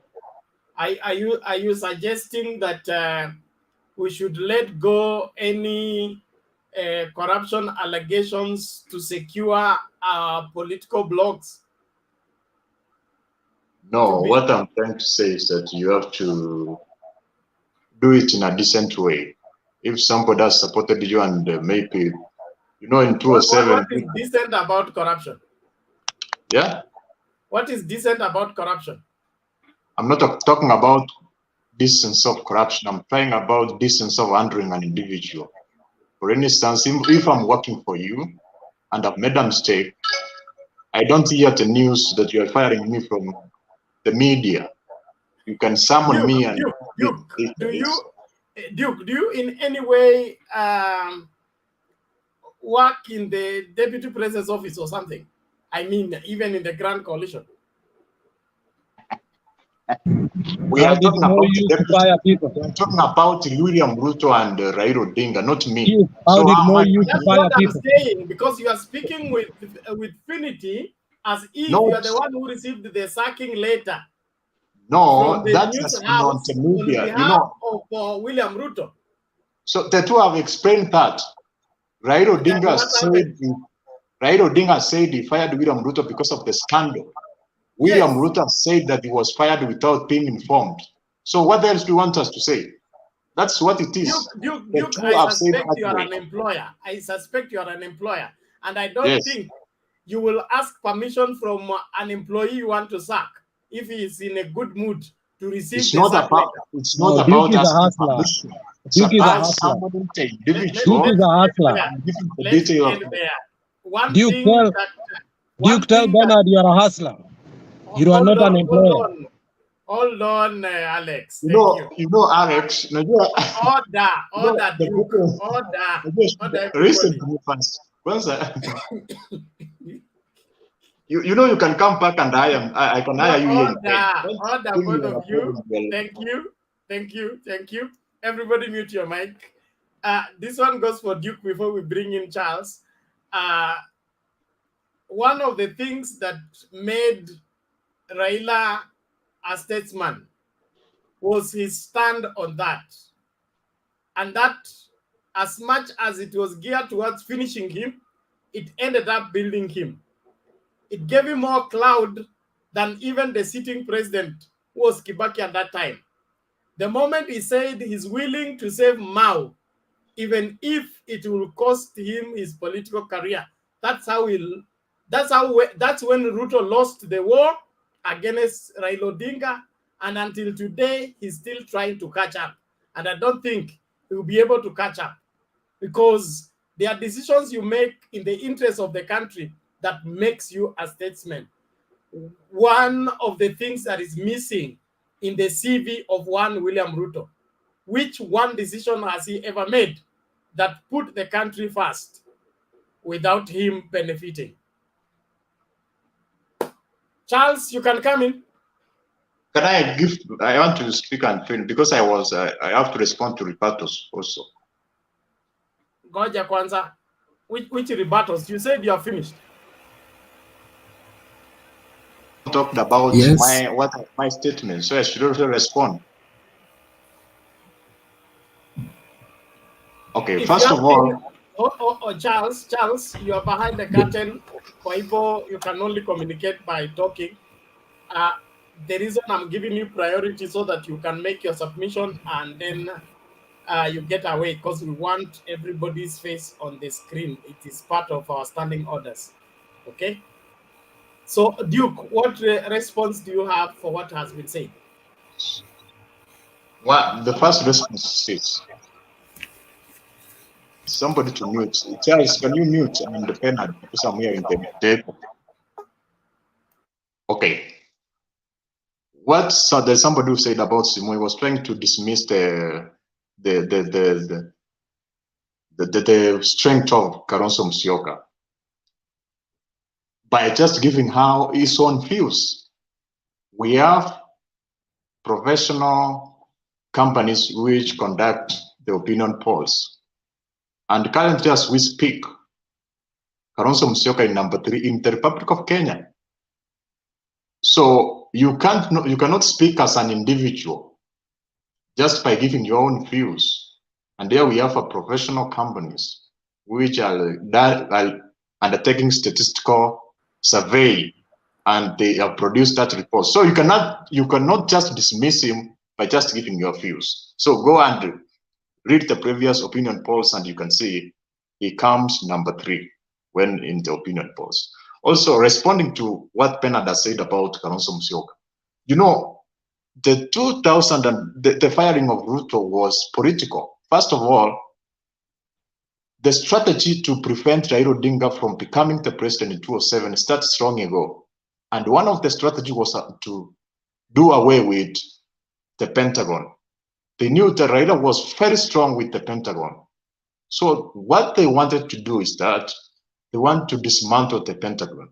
That's why some scandals came. They were trying to pit the Pentagon members. So that's why all the Pentagon was dismantled. And that's what made Raila Odinga not to win in 2013. So even when you're a smart politician, if you have like somebody has been accused in your camp, you have to be very keen. You have to scrutinize the allegations and actually make an informed decision, not just somebody tells that's a scandal there, and then you go and you fire somebody who has given you over more millions of votes from the Rift Valley. You see, that's a political catastrophe. So that's what I can respond. Yeah, but Bernard, Duke is ignoring the fact that there were so many people in the Rift who was senior, and he's ignoring them, thinking that the person who delivered those votes was one William Samoei Ruto. I mean, is he saying that William Samoei Ruto is the only one? Or there were Franklin Beth, there was Koskei, there was Sally Koskei, there were all these people from the Rift Valley. So if I say that James Orengo is from Nyanza and the likes of Anyang' Nyong'o, what does that? Does that mean that they are equal to Raila? By that time, in 2007, Duke, in 2000, we are having a conversation. He has asked me a question. I'm responding, which is okay. In 2007, you cannot lie to anybody that William Samoei Ruto's status was where he was. In fact, what put William Samoei Ruto to be where he is after. But in 2007, people like Henry Koskei were too powerful. So don't even lie here openly. We agree right now William Samoei Ruto is a supremo in the Rift, but in 2007, he was a nobody. Okay, thank you, Alex. Duke, for your information, the person who took Raila Odinga to the Rift Valley was Kipkalia Kones. It wasn't William Ruto. William Ruto ended up in the Pentagon because he contested for the presidential ticket of ODM at Kasarani.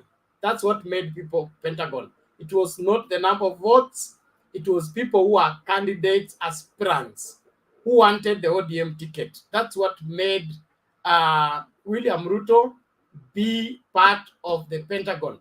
But the people who took Raila and introduced him to the Rift Valley, it was not William Ruto. It was Kipkalia Kones. Then it was the late, what is her name? The sister to the late former Bomet governor. Lona Laposo. Yes, Lona Laboso. Those are the giants that took. So are you trying to say all those people were politically stronger than William Ruto? What are you trying to say? Anyway, so far. Anyway, Enrico Skay was the vice chairman. William Ruto was not there. Enrico Skay was the vice chairman. You are talking, we can tell you about Rift Valley. I'm from Rift Valley. That time, Enrico Skay was the vice chair. So if you want to know much. are talking about somebody who can mobilize political, who has a political sway. Not, Order. for example, Sivuna is the vice chairman of the ODM. No. Does he has a sway for investing? Duke, if only you listened, you will learn. Okay? We are giving you historical facts. We are not giving you imaginations. Okay? And Kenyan politics has not happened in a single day. Yes, Selina. The Kalenjins, bila kiongozi yeyote walikuwa wameenda kwa Raila. The leaders followed. Ile advantage Ruto alipata kwa jamii ya Kalenjin ni wakati alishikana na Uhuru Kenyatta, kama Moi na Henry Koskei na Biwott walikuwa wanatakikana kuwa chairman ya Kanu. So Ruto as a young man akaongea na Moi na akapaswade ndio Uhuru aweze kukuwa chairman ya Kanu. That is where Ruto alitokea.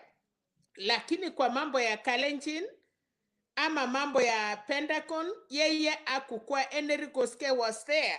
So ukiongea mambo ya Ruto ungesema sahi wakati mzee aliretire. So we look at Henry Koskei, tukaona all these other men. Ruto as a young man ndiye aliweza kusimama, na hata sahi as you are talking, enda uliza jamii ya Kalenjin. Alichiweka hapo, na ndio umeiona vita mingi imekuwa pale yenye sikutaka kukwambia, but weka submission yako bila kusema at Rift Valley. We had leaders in Rift Valley wale waliweza. So mwenye alitengeneza Ruto ni wakati alisupport Uhuru Kenyatta, kama Wakalenjin wengine hawakukuwa hapo. So ulisa sana, enda fanya alafu uruti hapa uulize. Saa ingine ukiongea kuhusu jamii wengine usikue so much that unajua kushinda watu. Thank you. Thank you, Mama Selina. I think that's clear enough. Let's not, history cannot be changed. When you try to change it, it will still catch up with you. As far as Kenyan politics is concerned, we have come a long way. And let us not attempt to change history to suit a particular line of thought. We know what transpired when and how it all worked out. Charles, please come in, make your submission quickly as we move on. Okay, thank you, Bernard. Okay, I'm currently following the program. I would like to say thank you for this. Okay, I will join next time when the discussion is starting. But for now, currently, I'm just joined to say thank you for your program.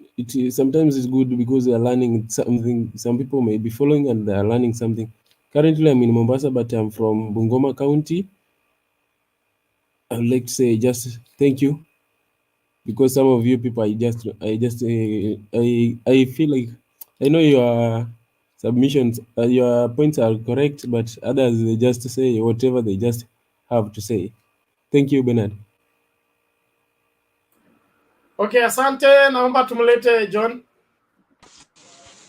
Thank you so much, Mr. Bernard. I say hi to all of you, Mama Serena, Alex, Mr. Duke, Charles, and Simon.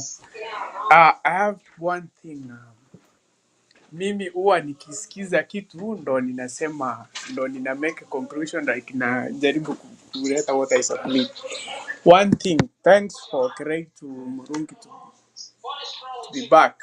I know alikuwa anapima upepo huko aone kwenye kunaenda vitu zinaenda aje.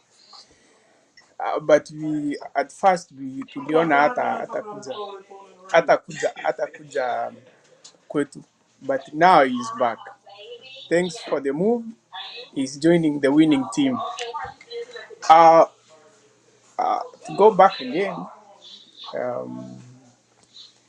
Mr. Duke, Mr. Ruto, to be as my conscience, in the 2007 those elections, he was not the key person from the Rift Valley. He was a principal, but he was not the key. We had people like Kipkari Akones, who was my area MP. Those are the guys ukiwashikanisha na yakina Ronald Boso, Cyrus Gay. There were people walichangia for those votes zikatoka Rift Valley other than William Ruto. And is another thing, you know, let's be honest. I'm honest with you, right? I'm now like in your part. This is a question that I ask you, maybe utakuja kunijibu baadaye. Which country do you need as from August 9? Which kind of a country do you want?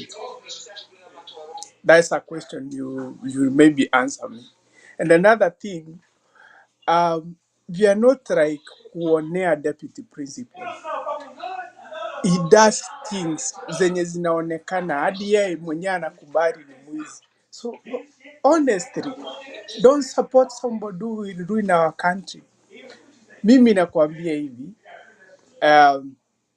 tungekuwa tunajua Matiang'i ni mwizi ama Kisi, singemfuata just because eti sasa ni mtu wangu nimfuate. Hapana.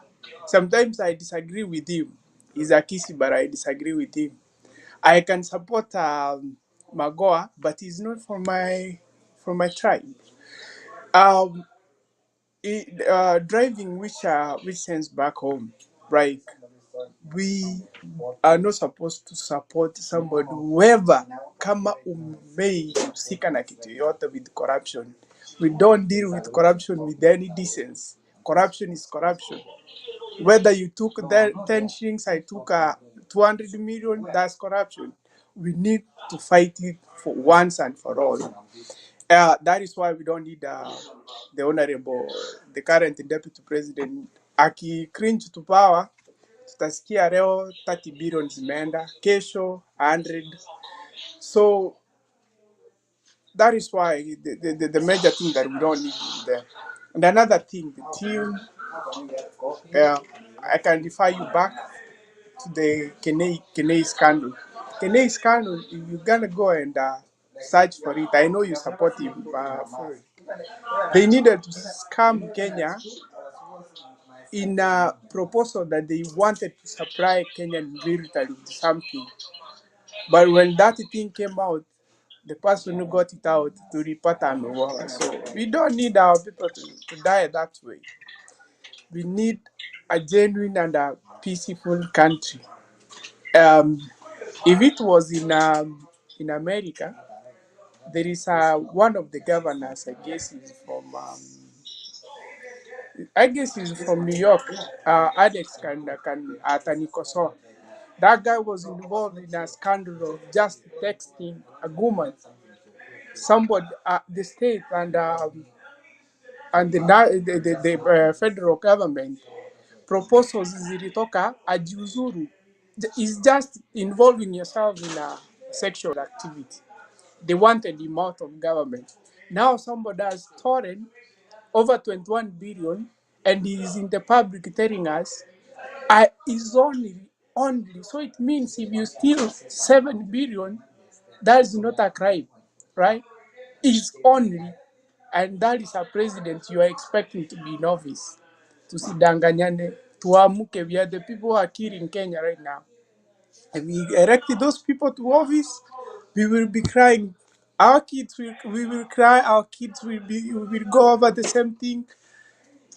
And our other generation, 2-3 generations, will go over the same thing. We don't need to kill our Kenya. We need to propagate Kenya that will be better for me, for my kids, for my grandkids. That is why I need Azimio to be in office. Thank you, Mr. Bernard. Okay, asante Bwana John. We appreciate your submissions and counsel to Kenyans. I believe they are hearing you loud and clear. Alex? Yeah, Bernard, ulisema tusiongee juu ya bodaboda mpaka siku ingine, so I didn't have much. Again, I'm saying happy Women's Day. Nashukuru kwa mama wote, na kitu moja nilikuwa nataka to rebut to Sam. Sam anasema, and I hope he's listening. I wanted to ask him how old he is. And then Sam mwenyewe alituambia he retired in Kenya before he went to German. And I am sure in German too, he has retired. So he retired in Kenya, he went to German, he retired and is still working. But he expects Uhuru to retire once and stay at home. I mean, if you are retiring from the presidency, what prohibits you from not doing what you love most? If it's politics, nobody constitutionally is allowed to forced to retire from politics. If it's a seat called the presidency, you retire from it. But if you still want to participate in politics, you can do that. It's only that you cannot go to the elective seat called the presidency again. So I would like to tell Sam kuwa hii maneno ya kusema kuwa Uhuru will be getting money ya retirement, yeye anapata pesa retirement Kenya. Does it mean now that because he's getting retirement, he cannot work anywhere or do anything? And that is why Atuoli warned us earlier. At first, I thought it was weird, but Atuoli told us earlier that he is too young. And I felt annoyed at that particular time. But you look at Uhuru now, he has matured. Now he's a statesman. It's now that he should even start politics from my side. Because now he has known how to treat Kenya as an entity, from a regional kingpin to a statesman. So for me, Ahmed Nasir in 2013, if you go back in a capital talk with Jeff Koinange, he told Jeff Koinange that Uhuru is too young to go into politics. By the time he retires from the presidency, that is when he needs to get into the presidency. And I thought it was too weird for him to say that. 10 years later, I'm witnessing what Ahmed Nasir said. So some should not say that Uhuru is too young. If it's Uhuru should not participate because he will be getting retirement. If that is true, then he should say Kalonzo should not. If that is true, then Mudavadi should not. And there are so many other people. So the issue of saying Uhuru cannot participate, it's neither here nor there. Uhuru can participate, but the only seat he cannot go to. And if it were my power, the only person right now who is able to become a better prime minister because of the experience for the question and answer in parliament, for me, it's Uhuru Muigai Kenyatta, to show people how to work within the seat of the prime minister. I don't say that he must be, but the person right now who can qualify and show us and be a trailblazer on how a PM must behave, because Uhuru is very eloquent. Tumpenda tusipompenda, as a president before, hata kama wakati alikuwa ule mlengo mwingine in the country, I did not like him, but wherever he goes to international platform, he represents us in the most qualified ways. I mean, who hates Uhuru when it comes to speeches in international podium? So I can say that Sam is very wrong in that, and I wish he was here to understand that. Mr. Duke, you're my friend. You cannot say that William Samoei Ruto in 2007 was a kingpin. I mean, if you start arguing from that point of view, then for me, I cannot argue with you, because then it looks like your history in politics is a little bit too far-fetched. And Benaz has told you, the people who became in the Pentagon, who were part of the Pentagon, were people who contested for the presidency in ODM. Otherwise, people like Kosgei were too powerful at that particular time. And anybody can tell you that. And if you look at the Ocampo envelope, it was constituted intentionally to finish one man. Not even William Samoei Ruto, Henry Kosgei. and it was intentional. And you have to acknowledge that it did actually affect him as a person. And they have kept the friendship with Raila Amolo Odinga up to today, if you don't know. The other day, the governor of Nandi went to cut the tea plantations of Kosgei. Raila condemned that. And they even helped him, not because we wanted, but the same person you are saying that does not keep friendship is a man who keeps friendship. Today, Kiraitu himself has told us that they are very good friends over the years, even though they had differences in politics. And every time you see Raila goes to a funeral or to something, to some function, you will realize that some of these people we think are his enemies, they are very close friends. So don't perpetuate here that Raila does not keep friends. That is very wrong, Mr. Duke. You need to understand Raila beyond the political differences that he has with people.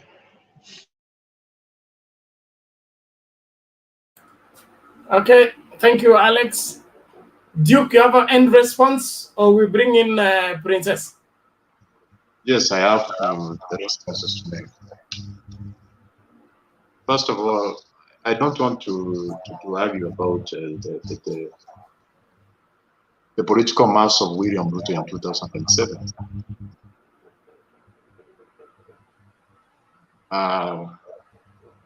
Some individuals even will argue that he should be given.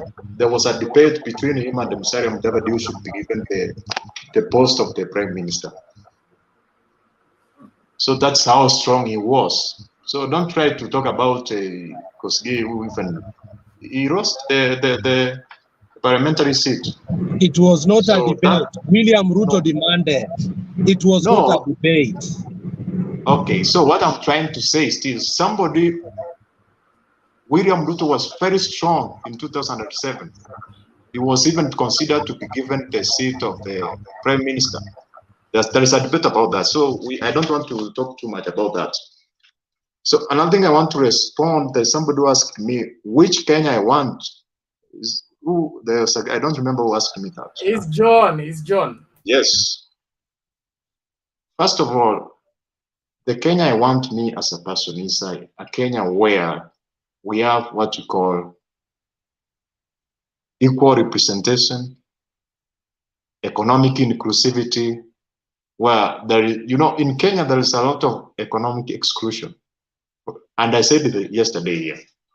The reason why most of you have traveled to USA, I see Alex, you are there all, is because you are trying to make ends meet. Maybe because you are not creative enough to come up with something which can sustain you here. So if we have a proper economic empowerment, are you trying to say you are more creative than us? Let's do this. Alex, you chair for a short while. I'm coming back. Give Duke to make his submission, please. Don't interrupt him unless otherwise, so that kuna kelele tafadhali. Thank you. Alex, the next person, Duke, you can go on. Thank you. Okay, so that's what I'm trying to say. I want a Kenya where there is an economic inclusion of individuals. So those who are here in Kenya in the ground, if you see the way Kenyans suffer, my friend, they are suffering. And the reason why they are suffering is we have very few individuals who are controlling more than half of the GDP. They are just controlling the GDP without creating employment opportunities. In modern nations, the richest individuals are able to translate their riches into employment opportunities.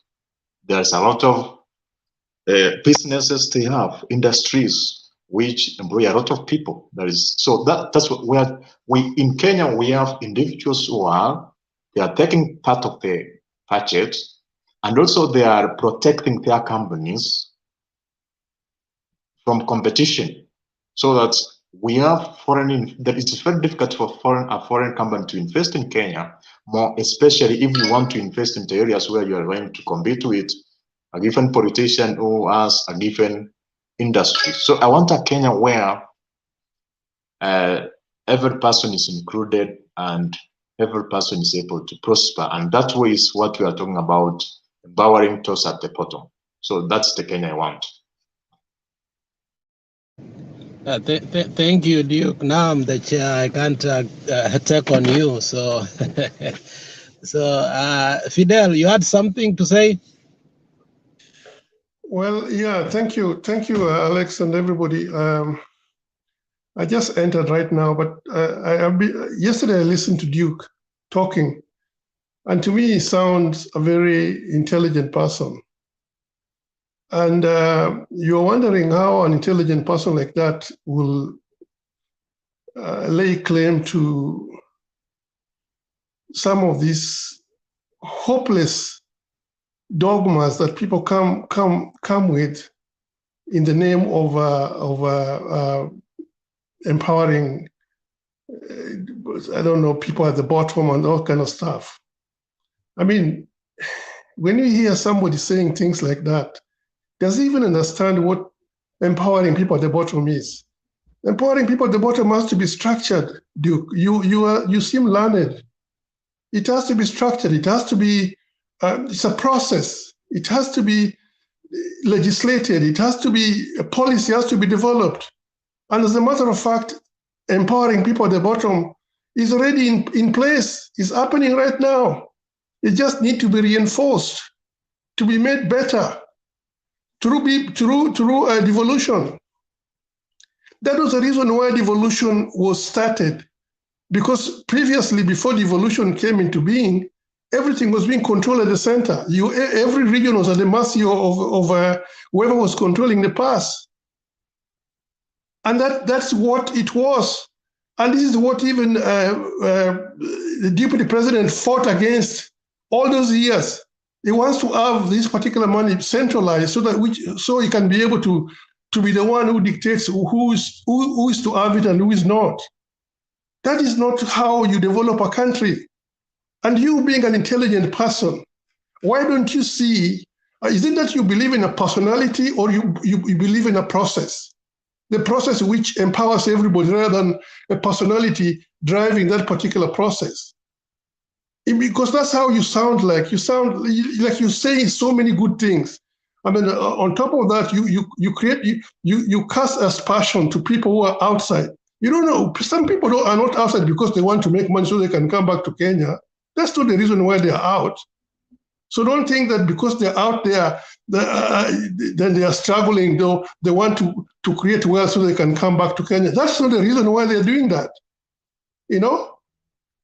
People are outside because of various reasons. So when you say something like that, I just feel like it touches me, and I don't like that, because you are making assumption. It's an hypothesis that does not really stand. But I want to tell you, Duke, particularly you, I'm addressing you. You are an intelligent person. And so when you stand there and you sit there and you keep defending the undefensible, even some of this, you see, this election which we are talking about is about character. There's nothing else. It's about character. Now, a character of a person has to be seen through what the person is and what the person has done. That's how you judge somebody. And they're saying, yes, this person has got character, has got integrity. I want to make sure that if he has all this, he's going to represent my values. Why do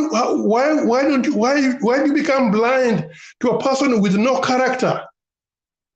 I mean, this one started from 1992, right from the beginning. You're seeing a young person who had an opportunity to show up for a cause worthy of living. And what does he do? He indulged himself in economical sabotage, where he sabotaged the economy. Kenya has not recovered since then. He was a part of it. I mean, there are so many things if we go down the line, so many about one particular person. So, but you are saying you're saying here that he's the one that you're looking to as a savior. after all the mess that Kenya is finding itself in. I don't want to even mention about corruption, because corruption is a beautiful name. It's theft. It's called plundering. Somebody who plunders the economy. And the funny thing is, he goes abroad and he makes a fuss out of everybody. You should look at this person and you start wondering, why would he be laundering his dirty whatever of Kenya in outside? You know, instead of dealing with it inside. A person with no character who keeps on lying even in front of the camera that he did not participate in nomination of cabinet ministry in 2013. He's blaming don't blame me for the failure of Jubilee. I was not the president. Yet he'd been going around and saying that he was the one who was ruling the country. The other guy was Mlevi. You know? So sometimes it's okay to simply accept and say, well, he on this particular instant is wrong. And I don't know why he's doing it. But you cannot defend it if you keep defending things that should not even be defended. And you're just a young person who was not even there when he's been doing all these things. Alex, I'll talk when my turn comes. I just wanted to respond to him. So, Alex. Thank you very much, Fidel. You know, Mr. Duke, when you pass aspersions that the people out of the country are not productive, I wonder, you pass aspersions that they are not innovative enough. That's passing aspersions, and I think we cannot have such kind of debate. I mean, it's very wrong. Yeah? Yeah, give me 1 minute. I want to say one word. And okay. Duke, you know, my side where UDA, lakini hapo huwezi kuwaletea maneno mingi ya Ruto. Waje tuongee to wait until August. Na huyu mheshimiwa ambaye amezungumza na hiyo video, hiyo yote unasema tunaichua, hiyo ni talking point yenu. That's okay. Talk all you want. Wengi hatutakuanza sana, tutacheka. Hiyo maneno yote unasema ni kucheka. Alex, waje nikuambie kingine. Kingine uliniambia mimi ni ile wase, kitu ulisema mzuri, nilikuwa mwalimu. Hii wale wanasema ati umogalero mwishe tako gamba. Alex, that's not me. That's your uncle. Especially your younger uncle. I sit next to him every day, everywhere we go. And that's how he talks. Nilifikiria hiyo nikacheka, nikasema sasa Alex ameniweka kama ako yake. No, let us be peaceful, wait for elections. Na hiyo mnasema kama Fidel, kama alikuwa anafanya yote mbaya, kwa nini Kenyatta siweke chera? I mean, all those flies, like you guys yourself, you don't think. Because you think Kinoti likes him? You don't think he could go to jail like tomorrow. So, unani ajaiba? Kemsa hiyo pesa alisema, na hii pesa nimeweka kwa islands alisema, next week I will come home and tell you. Think about all that. You know, kurop maneno mingi ya baya ya Ruto ni kazi yenu. You are free to do it. But most of us, na Alex, what you believe in the same. You, Alex, Bernard, Stony P. hata mama yenu, munaifika mahali fulani, munasema, hii mountain, we are not sure of it. My friend, that is very true. Na mukiangalia hiyo, mukisipende a whole day kuleta mountain uchere kwenu, utaona vile mtashinda. Lakini kama mjapata, says hata yesterday mlikuwa mnasema hiyo. Sasa mimi nasema, they spend 90% of the time saying how they have won the election. If you have not won the election, Alex, wacha nimalizie hapo. If you have not won the mountain, hii election tutaonana mbele. Thank you. Asante sana kwa nafasi.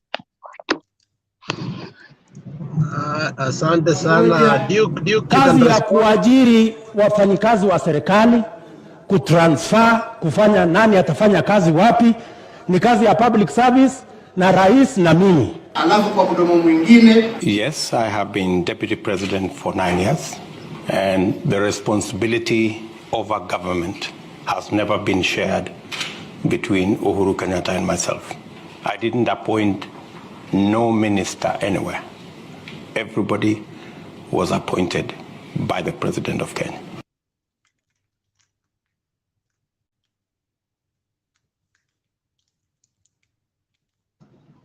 Asante sana kwa hiyo. Duke, you can respond. So first of all, I want to respond to Fidel. Fidel, I'm very sorry if what I was trying to say is this. The reason why people are moving from Kenya and Africa to Europe and America is that those nations are better. They are more advanced. Their resources are properly managed. There are more opportunities there than here. I was not trying to say that somebody who's moving there is stupid or not. And but Duke, wait a minute. Duke, didn't you say that we are not innovative enough like you? Didn't you use I was attacking you, Alex, as an individual, because what do you say about me? Okay. But what I'm trying to say is this. I'm not trying to say that those who are going to outside to first world countries or to America, to UK, is that they are not innovative. I was trying to say, if we have a country where innovation is given a ground to take off, where you can, for instance, start a business and pigs, and you are able to make a reasonable profit. There can be no reason where individuals can track. What I'm trying to say, I want a country in Kenya where resources are properly managed properly, where businesses are able to flourish, where individuals are able to start business, and I gave that example here, for example. What attracts foreign investment is the purchasing power of consumers. So you set a company where there is individuals who are able to buy goods and services. So a company is able to make profit, and a company is able to employ more people. That's why I said we cannot have a car manufacturing plant in Kenya, where most of Kenyans import second-hand cars, extravagant cars. So a company cannot come here to build a manufacturing plant and then it transports car again to a different continent to sell there. So we have to empower the consumers, and the one way of empowering consumers are creating what we call economic inclusion. So we have an economy where we have very few individuals who have, like, for instance, if you are talking about the richest, actually William Ruto cannot be even the top 100 richest persons in Kenya. That's not, if you are able to scrutinize the real individuals who are very rich in Kenya, William Ruto cannot be top 100. In Kenya, we have individuals who have a lot of properties, and what is surprising to those individuals? Do you know how that list is composed? Not rich, but he's top of the greatest thief in Kenya. No, not Kasudi, no. rich. Kasudi, no. Order. Alex, you're out of order. Kasuti, you're out of order.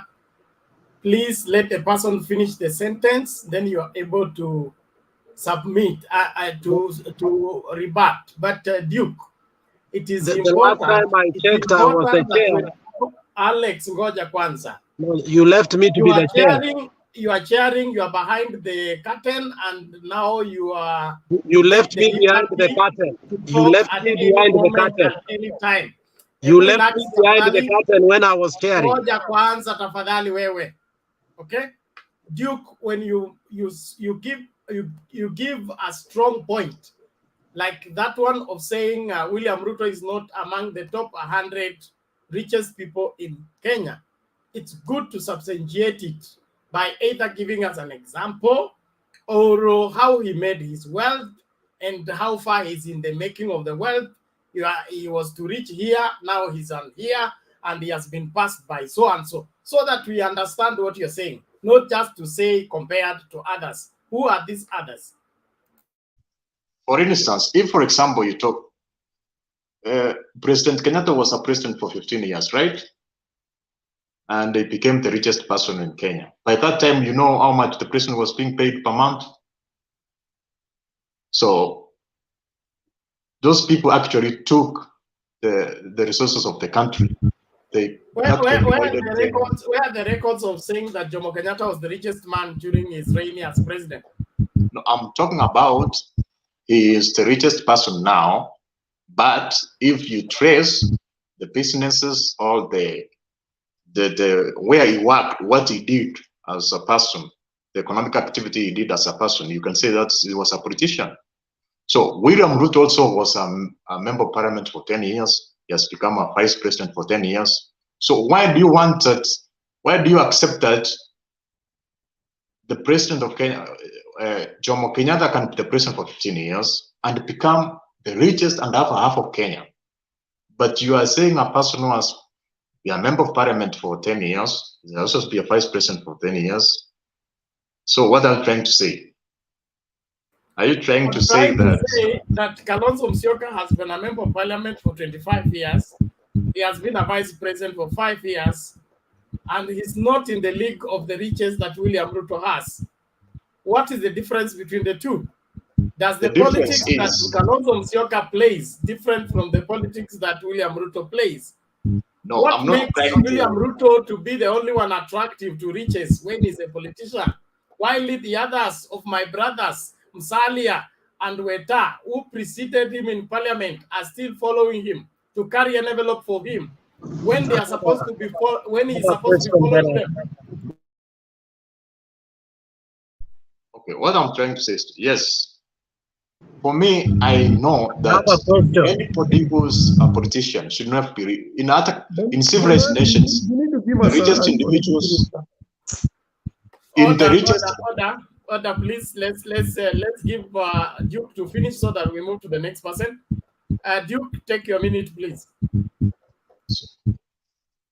In first world countries and civilized nations, the richest individuals are not politicians, but in Kenya is where we find the richest individuals are politicians. So obviously these people have taken the government resources in one way or the other. But also there is individuals who have businesses. For instance, William Ruto has a lot of investments. For instance, he has an insurance company which is Amaco. So that can generate income, you see. He has some hotels. Also, he has a farmer. You see, that is, and what I'm trying to say is this: we should not even question the riches of an individual. The government is the one which should trace the resources of the nation. If what I'm trying to say is, I don't want to contradict myself. What I'm trying to say is this: yes, you are contradicting yourself. No, let me finally. Let me just. Yes, you are contradicting yourself. Let me finish. Just one sentence. You are done. You are done. You are done. You Just are done. one Don't sentence. No, you are contradicting yourself. Don't contradict yourself. Alex and Kasuti. Accept that one. So in conclusion, what I'm trying to say, the government should be the one which protects, recovers, and prosecutes individuals who misappropriate the government resources. And in my own view, the person who is the most powerful person in the nation is the one who has the mandate and all the instruments to do that. But if you do that just in rhetoric, you say somebody is corrupt, somebody has stolen, those resources are not recovered. So we cannot believe you. So we want action where resources are recovered and individuals are prosecuted. That's how we can solve corruption. Not saying that this person is very rich, he is corrupt. It's about following the resources which have been stolen and then they get recovered. So that's my stand. Okay, thank you, Duke, for your submission. And I'm going to. Hey, Bernard. Hii anointing ya kila mtu kujiongoza hapa lazima ikome. Alex. Yeah. Why are you microphone happy?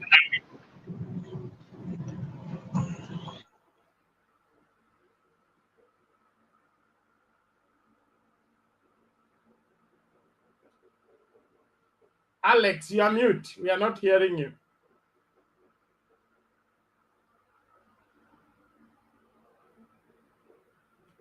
Okay, it's like it's gone. Well, Duke, I will not invite you to respond to this, but I just want to explain to you something that Fidel brought out very clearly. When the Kenyan economy was doing well under Moi, with all international sanctions, we were still able to buy sugar at 4 shillings and bread at 2 shillings and 60 cents. And everything was okay until Kanu 92 came. And because of the pressure of wanting to win an election, the person that supported the regime that destroyed the economy by overproducing the shilling, that is the printing of the 200 shillings and the 500 shillings in the same year. That's what messed up the economy. By that time, the dollar was exchanging against Kenya shillings at 35 shillings. From that 92, it jumped to 65, and then it has never gone back again. That is when the economy was destroyed. Our departure from William Ruto is that he was in support of that regime all through, despite the fact that he was fresh from the university, who was in a better position to advise the president and say, if we go this way, we'll be destroying the economy and we'll be doing away with the future of our children. But after being a beneficiary of the running down of the economy, okay, he now offers himself as the savior of the same economy. To me, that doesn't add up. And if he has had a Damascus change, he's yet to own up of all those ills that were done. The money that was being carried at anniversary towers in a room, you pick as much as you want for your pickup and head to your village for the campaign. That is what destroyed the economy. And we have never recovered since then. And anybody who wants to support that ideology of survival by all means, print as much money as you want as long as they help you win an election. That will not be tolerated by anybody sensible or supported by anybody who wants this country to move on. We ran down not by the corruption claims, but by irresponsible action by a regime that went on a spree of printing money for the sake of winning an election. Yes, Penny. Yes, that's very intelligent. That's why I come to your show to listen and learn a lot. But my friend, there's one last technical idea that you didn't follow through with it. The foundation, you're right. The economy of Kenya was messed by the Jirongo money, which they gave people at night in the market, and they would take that money. That's very true. There's nothing wrong with that. But the only part that you did, and you should finish with, is that if there came a government to correct that mistake, it could have been corrected a long time ago. We saw Obama print money. We saw Germany and Europe being built to what they are after being destroyed by Hitler and the company, Mussolini. So, Bernard, it is what has been done after 1992 that will change. Obama printed the free money, fake money, if you want to say. But within 2 years, he had paid everything back. Corruption. If you fight corruption, those prices could be set by the market itself, be it the market in the home or whatever. So if we fight corruption, let's fight the stuff that is right. If we fight corruption, that fake money of Jirongo money could have been corrected a long time ago. Everywhere, if you go to any country, they have had situations where they have to manipulate their economy to get to where they are going. But they have to know where they are going. You see, China started with communism and all these other nonsense. Guess what? They are capitalists now. You have to go to a certain city and buy all the neckties. Another city, you buy all the shoes, on and on and on. You look at the engineering that they are doing all over the world. It is the government of the day that solves the problem of tomorrow. Thank you, Bernard. Thank you. Thank you very much. I have a little background in banking. And in banking, to manage the economy, you don't print more money than the reserves you have, or rather the gold reserve can allow. The moment that is done, what you do is you're inviting inflation, and that is what is happening, and that's what happened. Obama printing money, he was not printing it from the air like Idi Amin. Idi Amin printed from the air in our neighbor here. And what happened? Uganda has been, Museveni is in his 35, is it? It's 35 or something years of presidents. He has never recovered from that. The Uganda shilling is still the worst shilling in East Africa because of that one mad mistake of printing money regardless of how much foreign exchange you have and how much reserve you have in your gold reserves. So let's not try to, justify something. And what you are looking for is not even to justify the cost. It's for us to find the root cause of our problem and solve it. But the person that led us into that disease will not be the one to remove us from the same. Thank you. Just 1 minute, I want to respond. First of all, there is no country that has ever been in Kenya. Just 1 minute. Son is concerned. 1 minute. Order. William Order. Ruto. Duke, order. Penny. Just 1 minute. William Ruto was born in 1966. So in 1992, he was 25 years. So you are telling that a young person, 25 years, moves from a university and goes and prints money in a government where we have a running government. So you have to say President Moi printed the money. It is the president. You can't say that a nation which is functioning, it has a president. Ask Chirongo. So you say that a young person goes and prints money. It was Ruto. So can I go and print money instead of Order. So that's the mistake of the president. So we can say this: President Moi printed money. So you can't talk about a young person going and doing those things. Wenye walikuwa natoa pesa ni Ruto na Chirongo. Why can't you ask Chirongo? Hawa ndio walikuwa nafanya kazi wakati hiyo. Wacha kukuja kuongea mara Koskei. Now you are talking about Moi. Hiyo mambo ya pesa ulisa Chirongo na Ruto, na Chirongo ndiye amesema ukweli what happened. Alikuwa natoa t-shirt 1,000 anarudisha 100 times. So usikuja hapa kutuambia kama vitu yenye ujui ama unaenda kusoma kukukul. Ulisa wenye wanajua t-shirt yenye ilikuwa ya Kanu ilikuwa inaenda namna gani. Pesa ya YK92 nani walitengeneza note ilikuwa naitwa Chirongo. Okay, hiyo ni 500 note.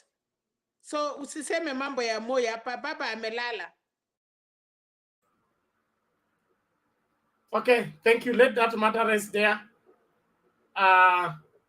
Let's do this. Themba, how are you today? Thank you for coming. Alex, are you back? Bernard, yes. You know, sometimes you amaze me. Bernard, you're not very fair. Yeah. You are not fair. I've been carrying my hand. You want to run me from all corners. Roger Kwanza. I've been carrying my hand for so long. Hold on. I'm even handing over this leadership. Okay? I just want to set the house in order before I leave. Alex, your mic is on.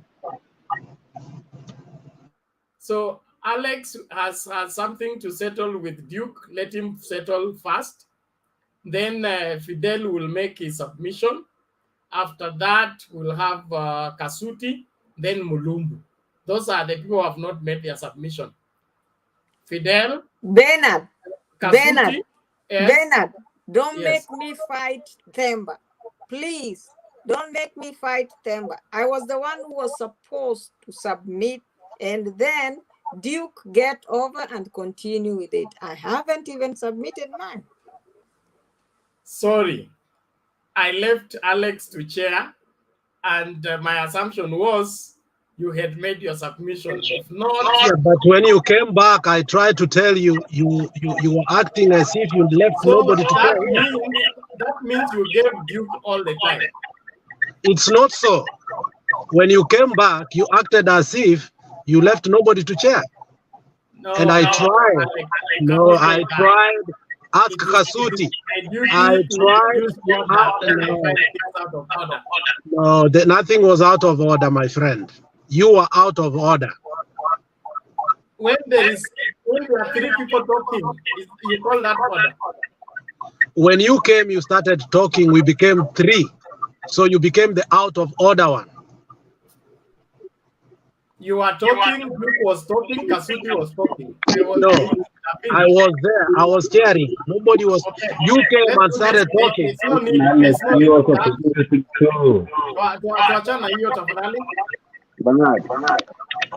Thank you. Let's do that. Let's do this. Alex, settle whatever you have with Duke Maramoja, twende kwa Princess, Fidel, Kasuti, Mulumbu. Themba, you run the show. I'm out of here. You better.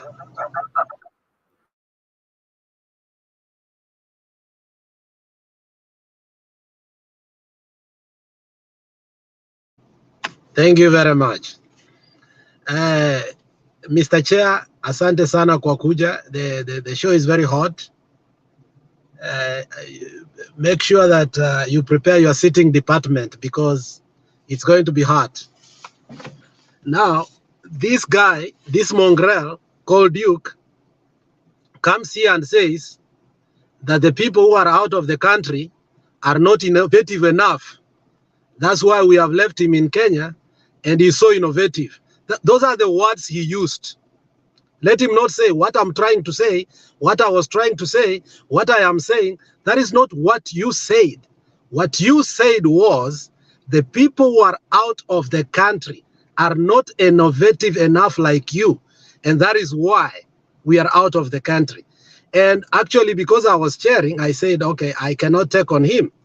Then Fidel came and told him, you cannot pass aspersions as if those of us who are out of the country, we are here because we are not innovative enough. Now, I want Duke to tell us how innovative he is so that we can believe him. Because I don't want to pass aspersions on him. I want to know what innovation has he trailblazed so far so that we can be able to listen to him. Because that's how he attacked all of us who are out of the country, that we are not innovative enough like him. Those were his words. So Duke, it's your opportunity to tell us how innovative. Don't say it was personal to me. You say, all of you who are in the panel, those are the words you used. So I want to know how innovative you are. Then from there, I will take on you. Alex, don't try to. First of all, you said that. No, not first of all. Excuse me, Duke. I'm trying to say we don't want to hear that hooliganism. We want you to go straight to the point. We are sick and tired of hearing, first of all, I'm trying to say what I was trying to say. Please go to the point. The point I was saying is this. What I said is this. I say that the reason why people move out of Kenya to go to foreign nations, and most of them are suffering. Some of them are okay and others are suffering. We find a scenario where you find a person goes to US or somewhere, you are given a course, 1 week course on how to wash a person, and then you are actually doing slavery, some individuals. The reason I was saying is this: the Kenyan government has failed to manage the resources properly so that there is a good environment. Those are not your words. Excuse me, guys. Let me get this guy. So that's what I say. Do not pass aspersions on people who are holding the economy of Kenya. Even your boss called Ruto said, we are holding the economy of Kenya. We are holding your economy. I'm talking Do as a not person. think. No, we will take on you. We will take on you and tell you that do not pass aspersions on people who are out of the country and say that they are doing slavery. Which slavery are we doing? Boda. No, the guy is saying some of you are doing slavery. Is he out of his head? Give him a break. Come on. Let's mute. That's mute. Kwani Penny Nyagota is doing slavery here. Alex, mute.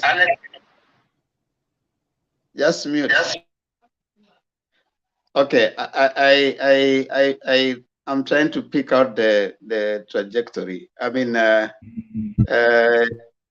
Duke, you don't have to go. It's a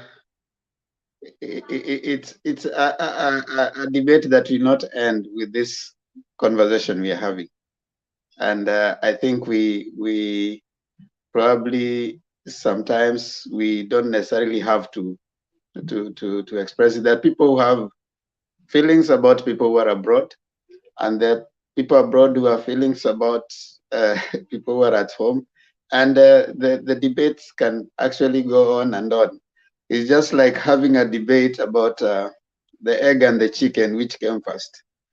So you can, yes, Mama Selina. Of course, it's the chicken. The chicken came first. Thank you so much, Temba. Actually, serikali ya Kenya, kila mara the president or anybody in Kenya, wanasema watu wenye wako abroad, we sent a lot of money. Na nje hiyo pesa inatumwa na watu wenye wako nje ya Kenya. Then wale watu wametoka nje ya Kenya, Temba, walikuja kutafuta opportunities. Na kama kuna moja mbili of which hata sijaisikia yeye anasema ati watu wako Amerika sijui wanafanya nini.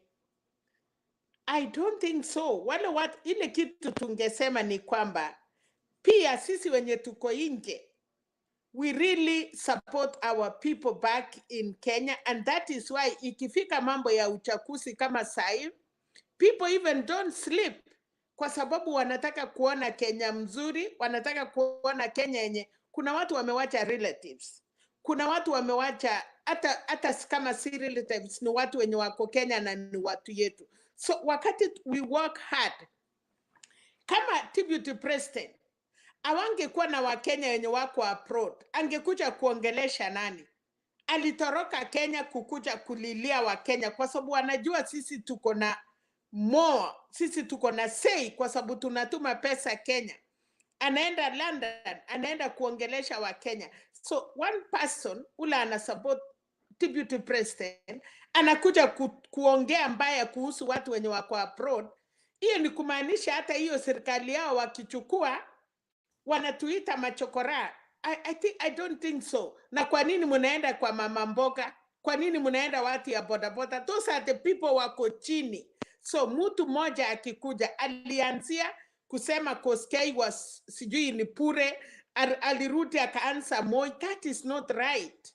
That is not right. Kucha hapa tetea mambo mzuri ya kusaidia deputy president kupata kura. Lakini usikuje kuchumulisha watu na kusema I was talking about Alex. Alex is us. And us is everybody who is abroad. We work hard day and night. Kuna mtu alikuwa anasimama kwa mkutano ya Ruto na akasema if they are real hustlers, it's the people in abroad. Wanafanya 3 jobs. Na alikuwa anapika makofi akisema yes, the hustlers are actually in America. And then one young boy anakuja kuongea maneno hapa kutusi watu. Kama uchapata chance ya kukucha nje, jaribu kutafuta. Thank you, Temba. Temba. Okay, let me hear from Penya Gaka, and then I hear a closing of that matter from Alex, then we can move on. You cannot Yes, leave me out, Temba. I want to address that guy called you. Alex, Temba, thank you very much. Alex, some of us have stayed here in America longer than before you were born. So you do kusema yeye anasema ni debate ambayo inaendelea. Alex, personally, your uncle mahali alikuwa anafanya kazi, mzee wangu alikuwa ananiambia, unajua sasa wewe ndiye anatafuta. but I've raised my family here. I've done, hata ni remove all the family back to Kenya. Kuja nyumbani watoto wanacheza na fumbi. Ukiwa hapa America, you go to swimming pool. My friend, let us calm down and know that we all have innovations. Alex, wewe unaandika watu kutoka New York, kutoka wapi? Usiudhiwe, don't get mad. I mean, usikasirike na hiyo sana. You have to debate in yourself. What are you doing in Dallas, Temba? Will you be in Bungoma and be better? There is no social network in Kenya. Ukianguka kutoka juu, unaenda kwa fumbi. We have seen all this. You know, Alex, unajua wale watu wote wakweli walikuwa mabunge, walikuwa wanafanya nini, what they are doing. So in America, at least there is a system, there is social network, ukianguka uwezi kuanguka sana, and there are so many things. So hiyo ni debate ambao tusikasirike nayo. Please, Alex, grow up. Just aja huyu Duke na Duke. Sisi tukiwa hapa America, huyu Alex anaendesha magari America mzima na anaandika watu. So how innovative do you want him to be? Asante sana Temba, I'm sorry. Na Kitari unasemaje ndio? Actually, asante sana bwana Temba. Temba, let me address Mr. Duke. Mr. Duke, you are so misinformed because I want to take him from point to point. This guy, Duke, you're so misinformed. Now let me put some light to you. Stop living in a cave. I think you are living under a cave and you should be a caveman. Our watu wako America, ukiona where they have worked so hard. They work double. Wewe unalala paka saa 2 ya mchana. You wake up and go to job from 8 to 5. Unakuja matatu na nyumbani. Unasema that's production. You don't know what you're talking about. Number 2, you live in Kenya and even you don't know who is the richest man in Kenya. Kenyatta is not the richest man in Kenya. I'll tell you the 10 richest men in Kenya. The top 3 are Indians. Murali, and then followed later on Mama Ngina Kenyatta with 1.3 billion, the richest woman in East and Central Africa. And then Kenyatta comes with $300 million worth of property. Ruto is only worth 50 million. So stop telling us lies. It's not about politicians. Entrepreneurs in Kenya are doing pretty good. Look at Macharia. Macharia is worth 250 million. And Raila Odinga, with his father's property, which he inherited, East African Spectra, is worth 250 million. Those are the richest Kenyans. Don't tell us about, how we are out here looking. We work so hard. Thank you. You are annoying. Should go and... Okay, Fidel, what is it? Briefly, so that we close that chapter. Well, I just wanted to correct you that the chicken came before the egg, so you should know. And two, I don't want to quarrel with Duke. I think his last statement was a bit offensive when he said that some of people, they go to America and get 1 week course and they start washing people. I think that is really disparaging. You really, even if you have something to say, don't go into those kind of things.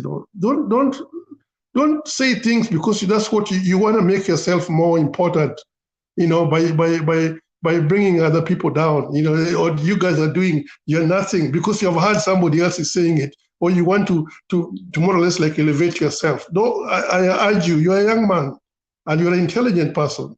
Don't use those kind of rhetoric, to disparage, to cause aspersion to other people, that mnachukua kosi ya wiki moja alafu unaosha matako ya mtu. That is not a language for a young person who wants to promote Ruto. Please, let's be careful the kind of language we use. That's all. Temba, make sure that I get my turn. Please, this is just a comment. Thank you. You'll get your turn. Alex, gonna close that debate.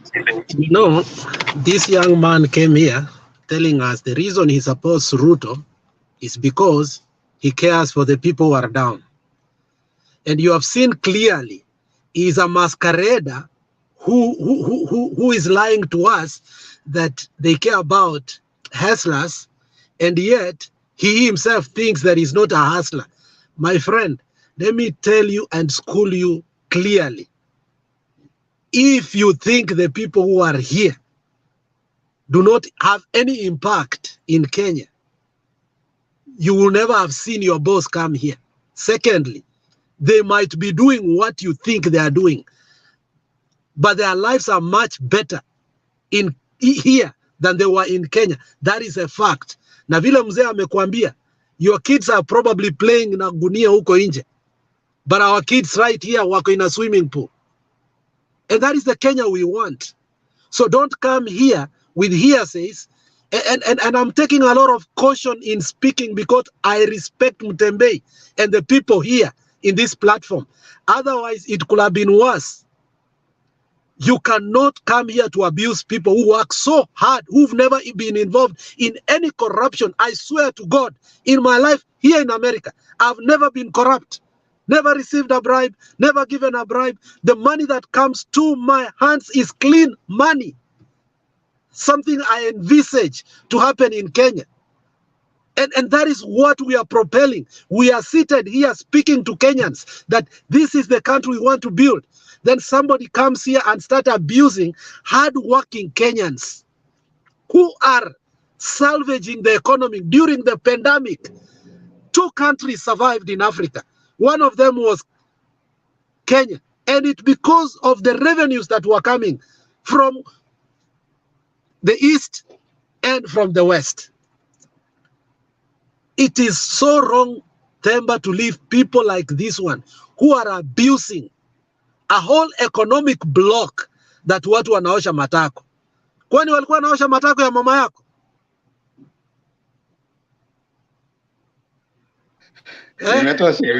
Imetosha, Alex. Temba, can I say something? No, it's okay. It's okay. Let's let it rest. Alex, forgive him. It's okay. It's okay. Let's let it rest. It's a point has been made. I just want to say one point. Mulumbu just okay. Mulumbu mute. Mulumbu just Mulumbu, what are you issue? Just mute. Just mute. Let's let it rest. It's there are 2 things I was told. You either get out there to look for a job or you look for money. If you look for money, you'll get it. If you look for a job, you might tarmac for a long time in your life. So there are those people who look for money and those who look for a profession. Ukipata 1,000 bob, the guy ambaye anafungua, the plumber ama yule anafungua the sewer system in Kenya, akilipwa 1,000 bob, na wewe ukae kwa ofisi ulipwa 1,000 bob. 1,000 bob is 1,000 bob. It will not be written hapo juu ati hii imetoka kwa kuosha, kufungua siwa, ama iandikwe hii imetoka kwa ofisi. It's 1,000 bob. If you pay fees with 1,000 bob, it is 1,000 bob imelipa. So I know that that's a debate that it's raging a lot. I mean, there are people who probably for one reason or another, they have chosen to engage in that debate, disparaging other people. One thing I can tell us all, let's respect Kenyans across board, whether you are in Kenya, whether you're out of the country, whether you're in diaspora, whatever reason, wherever you are, let's be respectful. Let's be careful how we use our words, how we respond to people, what we look at. There's something you can engage in a banter in your village, but when you come to a stage like this, you need to be as very sensitive and respectful as possible. Respect people's hustle. If you're not paying their bill and you're not, you don't do whatever for them, just respect their hustle. Appreciate. Don't. They say, appreciate, don't hate. Don't hate, appreciate. These Kenyans, the CBK released its amount on how much money goes back to Kenya every day, every week, every month. It's a lot. But you see, when it is coming, people don't really ask you where you're getting that money. These people may not know. But it's not in any way to look down upon someone in Kenya who is also probably also working hard and they're getting paid. So I think in all due respect, Duke, you might have had a point, but the one that I heard that you said that someone goes and attended one course and then they're doing something. Who said you have to attend a course for 4 years? Do you even know why they even brought you for you that you have to go to school for all those years? It shows your way of understanding of an academic system. Why is it? There are places where even if you clear their children, I mean, there are people who are even going to universities when they even like earlier, So when you are stuck on some way of doing things is when you'll come and say you do a course for this. Why do you do a course anyway? A course is skill friendly. So if the skill is going to pay you, why do you want to go to do things that are, might not even pay you eventually? So it's also shows Duke your ignorance in certain level. So sometimes we need to really step back. That's why I usually say sometimes when you talk too much, you might miss out on what really some things that you need to do. Sometimes it's good to listen. You just listen. You don't come with a lot of combative way of thinking. You might have had a genuine point, but probably the way you brought it out is offensive in many more ways than one. All these people are hardworking people. They are not coming here because they are idle. And when they're making money, you don't know what they have to go through to make that money. It calls a lot. And from the evidence that that's happened. So you don't need to come and start saying all this and that. Let's just be, I want to urge you, Duke, that when you want to make a point, be respectful. It's okay, respect people. You can make your point without insulting anyone. You can still make your point, either way. Just make your point if you want to make a certain point. You're a person who can learn. I see you're also a person who appreciates people's work. So just appreciate that, and let's avoid areas that will make us have certain. I respect everyone, whether you are in America, Qatar, wherever, and even if you're in Kenya, there are very many hardworking people in Kenya, and they contribute to the economy. So let's just appreciate everyone. I want to bring in. We let that at least close. I hope he who that has ears has heard, and I think it might not help us maybe elongating that. I want to bring in Princess Ziana, then we move on to Fidel, then I think Pen, Mulumbu, Fred Kasuti Pia. Okay, so you will come. I don't know who came first between you and Fidel. Who came first? I was there first. Okay. Fidel has already submitted. Fidel has already submitted. I have not submitted. No, I have not submitted. He has not. He was just answering a question and asking Duke. And that's what he was doing. Okay. Okay, Princess Ziana. It's a friendly talk, okay. I know. Okay. Temba, mimi nakushukuru leo kwa kunikumbuka. Asante sana kwa kunikumbuka. Listen more, talk less. Kwa sababu nikiongea zaidi nitajirudia. Kwa hivyo Temba, utaniwia radhi, nitaongea kidogo, unajua. Mimi nataka kushukuru wale wote mlioko hapa nami katika mjadala huu wa leo. Najifunza mengi, najifunza kuheshimu wadogo na wakubwa. Nikizungumza kuhusu jambo la kwanza ya mjadala Azimio in Samburu. Hiyo ilinikumbusha nyimbo za kitambo nikiwa shule. Nilikuwa bado ningali mdogo, sijui nilikuwa nursery, sijui nilikuwa wapi, nasikia tu nyimbo ambazo zilikuwa zinamtukuza Moi akiimba pale ilinifurahisha mno. Hizo ndizo nyimbo ambazo yani watoto wa sasa hivi hawawezi kumbuka hizo nyimbo ambazo zilikuwa, hawawezi kujua hizo nyimbo zilikuwa zinaimbwa. Nilikuwa nafurahia sana kusikiza hao wale Samburu, nikafurahia vile baba alipozungumza kule Samburu. Nikajua vile nilikuwa nikisema kweli Azimio damu inaendelea. Watu wanaendelea kuingia kwenye Azimio. Na hiyo damu inazidi kuingia kwa watu. Alafu Kiraitu, nilikuwa na tashwishi. Hata mimi nilikuwa ni kama Thomas hapo awali. Kwa sababu tulikuwa tumeijua jana kabla ijaletwa hapa. Sisi tulikuwa tumetangulia. Lakini bado nilikuwa nikisema hapana, huyu sio Kiraitu. Huyu ni mtu mwingine. Lakini nilipoona kweli ameingia, nilikuwa na furaha tele. Yaani ameguzwa.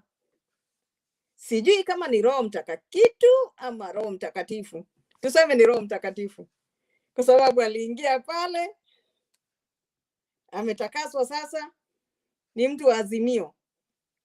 Sasa swala ninalo kwa Temba, namuuliza hivi, Temba wewe mwenyewe, kama watu sasa kila mahali ninaona Azimio, ni wapi Azimio ijaingia?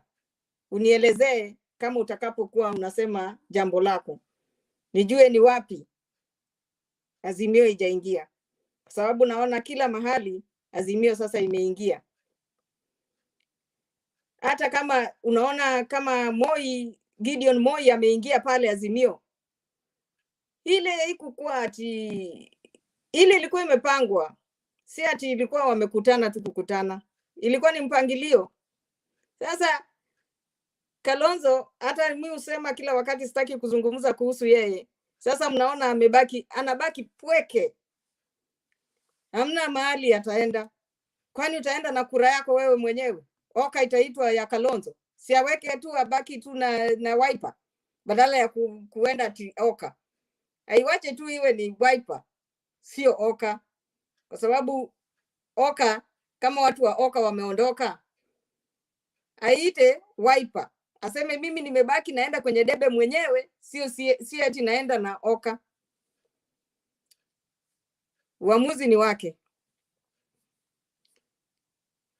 KK siwezi ongea kuhusu KK. KK hiyo Kenya kwanza, Kenya kuisha, hiyo hata sioni nizungumze nini, kwa sababu wanatapatapa hapa pale kama mkubwa wao. Huko association princess. Huko association. Sasa ndugu yangu, kama mkubwa wao ndiye alikuja naye hajui cha kuzungumza nchini kule alikoenda, sasa ni nini wao mazungumzo yao hata hatuyaelewi kabisa. Temba, nilikwambia hapo nilipokuwa nimeanza zungumza kidogo, sikiza mengi. Nashukuru, nitakuja baadaye.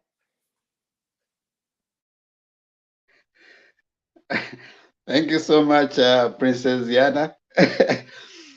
Wacha nijibu hilo swali muuliza kabla nilete Wayara, hata kama nitakuja baadaye. I mean, Azimio is all over now. It's in every province so far. So we can comfortably say that the wave is sweeping the country.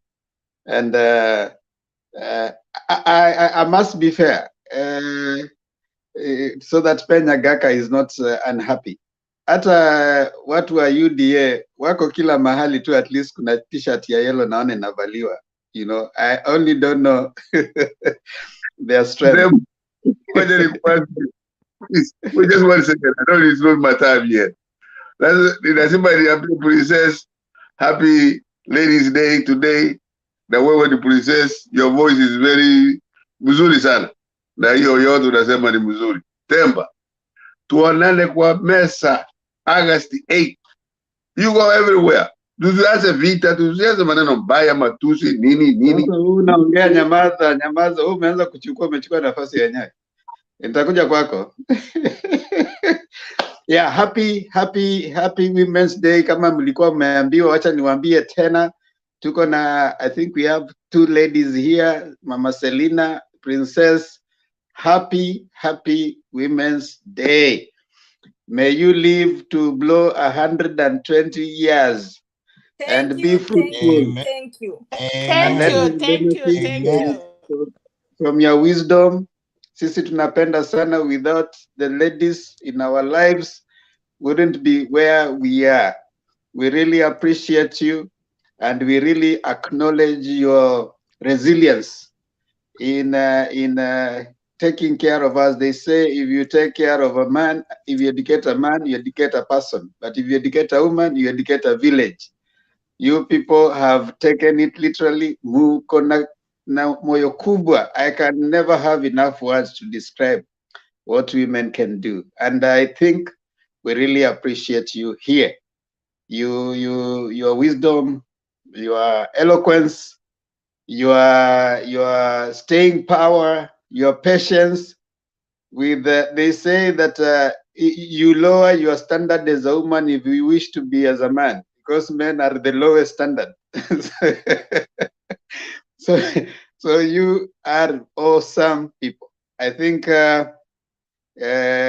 together with the ladies here, all the ladies joining us on the forum, asanteni. I think we have done our best. If we had a card from Motembe and a flower tungewapatia.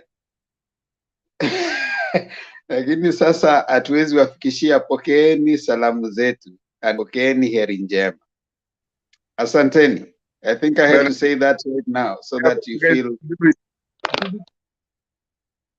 Now I want to go straight to Wayara, Fidel. Thank you, Temba, and thank everybody. Let me also reiterate and just thank the ladies that are on the show, and also not to forget that today is a marvelous, wonderful day, Women International Day. So we should celebrate them. We should celebrate them as our mothers, as our wives, as our sisters, our aunties. And I'm one person who believes that women make good leadership than even men. You're forgetting daughters like Temba and Lulu. Oh yeah, well, they're included in the women. They're all women. When they become a little bit bigger, they become women. So it's all inclusive. But I believe that women have more leadership quality than men. Men is just testosterone that keep cheating them, believing that they can lead because they lead with their thorax. But women lead with their mind and being very thoughtful. So I appreciate them. But I want to just go straight to the topic. Azimio in Samburu. I was very impressed by what I saw today. The women were wonderful. They look very colorful. Their dances were really nice. They made me look, I was so proud of seeing diversity of culture and being exhibited in that manner. The display was just marvelous. And that's just the power of women. You know, when women are given a chance to be able to display what they have, they do it with eloquence and with a lot of finesse. And that was really something to see. I was also encouraged by what Baba said. His speech was very wonderful. He started by identifying and addressing the problems of his circumstance, where he was. That was something in a departure from his past addresses. He started with the problem, so that he engaged. He brought the people together with himself. And when he started talking about his points, they become more effective because the audience was there listening. He had already identified the people's problems. And then even when I was talking about some of the points usually have in his manifesto, people came along with him. And that was really nice, completely different from where I usually start by starting and people already know what he's going to say. But today was really wonderful. And it showed that he can also think on his toes rather than appearing like he's reading a script, which was very good. Seeing a president who can be able to do that, just approaching the topic in a different direction, and yet still saying the same thing, which was really nice. Then we come to Kiraitu. Another encouraging sign to see that he got himself involved officially, not like the past where he was dragging his foot. People did not know what he belonged or where he belonged. That was very, very nice of seeing him. What I will prefer to see is that he unleashes his people to go on the ground, because Mount Kenya East is still a battleground. I mean, even is it Macorina or the guy on the wheelchair who is a supporter of Baba said it. He said we should not really cheat ourselves. They have got a fight, at hand. In other words, UDA or Kenya Kwanza also has support.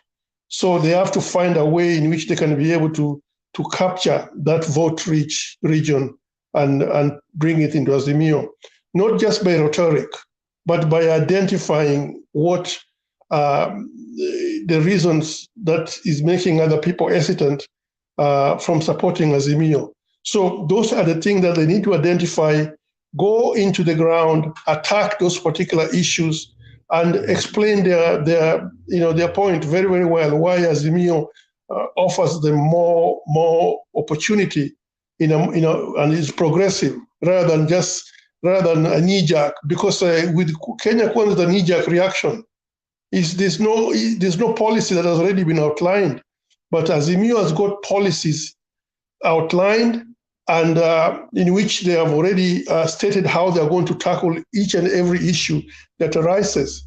So if Azimio people can be able to identify the issues, that becomes a more structured way of approach, which appeals to everybody.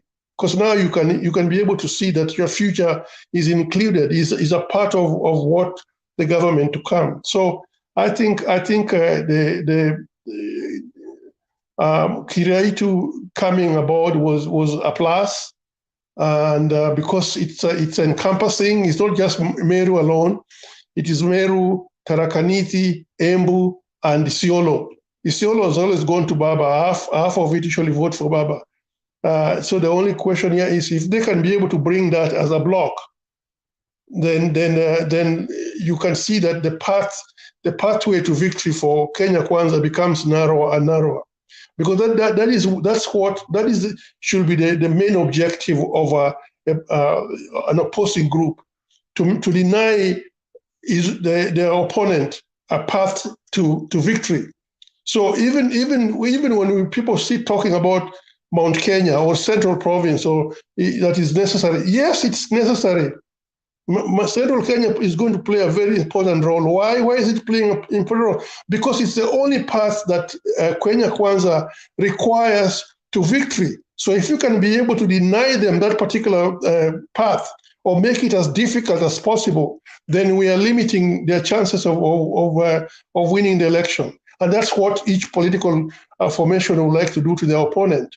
So I think even if you look at the map itself, it gives somebody can be able to conclude that out of the 47 counties, Azimio is leading in 32 counties. They are leading, literally. Forget about the provinces or the regions.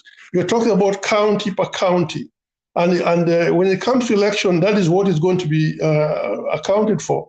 In other words, you have to win a particular percentage in every county. And I think Azimio is doing that. So that now the next thing they need to do is to send people down and sensitize the population.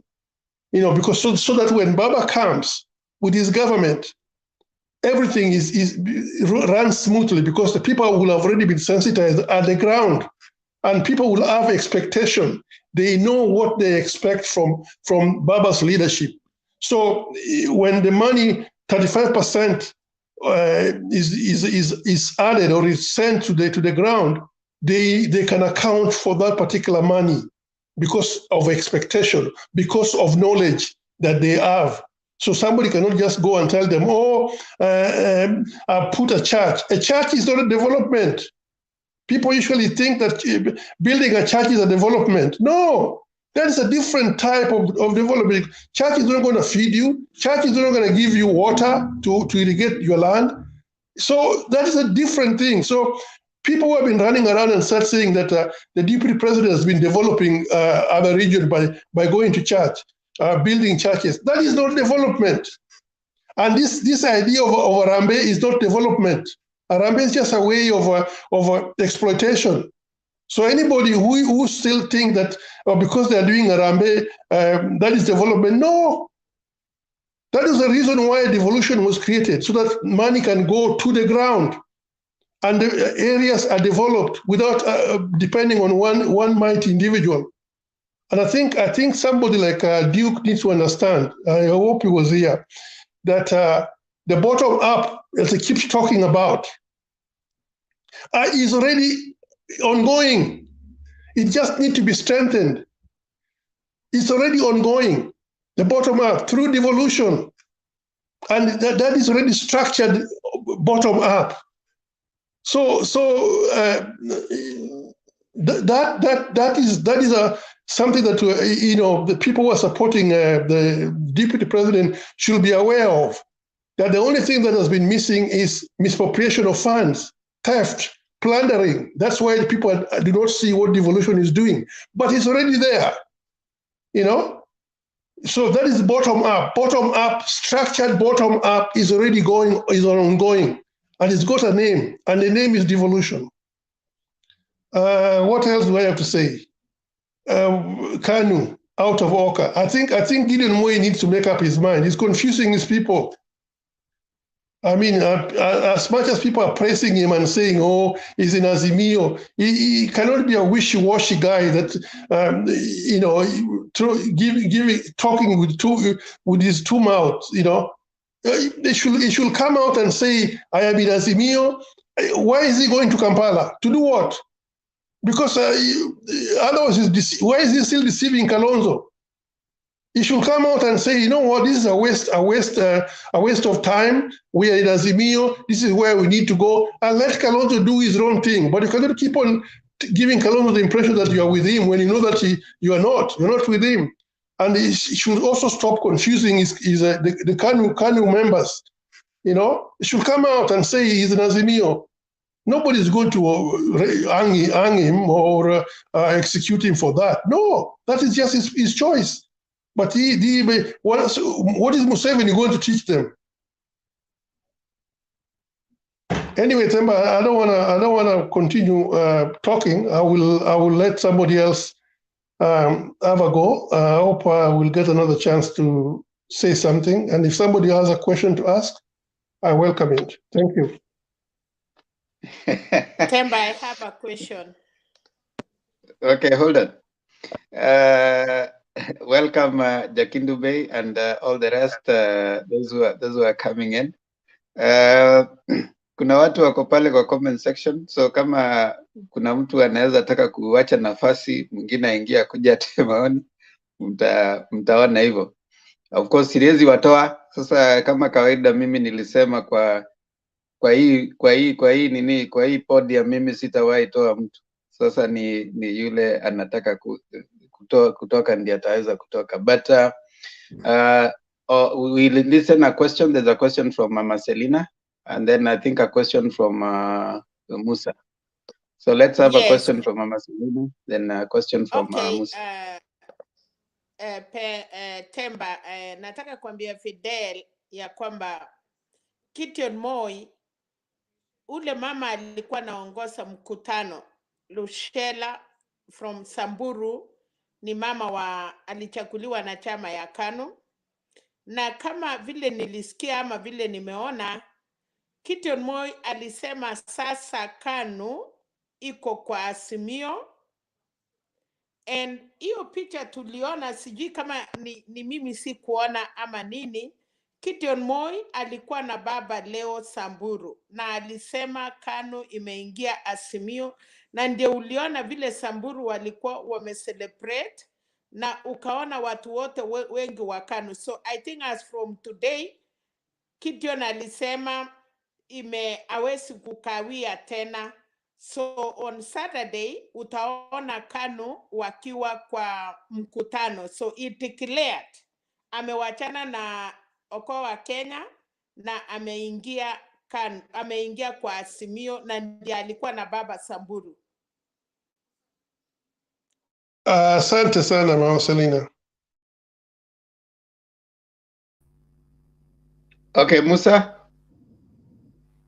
Temba, thank you. I just I have voice yako iko chini, audio yako iko chini. Can you hear me? Yeah, endelea. Yeah, niko na 2.2 so that I can just move out watu waingie if you can allow me. Uko na point ndio kutoa alafu utoke. Hata ni mtu mmoja anataka kuja. So yeah, so just I'm gonna go unless somebody else come in.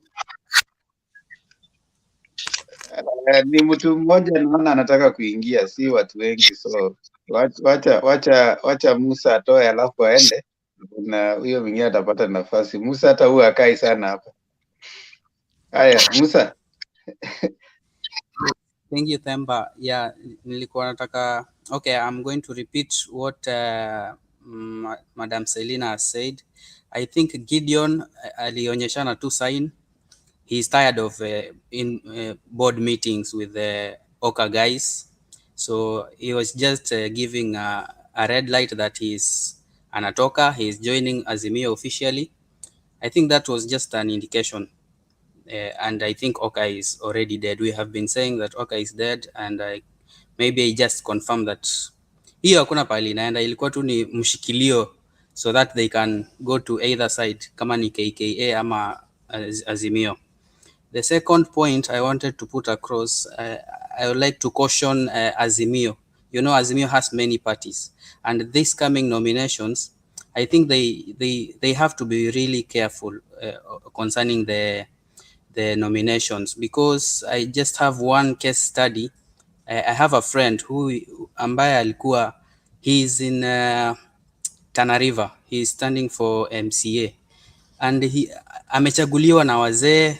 You know, in those areas wanachagua wazee, ndio wanachagua mtu, wanasema we want this guy to be our nominee, and you know, in that zone it is Azimionated, but the guy decided to go to UDA because UDA in some way they are I think wako very much flexible. I'm an Azimio person, but the way I'm seeing things, I can see very strong candidates deflecting to those to the opposing parties, and I think that one case study, it reflects what might be happening nationwide, like the whole ground. Very strong candidates might deflect to UDA because UDA might be seen as welcoming now because he was standing on ODM ticket, na he felt that anachezwa. So that's one thing I wanted to put across. Also, I wanted to pose a question. Why is it that when Ruto goes to Diaspora, he speaks something different from what he has been telling Kenyans on the ground, Kenyans inside Kenya. Like this thing alikuwa naambia wa Kenya that mimi siwezi ibiwa kura, mimi waniibie kura, mimi nimekuwa kwa system. And akienda diaspora, he says something totally different. Does it mean that those people in diaspora, me included, we are enlightened, we know what we should look in a leader? Does it mean that the people on the ground actually don't know how to correctly choose their leader?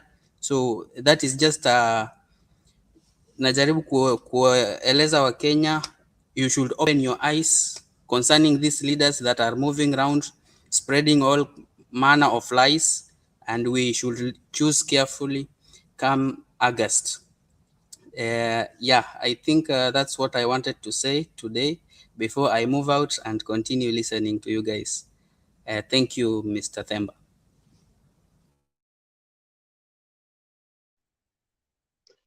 Okay, thank you so much. On the issue of nomination, hakuna mwanasiasa anapenda nomination. That one I can tell you. All parties anywhere right now, that is something that you're likely to see. You're likely to see a lot of movement, especially because of your nomination. And there's nowhere they'll go and then they miss nomination. If they were strong, they wouldn't fear nomination. So you can be a strong candidate, but as long as you fear nomination, then of course, definitely, every party wants to win. And no party will want to lose a strong candidate. But also they want to make sure that a sense of fairness is seen to have been done. So ukisikia mtu anasema ati niliogopa huko nitachezwa, hizo ni siasa. Anaogopa nomination. And nomination parties have rules. All parties, even UDA, it has rules. Kuna direct, kuna negotiated, na kuna ile wanafanya. I heard even a small party as Mandelo Chap saying that they'll also do some statistics. But candidates, aspirants, all of them, they fear nomination. If they could actually go without nomination, they would do it. You are likely to see a lot of smaller parties getting wanavunia hapo sasa. Why? Because smaller parties do not have nomination. They want themselves to be popularized. So they're having those parties that are being hawked now. So kila mtu ana hawk party yake sasa. So as long as probably party kwa Azimio, they are hawking their party. So you'd rather go there and then you're going to spend your money only once. That is during election, not at the nomination. Nominations in some places are as expensive as the election. Like in Nyanza area, if you are nominated in ODM, you use all your resources in nomination, because once you get that nomination, it's like you've already had an election in some places. In some places, like Rift Valley, UDA nomination is like an election, because ukipata your ticket, you are assured that you will make it. So there are those dynamics. But I want to allow maybe Ziana to say something, and then I allow Stone PK to say something, then we can move on. Yes, Ziana, 1 minute. Yangu ni kidogo sana. Musa, ungemjulisha huyo rafiki yako kana kwamba hangeenda UDA. Manake UDA kutakuwa na uchaguzi tena, huo watachaguana kwanza. Angeenda independent, hiyo afadhali. Kama ana ushawishi mkubwa, aende peke yake ili achaguliwe na wananchi. Akichaguliwa na wananchi, haya basi atakuwa amemshinda ule wa Azimio, na atakuwa amemshinda yule wa UDA. Lakini kwenda UDA, hiyo naona ni hiyo tu nilikuwa nataka kukuelezea, kwa sababu kila mahali kuna uchaguzi huo. Okay. Wembe ni ule. Don't PK. Thank you, Themba, and all the panelists. Good to see all of you. This has become a family, you know, and we have become so close such that you feel like you are in the same house. Kumbe wengine wako US. It's a global village. Themba, I'm here with him. I even want us to form a party ndio tukule hii pesa ya campaign. Yeah, I understand. Nimekusikia unaelewa hiyo maneno sana. Small parties will do very well. Kama ya ule mzee wa huko Machakos. Ule alikuwa anaitwa nani? Marehemu. Tip. Yes. Chama kile kiko kinaitwa Tip. Yeah, mine are 2 points on what Musa has presented and including Themba. One, in terms of nominations. Kenya now, the way uchumi imefika, nobody wants to spend money twice. It's only thieves who are ready to, you know, to go all those rounds because they are looking for ways to spill the money. Nobody is cherishing nomination. You know, we are on the ground, we know. Unlike 2017 and, you know, behind there where people, you know, would say, wacha tukutane nikuchuje.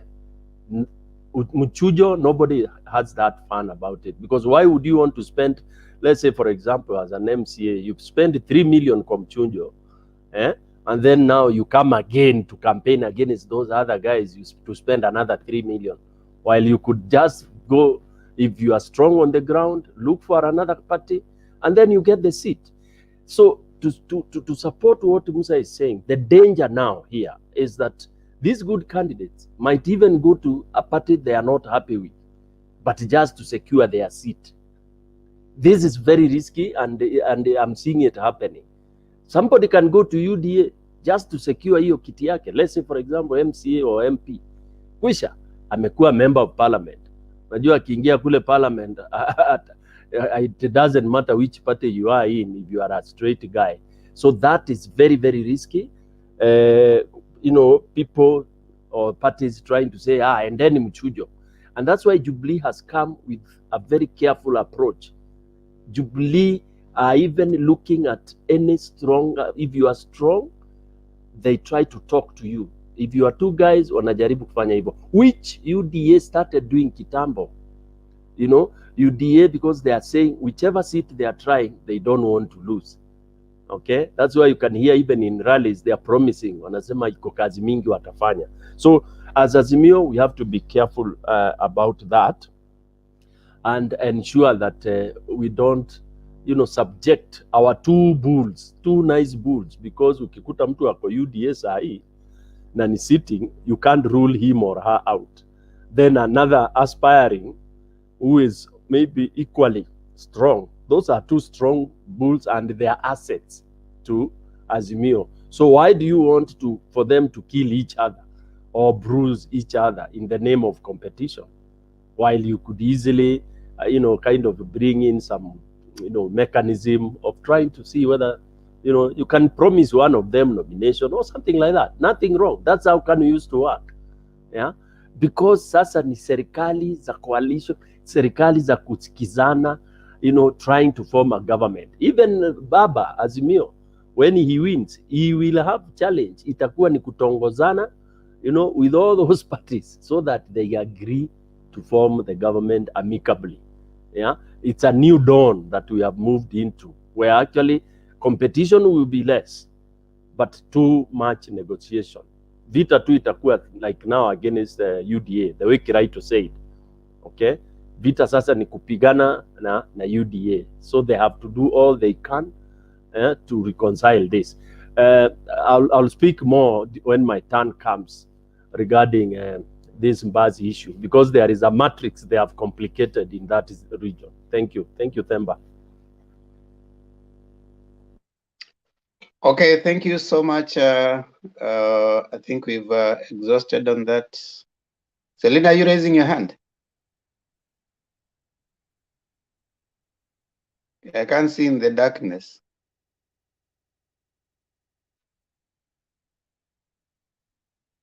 Okay, I think we can move on. Yule ambaye yuko karibu na Fidel hapo naona ni Kasuti. Yaani tu lazima baba Themba uende tu round and then you know very well. Huu mkururo umekuja hivi na unajua Fidel ni mtu wa kuongea machache na kweli indeed machache. Alafu anakuja anawatupia maswali kwa kiwanja. Alafu anahepa kidogo. So uwanja inaenda ikichangamka all through.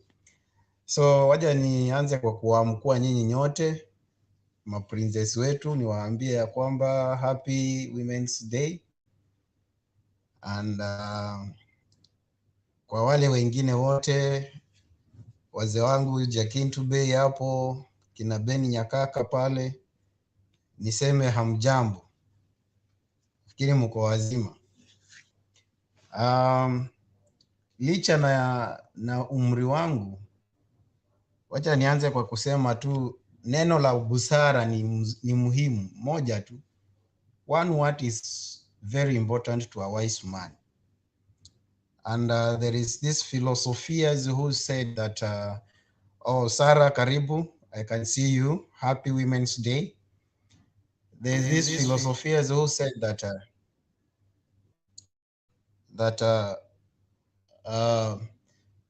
if you want to be a good leader, you need sometimes to apply the principles of an ego, because ego does not mingle with chicken or with any other birds.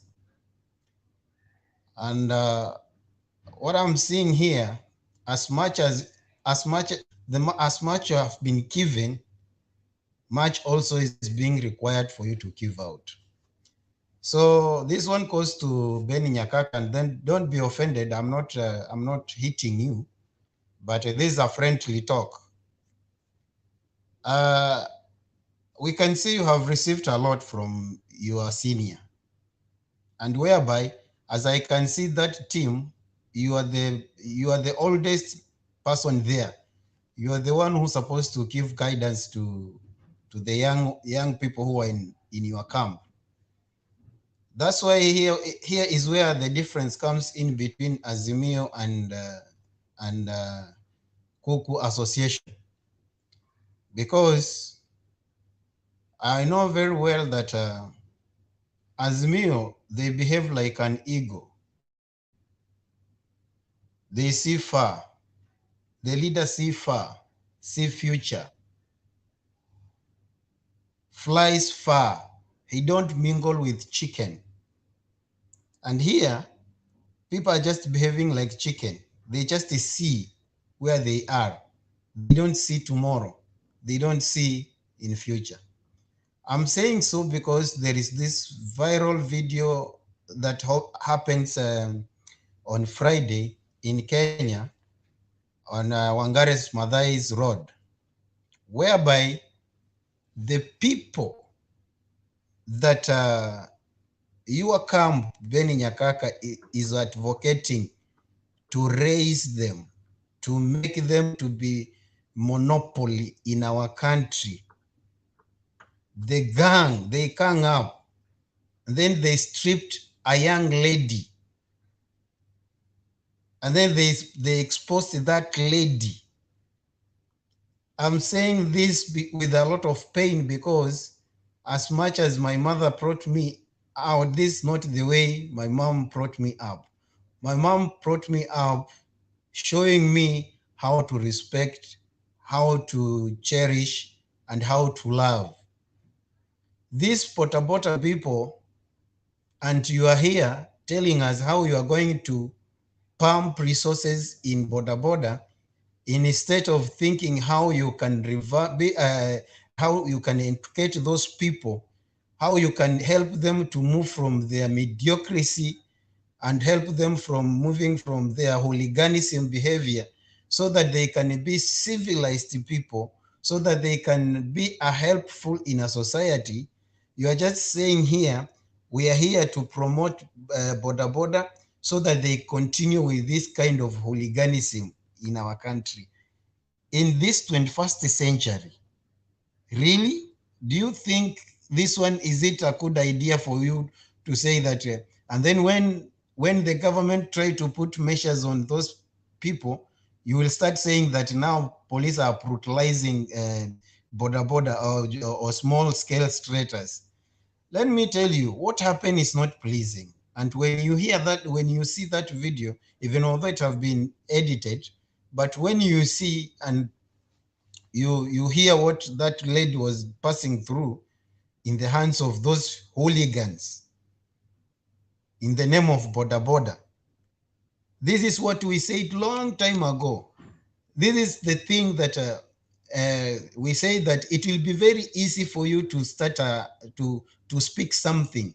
And once you have spoken something and enter into the ears of people, the day will come whereby you will admire to follow to the head of that person to remove what you said, and it will not be possible.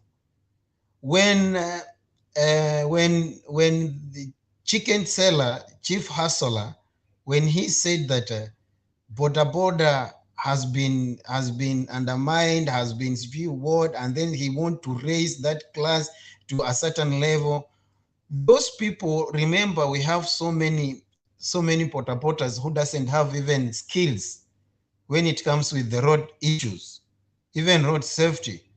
People just come from nowhere and they end on the road and they start to do, they don't know left, they don't know where indicator. Somebody is driving a nduthi and then he's going left and then he's just putting indicator of right. He's just going right, he put indicator of left. And then once you touch that person, then they come up. Even the one who was going on a different direction, he will forget that he was going on a different direction. Now he caused a commotion, he come there, and then they start cause chaos on the road. So what I'm saying in essence is that let us try and educate our people.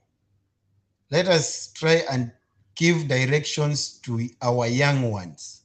We need to see people who are very well educated, people who can make society to grow in respect and in good morals, not that kind of behaviors we are seeing it. To come on an issue of, I hope Duke is listening, wherever he is. When chicken seller goes to international, a global television and call people stupid, foolish, the elder, you talk to the elder the same way. Now the same people, and I say it here for so many times. I have been saying here, some year when he's good, his record is good, his behavior is good, but once he enter in that camp, the person lose morals, the person started to do things that even nobody will admire, the person started to do things that people will start to wonder if this is a person whom we had respected so much. Look at somebody like surely somebody like Hussein Mohammed. We respected that man so dearly. But what the things that the first thing he did is just to lie Kenyans on posting things that is not there. When you see people like you wonder why people are just falling. You see the first person has gone there, has misbehaved, and then also you are just following that trend, you are going there. Also, at the end of the day, you start doing things. We see this person, this crippled man who came here in Gulf, and then he went back home. When he came here, when he went to Saudi because he wanted to be given tokens because he believed in corruption, he talked badly on our ladies or our mothers who are working, who are sacrificing their lives there in EAU, and then he went back talking nonsense that these ladies were just being brought from the street to go in Saudi to do harlots there. Really, in real sense, this is how you take people who sacrificed their life, who put their lives to the at risk to make sure that they are out of the country in order. At the end of the day, we send those money outside at home, and then the Kenya government did tax. We are taxpayer, and then we know very well that we people who are in diaspora, we contribute a lot when it comes to the GDP of our country. So it is in good and bad morals to hear people with such kind of caliber, and then they start to criticize, talking nonsense, abusing our people. And then now you find here this young gentleman, I don't think if at all he has reached somewhere in life, but he's about to face the real music, because he thinks that life is just sweet. You will achieve whatever you want on a silver platter. I don't think so. Very soon he will start to face the music. When he starts to face the music, now he will remember the reason why people left their country to go outside there to seek for green passages. I'm just talking this on a polite note, and I heard Penny Nyakaka was here to listen. You are a wise man, because the Bible tells me that the old shall see, that they shall dream.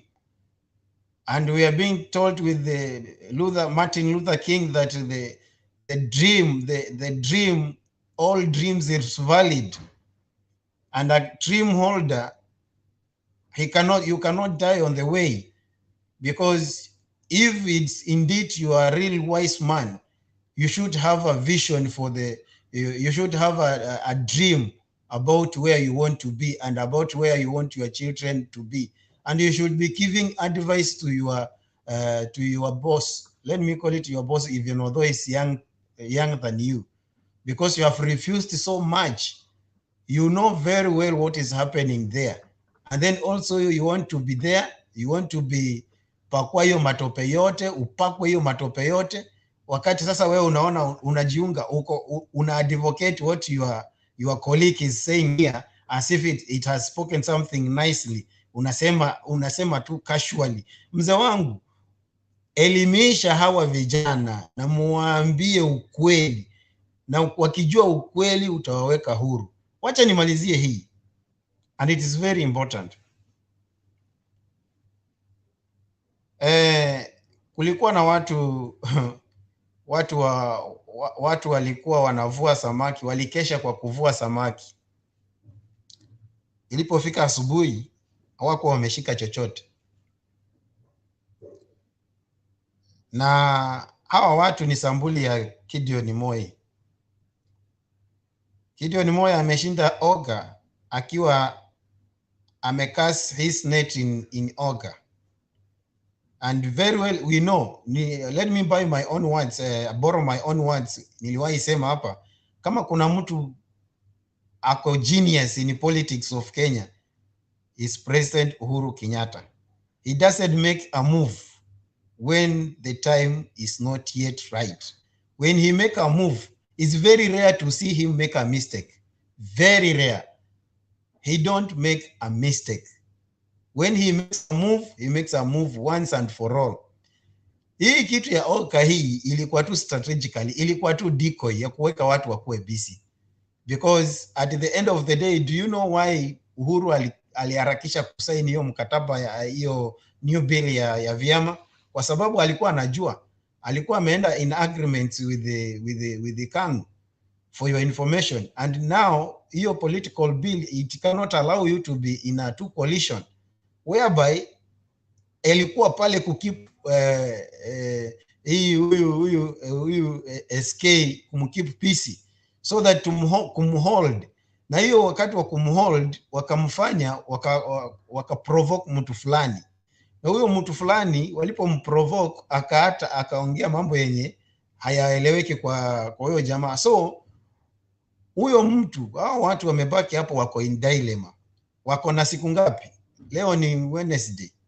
Wako na siku moja, siku mbili ya kufanya uamuzi.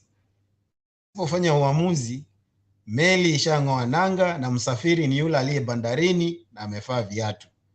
So neti sisi tumepeleka kilindini, tumeweza kukaza wa nets down there, and I think results za kuvua samaki zitakuwa ni za kuridhisha. Thank you, and if anybody has a question can ask me. Thank you, Demba, for that opportunity. Iko swali?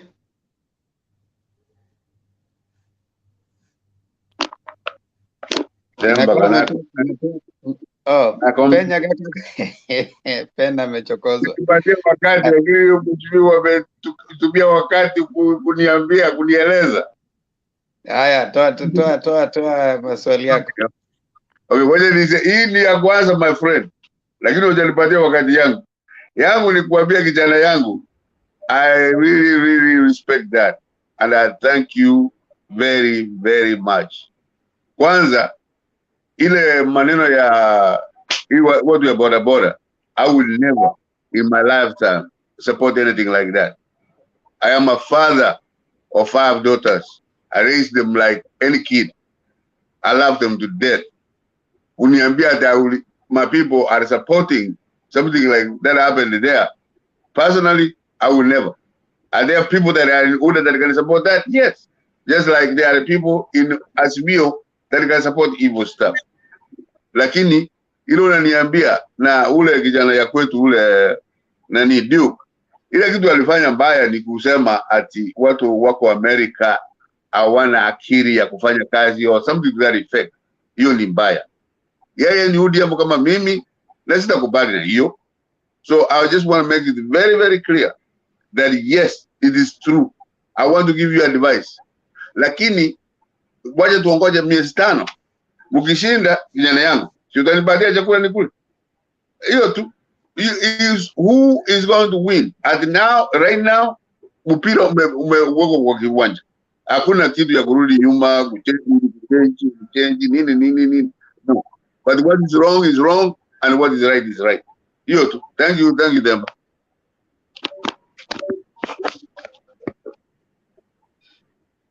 Okay, asante sana Pen Nyagaka. Fred, uko na anything ama tuendelee tu? No, mimi yangu ilikuwa tu ni hiyo, kwa sababu nimeongea na uchungu, sijaongea na nikiwa nimefurahi. Nimesikiza, unajua tu nilikuja mapema, nimesikiza vile watu wanaongea, paka hata ukienda kwa comment huko unasikia hiyo imekuwa kali. Sasa nimesikiza, lakini ninajihurumia sana, kwa sababu naona ya kwamba kumbe sisi wakati tunateseka huku tunang'ang'ana ili kuhakikisha ya kwamba our country is in good progress. Kuna watu huko nje kumbe hawaoni, na ndio maana mtu anapanda ndege tu aende mahali aite mwingine mjinga, stupid. I'm telling you, we are not trending on a nice path. Sasa hiyo msishangae mkisikia nikisema ya kwamba kile unapewa hicho ndicho utapeana, na unapeana kile uko nacho, huwezi ukapeana kile hauna. So the way these people are being fed down here is the same way they will give out.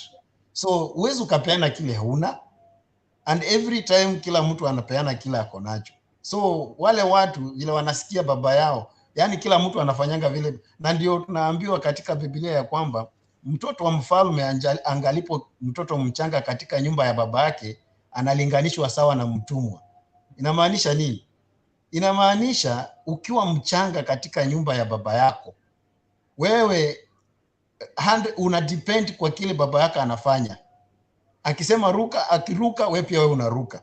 So hawa ni sawa na watumwa, wamefanywa watumwa chini ya hii Kuku Alliance Association.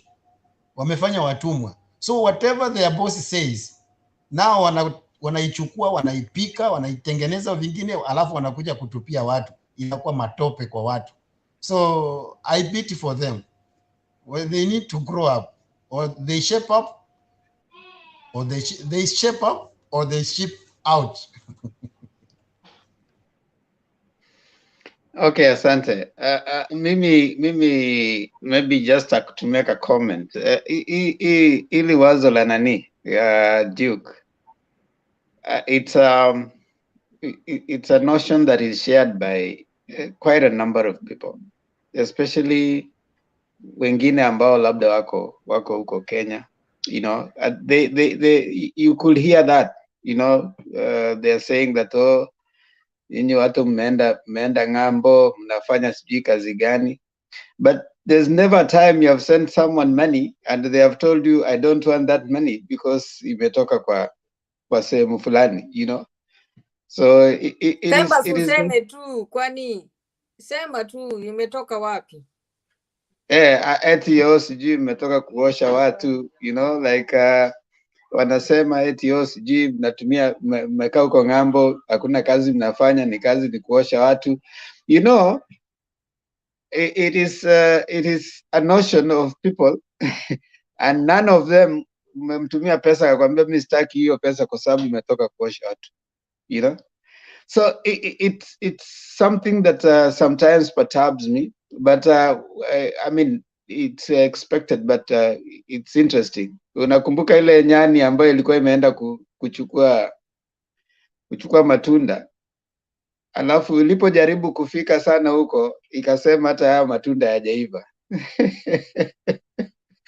So sometimes you probably some of them have gone to some of them have spent quite a number of time trying to get the visa or trying to get out. It doesn't work. And they try to find solace. Gives them probably some psychological safety. Unaona, anaposema ati hata huko ng'ambo hakuna kitu wanafanya sijini. For them, it gives them some psychological safety. But what I want to say is, for all of us, whether you are in Kenya or you are outside the country, if we learn to have the same kind of focus, ya kwamba sisi wote, we contribute to the economy of the country. Yule mtu ambaye ana brush viatu kule kijijini, yule ambaye ako na ofisi kubwa na yule ambaye ako ng'ambo, wote, whatever it is that we are getting, it is inachangia katika development ya economy ya Kenya. And we learn to respect that, because the reason why you wake up to go to work is to get money, and money is not written where the source is. Ukitoa kwa kuchimba choo, ukitoa kwa kufanya kwa ofisi, ukitoa wapi, it will still be 1,000. That's why it's called as one of the, inaitwa symbol of national unity, is the currency. So the currency unites us.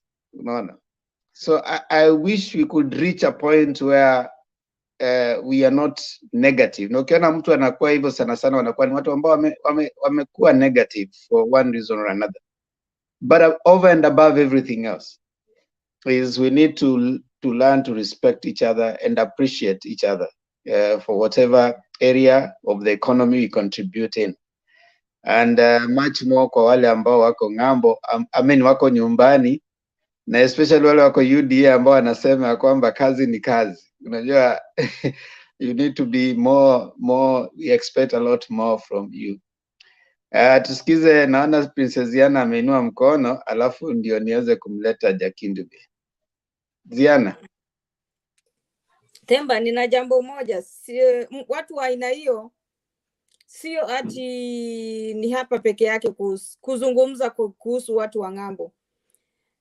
Nakumbuka nilipokuwa, kuna nyakati nilikuwa nikifanya Kenya, na kuna kabila mbili ambazo kama mtu anafanya kazi ya kufanya msalani, kufagia msalani. Unajua msalani? Unajua kule msalani? Sijui wengine sijui kama watajua, kwa sababu sitaki kuitaja na hiyo jina lingine. Janitor, itumia lugha mzuri, janitor. Sasa ukiwa unafanya hiyo kazi, hizo kabila mbili huwa unadharauliwa.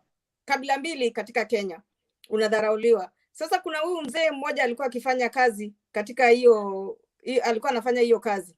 Siku moja kabila lake likaja likamuomba pesa. Walipomuomba pesa akasema, nimeitoa kule msalani. Nimeitoa kule msalani. Kwa hivyo si wapi hii hela yangu, nendeni mkachukue ile ambayo haijafanyiwa kazi kutoka msalani. Kwa hivyo sio wao watu aina hao, ni watu ambao hata Kenya wapo, sio ati wanazungumza tu. Mtu aina hiyo anazungumzia popote. Asante sana Bwana Temba. Haya, safi. Fidel pia hiyo lazima uchangie. Haya, changia basi.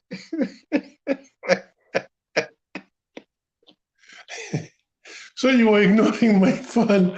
Well, okay, what I wanted to say is we have to understand the context in which that statement is always made. The context. Hiyo context ya hiyo ni kwamba wewe ambao uko ng'ambo, you are struggling to do your own thing. Whatever the education you have, you are more or less, you cannot compete with me. I might be earning 20,000 shillings, Kenyan shillings every month, but I have 100 acres of land. I have 6 fleet of cars. I have 6 mansionettes. I have 6. Are you getting the picture? I've bought so many flats, and you're wondering, okay, because it's looked in that comparison. Yani, anaona in Kenya, you can do whatever, and you have it all: corruption, plundering. And then you are struggling out there, you upate pesa zako, hasa na kuangalia comparison, and say, sasa wewe hizo pesa zako, what is that? Me, I'm here, and look at what I have already got. That's why haya madharau yanakuja. Mtu anakuambia eti wewe unachukua wiki moja, unapata kosi ya wiki moja, alafu unaosha matako ya mtu fulani. That's how you get your money. You know? In other words, it's like he's trying to anyway, it's okay. I just wanted to comment, to say something like that. Sorry. Aki Fidel, aisemwangi hivyo jamani. Usemi hivyo waziwazi. Nimeshukuru. Hayo yalikuwa yameisha. Sijui kwa nini tunayafungua. Lakini kama unaosha na unapewa hela, kwani nini unatafuta? Si utafuta hela. We tafuta hela. Tafuta hela. Manake hela inatafutwa. Wacha nimlete Jakindube achangie alafu tuendelee. Asante sana Demba, asante sana na wasalimia wote sana, Fidel, Princess,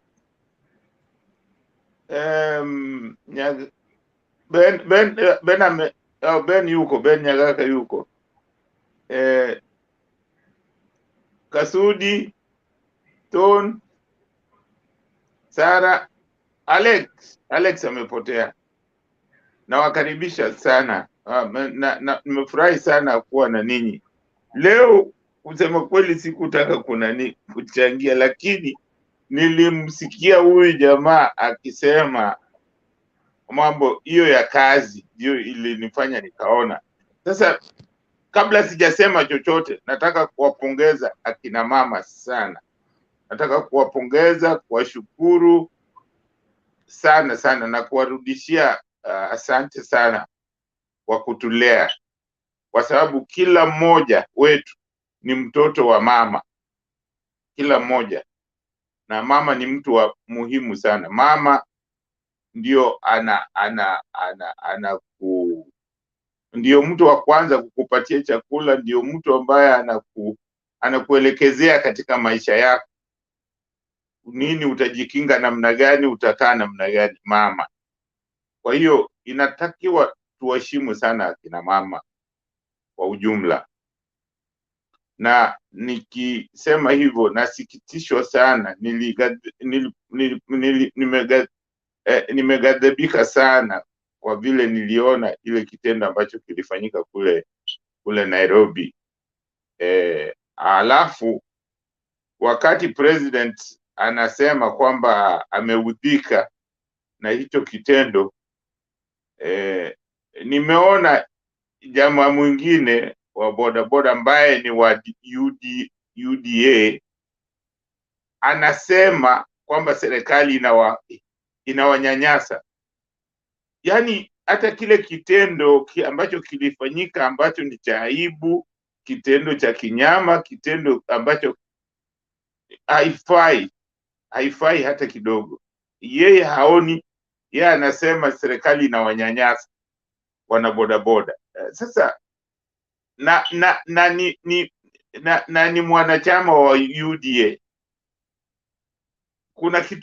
Kuna kitu mbaya na hiyo chama. Kuna kitu mbaya sana na hiyo chama. Sasa nikiacha hayo, nataka kuwauliza na nataka mtu anijibu. Ni kazi gani bora zaidi, na kazi gani ambayo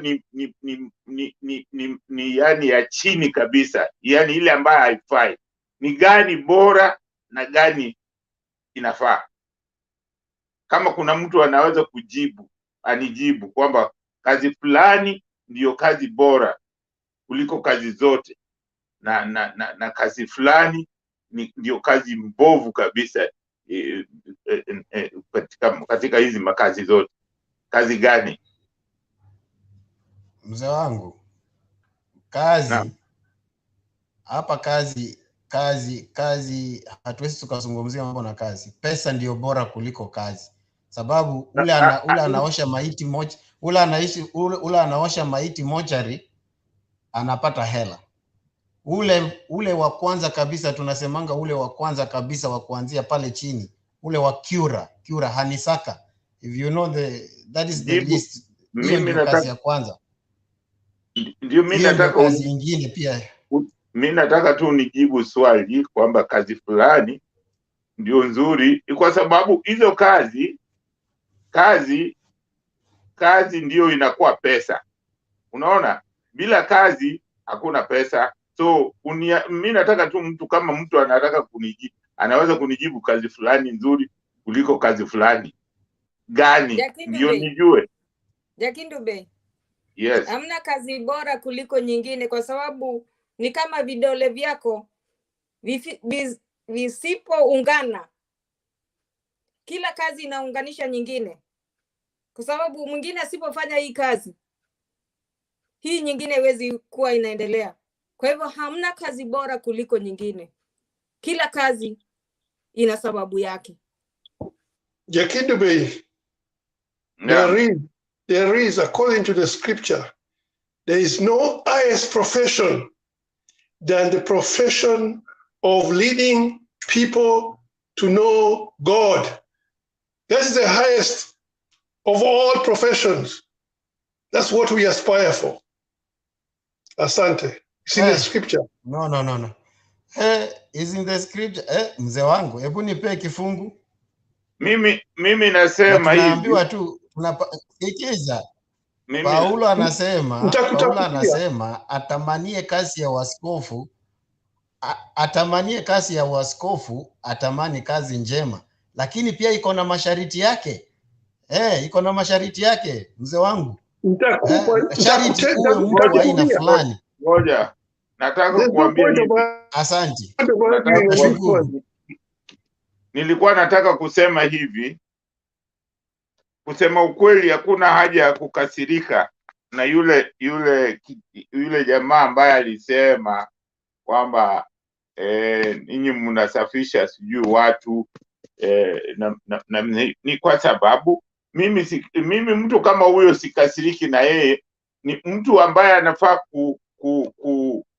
kuelimishwa, kwa sababu yeye mwenyewe ambaye anasema kwamba watu wanasafisha watu wengine, kuna wakati atafika atataka mtu wa kumsafisha. Inaweza kufika wakati anataka mtu wa kumsafisha na yeye ataki hao watu wanasafisha. Utawapata wapi? Kazi zote ni za muhimu. Kazi zote duniani ni za muhimu, kwa sababu hata ukisema kusafisha, hiyo mnasema kusafisha choo, hata nyumbani kwako unasafisha. Usiposafisha choo utaendaje kwa hiyo choo? So hizi vitu vyote, mtu kama huyo ni mtu ambaye haelewi, bado anafaa kuelimishwa. Hiyo tu, haifai watu kukasirika ati huyo mtu unataka kutumuelimishe kwamba kazi zote ambazo unaona tunataka nchi yetu hata Kenya iwe na kazi kama hizo, kwa sababu katika nchi zingine ukienda utakuta hata wale watu wazimu wale wanatembea barabarani huwezi kuwaona, kwa sababu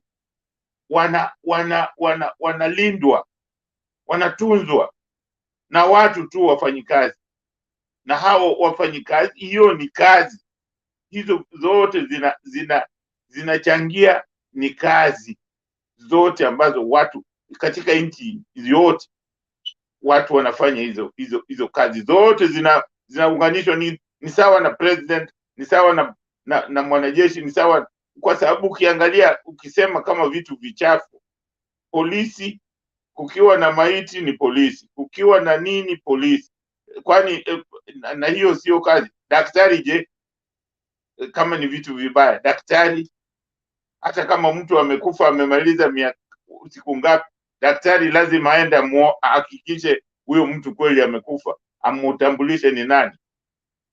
Hizi vitu tuseme, ninyi watu ambao naona hapa kwa panel ni watu wenye elimu nzuri zaidi. Kwa hiyo inatakiwa mtu kama yule mnamuelimisha, msikasirike, kwa sababu mkikasirika atafikiria kwamba yeye ni mtu bora. Hapana, tunatakiwa kumuelimisha kwamba kazi zote zinachangia kazi, na kazi ndio inaleta pesa.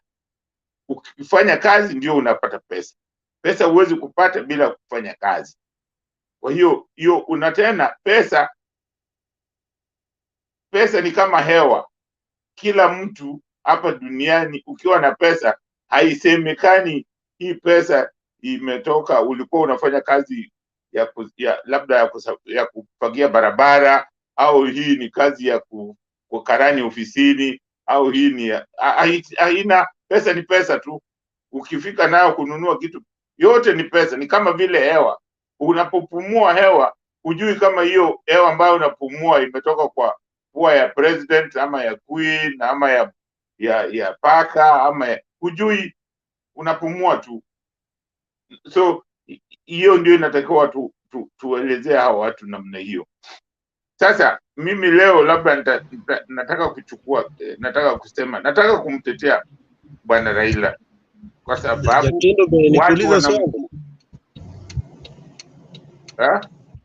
nikuuliza swali. Sasa unaniuliza na umejificha, mbona sikuoni nani uso? Ndiko kwa giza.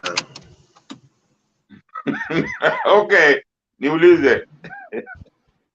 Sasa Jakindu Bey, Yeah. Unataka kusema tuelimishe mtu ambaye ukimwambia hapa ni winter, kuna baridi, anakuambia Kenya kuna baridi sana hata hapa kuliko hapo, unamuelimisha aje? Ndio, ni kweli, kwa sababu kwa standard yake kuna baridi.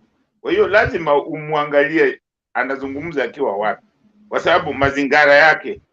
Kwa hiyo lazima ujue mazingara yake na kule unazungumza. Unaweza kuwa wewe unaona baridi ni -1, lakini yeye kule kila siku akiamka huwa ni labda 29, ama ikiteremka ifike 20 ni baridi. Unasikia? Kwa hiyo lazima muelewe mazingara yake. Mtu ana exposure. Unaweza elimisha mtu ana exposure. Ndio, utamuelimisha, umwambie huku iko namna hii na hapa iko, kule kwako iko hivyo. Kujaribu, umuelimishe hata kama haelewi. Asante kwa kusema kujaribu.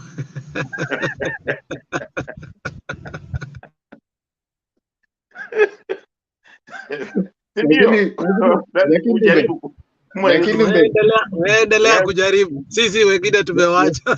Jakindu Bey, point ambayo umeleta hapo, ambayo nafikiri hiyo unafaa kuelezea Alex zaidi. Asipande mori anapoongea. Alex alipandisha mori na kwa kweli ukipandisha mori inakuwa kidogo ngumu kuweza hata kumwelimisha ama kumwambia jamaa ya kwamba kitu cha kwanza, nyinyi wawili your level of reasoning is different. Naona sasa kuna vile ambavyo umesema mazingara, your way of looking at it is so different. Yes. So different is not necessarily bad, it's just different. Unaona? Sasa yule kazi according to him ni labda kutoka kwa ofisi niende nyumbani. Sasa yeye ndi kazi hiyo, lakini najua kuna wengine you have moved beyond kazi, then you have a reason ya kwamba is it bringing food on the table. Unaona? So kuna wale ambao labda wako bado katika ile wazo ya kwamba mimi kazi lazima iwe ni kazi fulani rather than the skill, and that is what has even taken us back as Africans and Kenyans especially, kwa sababu we don't think about, we are looking for a job, we don't look for money. No. So ukitafuta a job you might tarmac for a long time, but if you're looking for money, anything that you can translate and put your hand in and it is bringing you food on the table, you do it as long as you have the skill. So I think kitu ambacho umesema ni tusiwe na mori, tusipandishe mori sana. Alex alikuwa amechemka na nimeona kweli hao wawili kuna vile wanajuana kwa vilemba. Lakini Themba, unajua kuna maongeo mengine inaweza fanya mtu ukasema kile ambacho hukukusudia kusema. So hata wewe for example leo umeambiwa hivyo, wewe vile nakujua wewe ungelihandle aje hiyo issue? Kwa sababu exposure, mtu ana exposure, the level of reasoning iko mbali kabisa na wewe. Ukimwangalia hata the level of education pengine hamuko kiwango sawa. Ukiangalia vitu mingi, lakini lazima mjue, tujue katika hizi nchi tuseme kama Amerika, Uingereza, hizi nchi za tuseme Ulaya, wale watu ambao wanafanya kazi ambazo hizo ambazo zinaitwa care, hawa watu wale wanafanya kazi wale ni wenyeji wa hapo, wanafanya hizo kazi mpaka wanapata pension zao. Wanafanya hizo kazi wanamaliza, wanapata pension, na wanapata pension kama mtu tu wa kawaida. Na hata ukiangalia kule holiday wakija Kenya, yeye ni kera, lakini anakuja huko Kenya holiday. Hauwezi kusema sasa zile yuko huko eti yeye ni kera, lakini care ni kazi. So ndio maana mimi nasisitiza kwamba hizi kazi zote ni kazi. Kwa hiyo hakuna kazi bora kuliko nyingine, kwa sababu hata ukisema president ndio kazi kubwa, lakini president hawezi kukaa kwa ofisi ambayo choo yake haisafishwi, unaona, au nyumba haisafishwi. Kwa hiyo yule mtu anamsafishia nyumba ni mtu bora, kwa sababu kama hawezi kukaa nyumba chafu, huwezi kukaa kwa nyumba chafu, lazima utataka mtu wa kusafisha. Kwa hiyo ni bora. Kwa hiyo mimi nasema kazi, lazima tuheshimu kazi zote, tuelimishe watu kwamba kazi zote ni sawa. Kwa hiyo mtu asije akisema wewe sasa unafanya kazi fulani, hiyo kazi yako sio bora. Kazi zote ni bora kabisa. Hiyo lazima tuelewe. Ni lazima katika nchi ambazo zimeendelea unakuta kwamba watu wanapofanya kazi mishahara zao zinafanywa ziwe za kuangalia kwamba kila mmoja ana mapato ambayo ni ya heshima. Lakini mzee, shida ya huyo kijana haikuwa hiyo ambayo tunaongea. Shida yake ilikuwa ni kuwa haelewi vile mtu anaenda course ya wiki moja na anapata pesa nyingi kumliko. Hiyo ndio ilikuwa shida yake. Ndio unatakiwa umwelezee, umwelimishe. Mtu kama huyo ni kumwelimisha.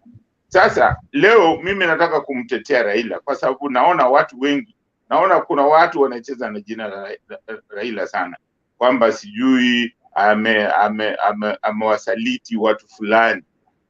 Nataka kuanza na Bwana Kalonzo. Bwana Kalonzo ndio mtu wa kwanza yeye amewahi kusaliti Raila, kwa sababu kuna wakati mmoja alikimbia na certificate ya chama akawaacha na bila chama, bila nani, Hiyo ni usaliti alifanya, lakini kwa sababu Raila ni mtu mwenye roho safi, aliacha hiyo kitu, hajaiweka kama kizuizi, aliwacha wala azungumzi juu ya hiyo. Hujamsikia siku moja akisema ulimsaliti. Juzi walizunguka nchi nzima wakisema wanaenda kumswea Raila. Siku ile tukifika siku ya kuswea hawakuja. Hao ni wasaliti. Walikuwa wanataka Raila ndio awawe, wao wamejificha. Hao ni viongozi gani waoga namna hiyo? Haya,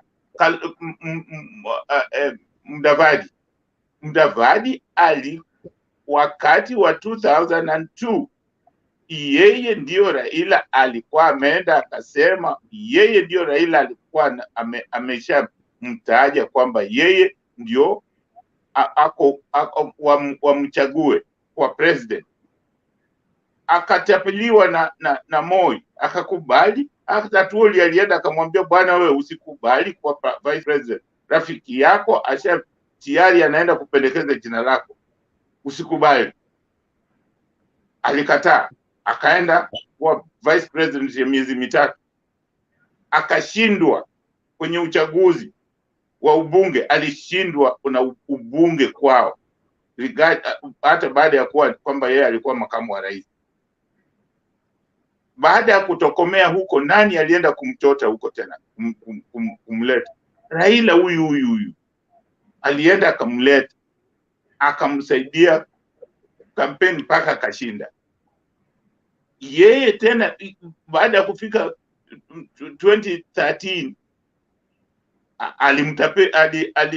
alimsaliti Raila kwa kutoka kwanza alianza na kusema kwamba anataka demokrasia ifanywe kwa ODM. Mara kidogo hivi ameanzisha chama chake. Sasa huyo ni msaliti, kwa sababu hiyo sio ati wao wanasema huyo ni usaliti. Yeah.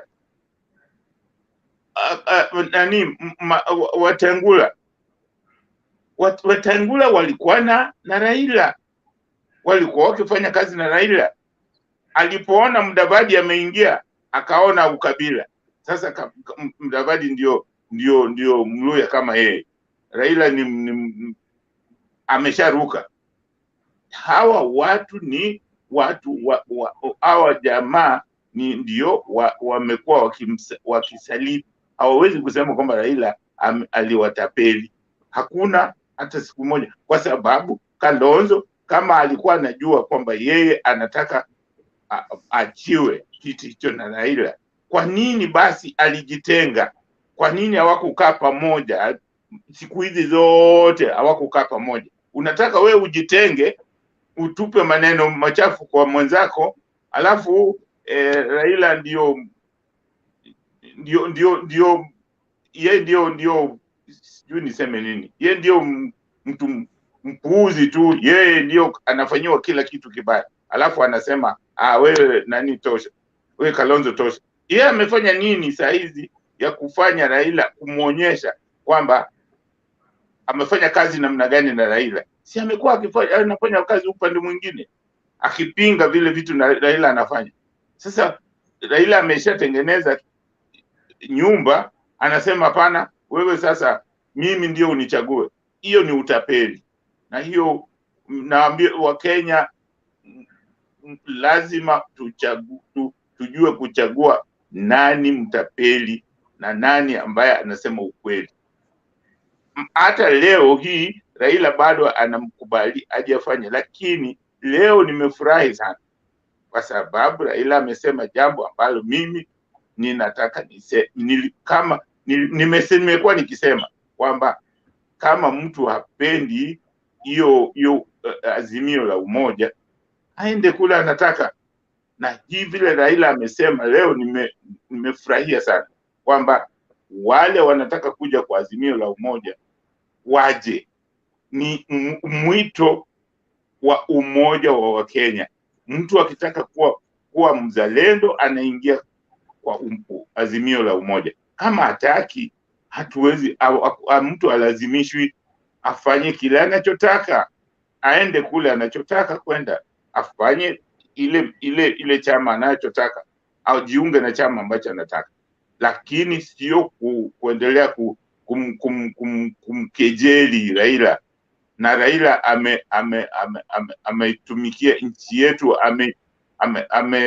amejitolea muhanga katika kila kitu kwa ajili ya Wanakenya wote, hata wakati na mara nyingi hayuko kwa serikali, lakini bado yeye hutetea wa Kenya hawa. Wakati kama Raila hajasema kitu, hawa wote kina Mudavadi, kina Kalonzo wamenyamaza tu mpaka Raila ndiye aseme kitu, ndio na Raila ndiye anajulikana kama ni opposition, na wao hawako kwa serikali, wako kwa opposition. Mbona wao hawasemi? Wache hii mambo ya kumuonea Raila kila kitu Raila. Hata mvua isiponyesha Raila, hata mtu akikosana na bibi yake Raila. Wache hii mambo ya kumdhalilisha Raila. Na yet Raila ana jukumu la kutaka kuunganisha nchi yetu, kuirekebisha. Hata saa hii hawajui nchi inataka kurekebishwa wapi. Hawajui. Wanataka tu president. Hiyo ni jambo lisilofaa. Kitu ambacho President Uhuru na Raila wanataka, hawa watu hawajui. Na mimi nataka niwaambie wananchi wa Kenya wenzangu, tumsaidie Raila na Uhuru, tujenge nchi yetu kwa msingi wa political stability. Hiyo ndio itatusaidia. Hiyo ndio itasaidia nchi yetu. Tuwe wamoja, tuwe watu ambao ndio tunaweza kutofautiana kwa kuangalia kitu fulani, lakini tubaki kwamba baadaye tukishazungumza tunapata suluhu, tunaifanya hiyo kitu. Tusiwe watu ambao ni hardliners, ambao mwishowe wanapigana. Kama kwa mfano sasa mnaona vita imetokea kule Ukraine. Utaona watu wanauawa, alafu mwishowe watakuja kukaa chini wazungumze. Inatakiwa mzungumze kabla hamjapigana. Na hiyo ndio jambo muhimu. Sisi kama Wanakenya siku zote tuwe na nidhamu ya kukaa chini na kuzungumza. Alafu hata kama tuna tofauti ya mazungumzo, mwishowe tunapata suluhu. Hiyo ndio inafaa. Na nikimalizia naweza kusema kwamba nimefurahi sana ile mkutano ambao ilikuwa kule Samburu, ilikuwa imefana sana. Ilikuwa nzuri sana. Na leo nimefurahi vile Kiritu Murungi amehadithia kidogo vile walianza. Na ndio mimi wakati moja nilimlaumu kwamba watu kama kina huyu Kiritu, hawa watu kama wangebaki wamoja, yeye Raila, Mwite, Kitobu Imanyara, tungekuwa nchi yetu ingekuwa mbali. Lakini hawa wengine waligawanyika, wakaenda yani wakaacha ile barabara. Lakini nafikiri sasa tutakuwa na nchi nzuri, kwa sababu labda wametambua kwamba nchi hii ni kubwa kuliko sisi wote. Asanteni sana. Asante Bwana Gamba. Asante mzee Jakindu, asante sana kwa maoni yako, mawaidha yako mazuri sana. Stone PK ulikuja kabla ya Sara, sio? Lakini siwacha tumpatie Sara at least tupate jina sauti ya mwanadada. Leo ni siku ya kina dada.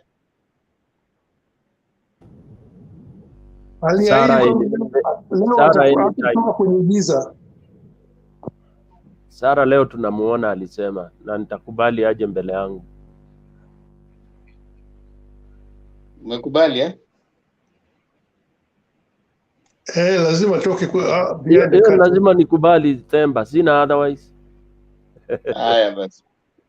Sara karibu. Alafu utoke kwenye curtain leo, ulisema utatoka kwenye curtain.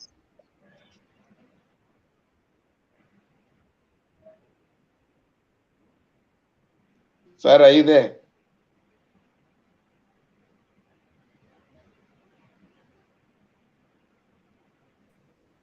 Fidel, na unaangalia Oh, pole. Naangalia lakini namngoja Sara ajitokeze. Ndio huyu mimi Sara. Nimekuja. I'm here. Sorry. I'm quite occupied, and at the same time I'm trying to listen to you guys, so anyway, bear with me. Mlikuwa mnataka Wewe ni kuniona. Msabato? Yeah? Sorry? Sijakusikia. Wewe ni Msabato? Yes. Mimi ni Msabato. Juu ya background. Mimi ni Msabato. Kama Alex. Happy Women's Day, Princess. Nakuona. Happy Women's Day. Nilikuwa niwaonyeshe uso yangu leo. Ako wapi Duke? Duke Mrembo wa baba. Si nyinyi. Where's Duke? Yaani Wasabato wanakuwa waongo. Kwanza leo niliona Duke ameleta cheche, amekasirisha sana Alex. Alex, on Duke's behalf, I'm very very sorry. Pole sana. Asa. Pole. Huyo tutamwelimisha pole, don't worry.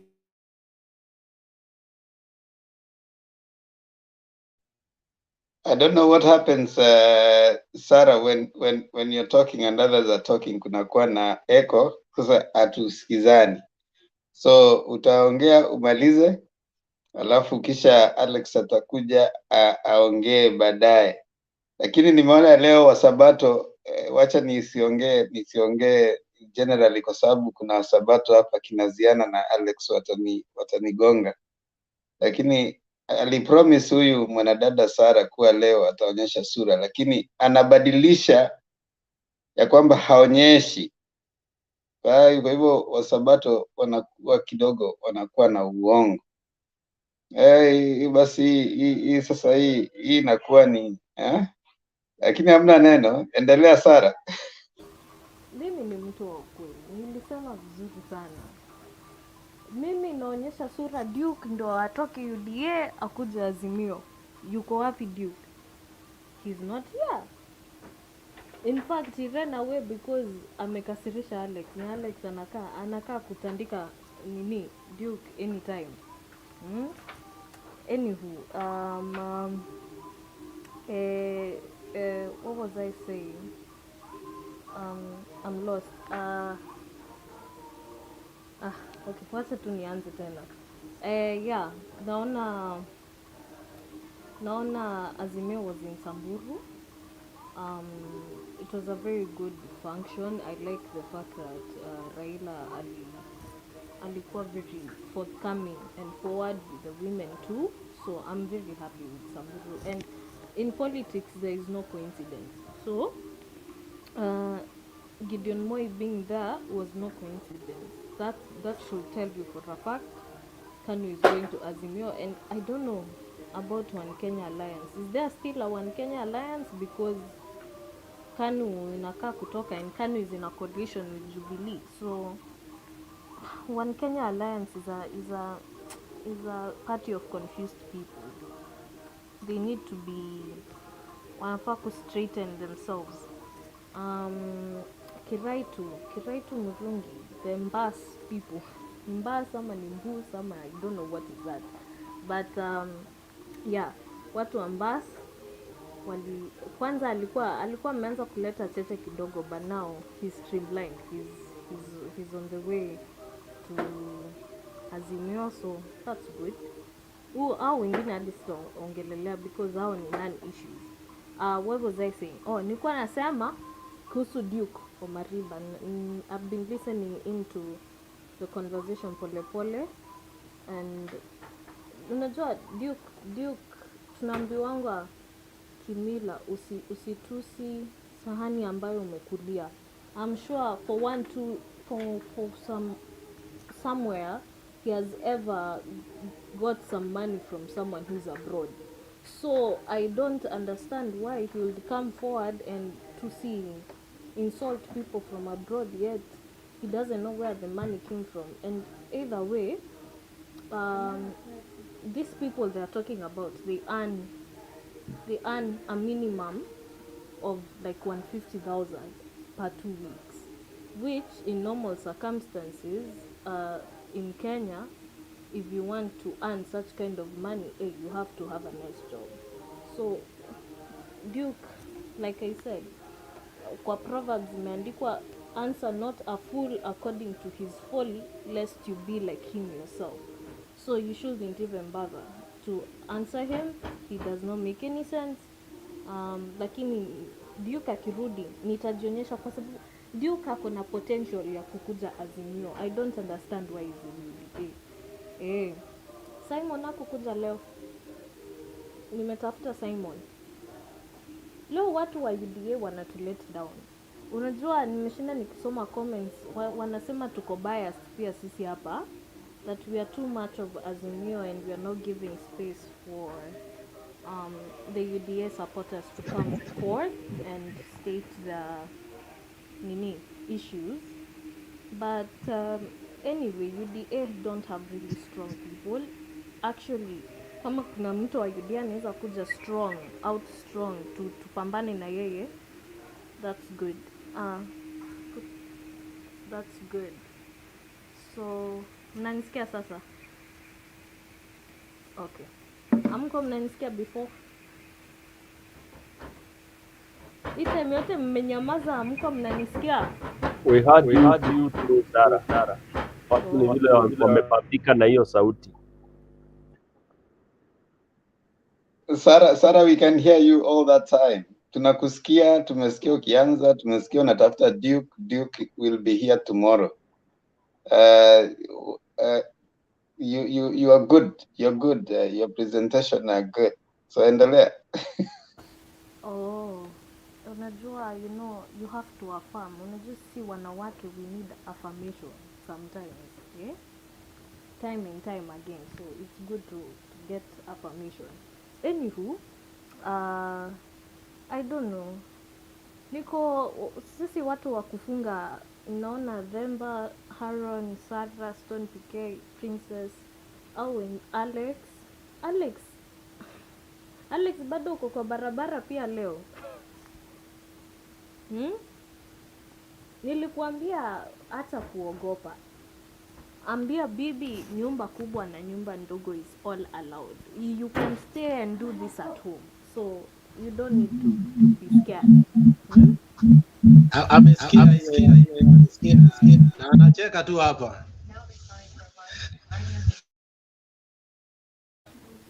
Haya. Kulikuwa na kitu nilikuwa nataka kuongelea kuhusu, but I seem to have forgotten it. Oh yeah, I've just remembered.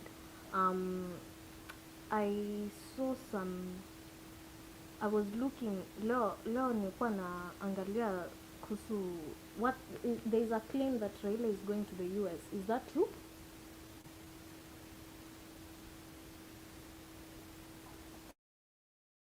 Ni ukweli? Is Raila going is going to the US? It's just propaganda? I'm not quite sure.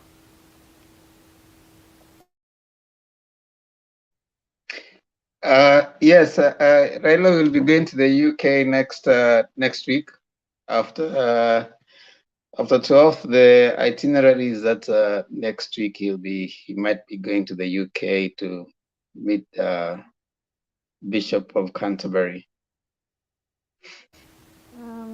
Okay. So unaona watu wa UDA wanasema hii ni competition. Raila doesn't compete with anyone. Ruto went to do his shenanigans, atarudi, and I hope kirudi IBC memngojea, because if they don't, will be on his neck. But either way, this going of Raila traveling to the UK is good timing, especially being that jina ya Kenya imeharibika hapo nje, so it's good akistreamline. So yeah, leo sina mambo mingi. I was expecting Duke, but he's not here. So unfortunately hakuna mtu naweza peleka leo Azimio.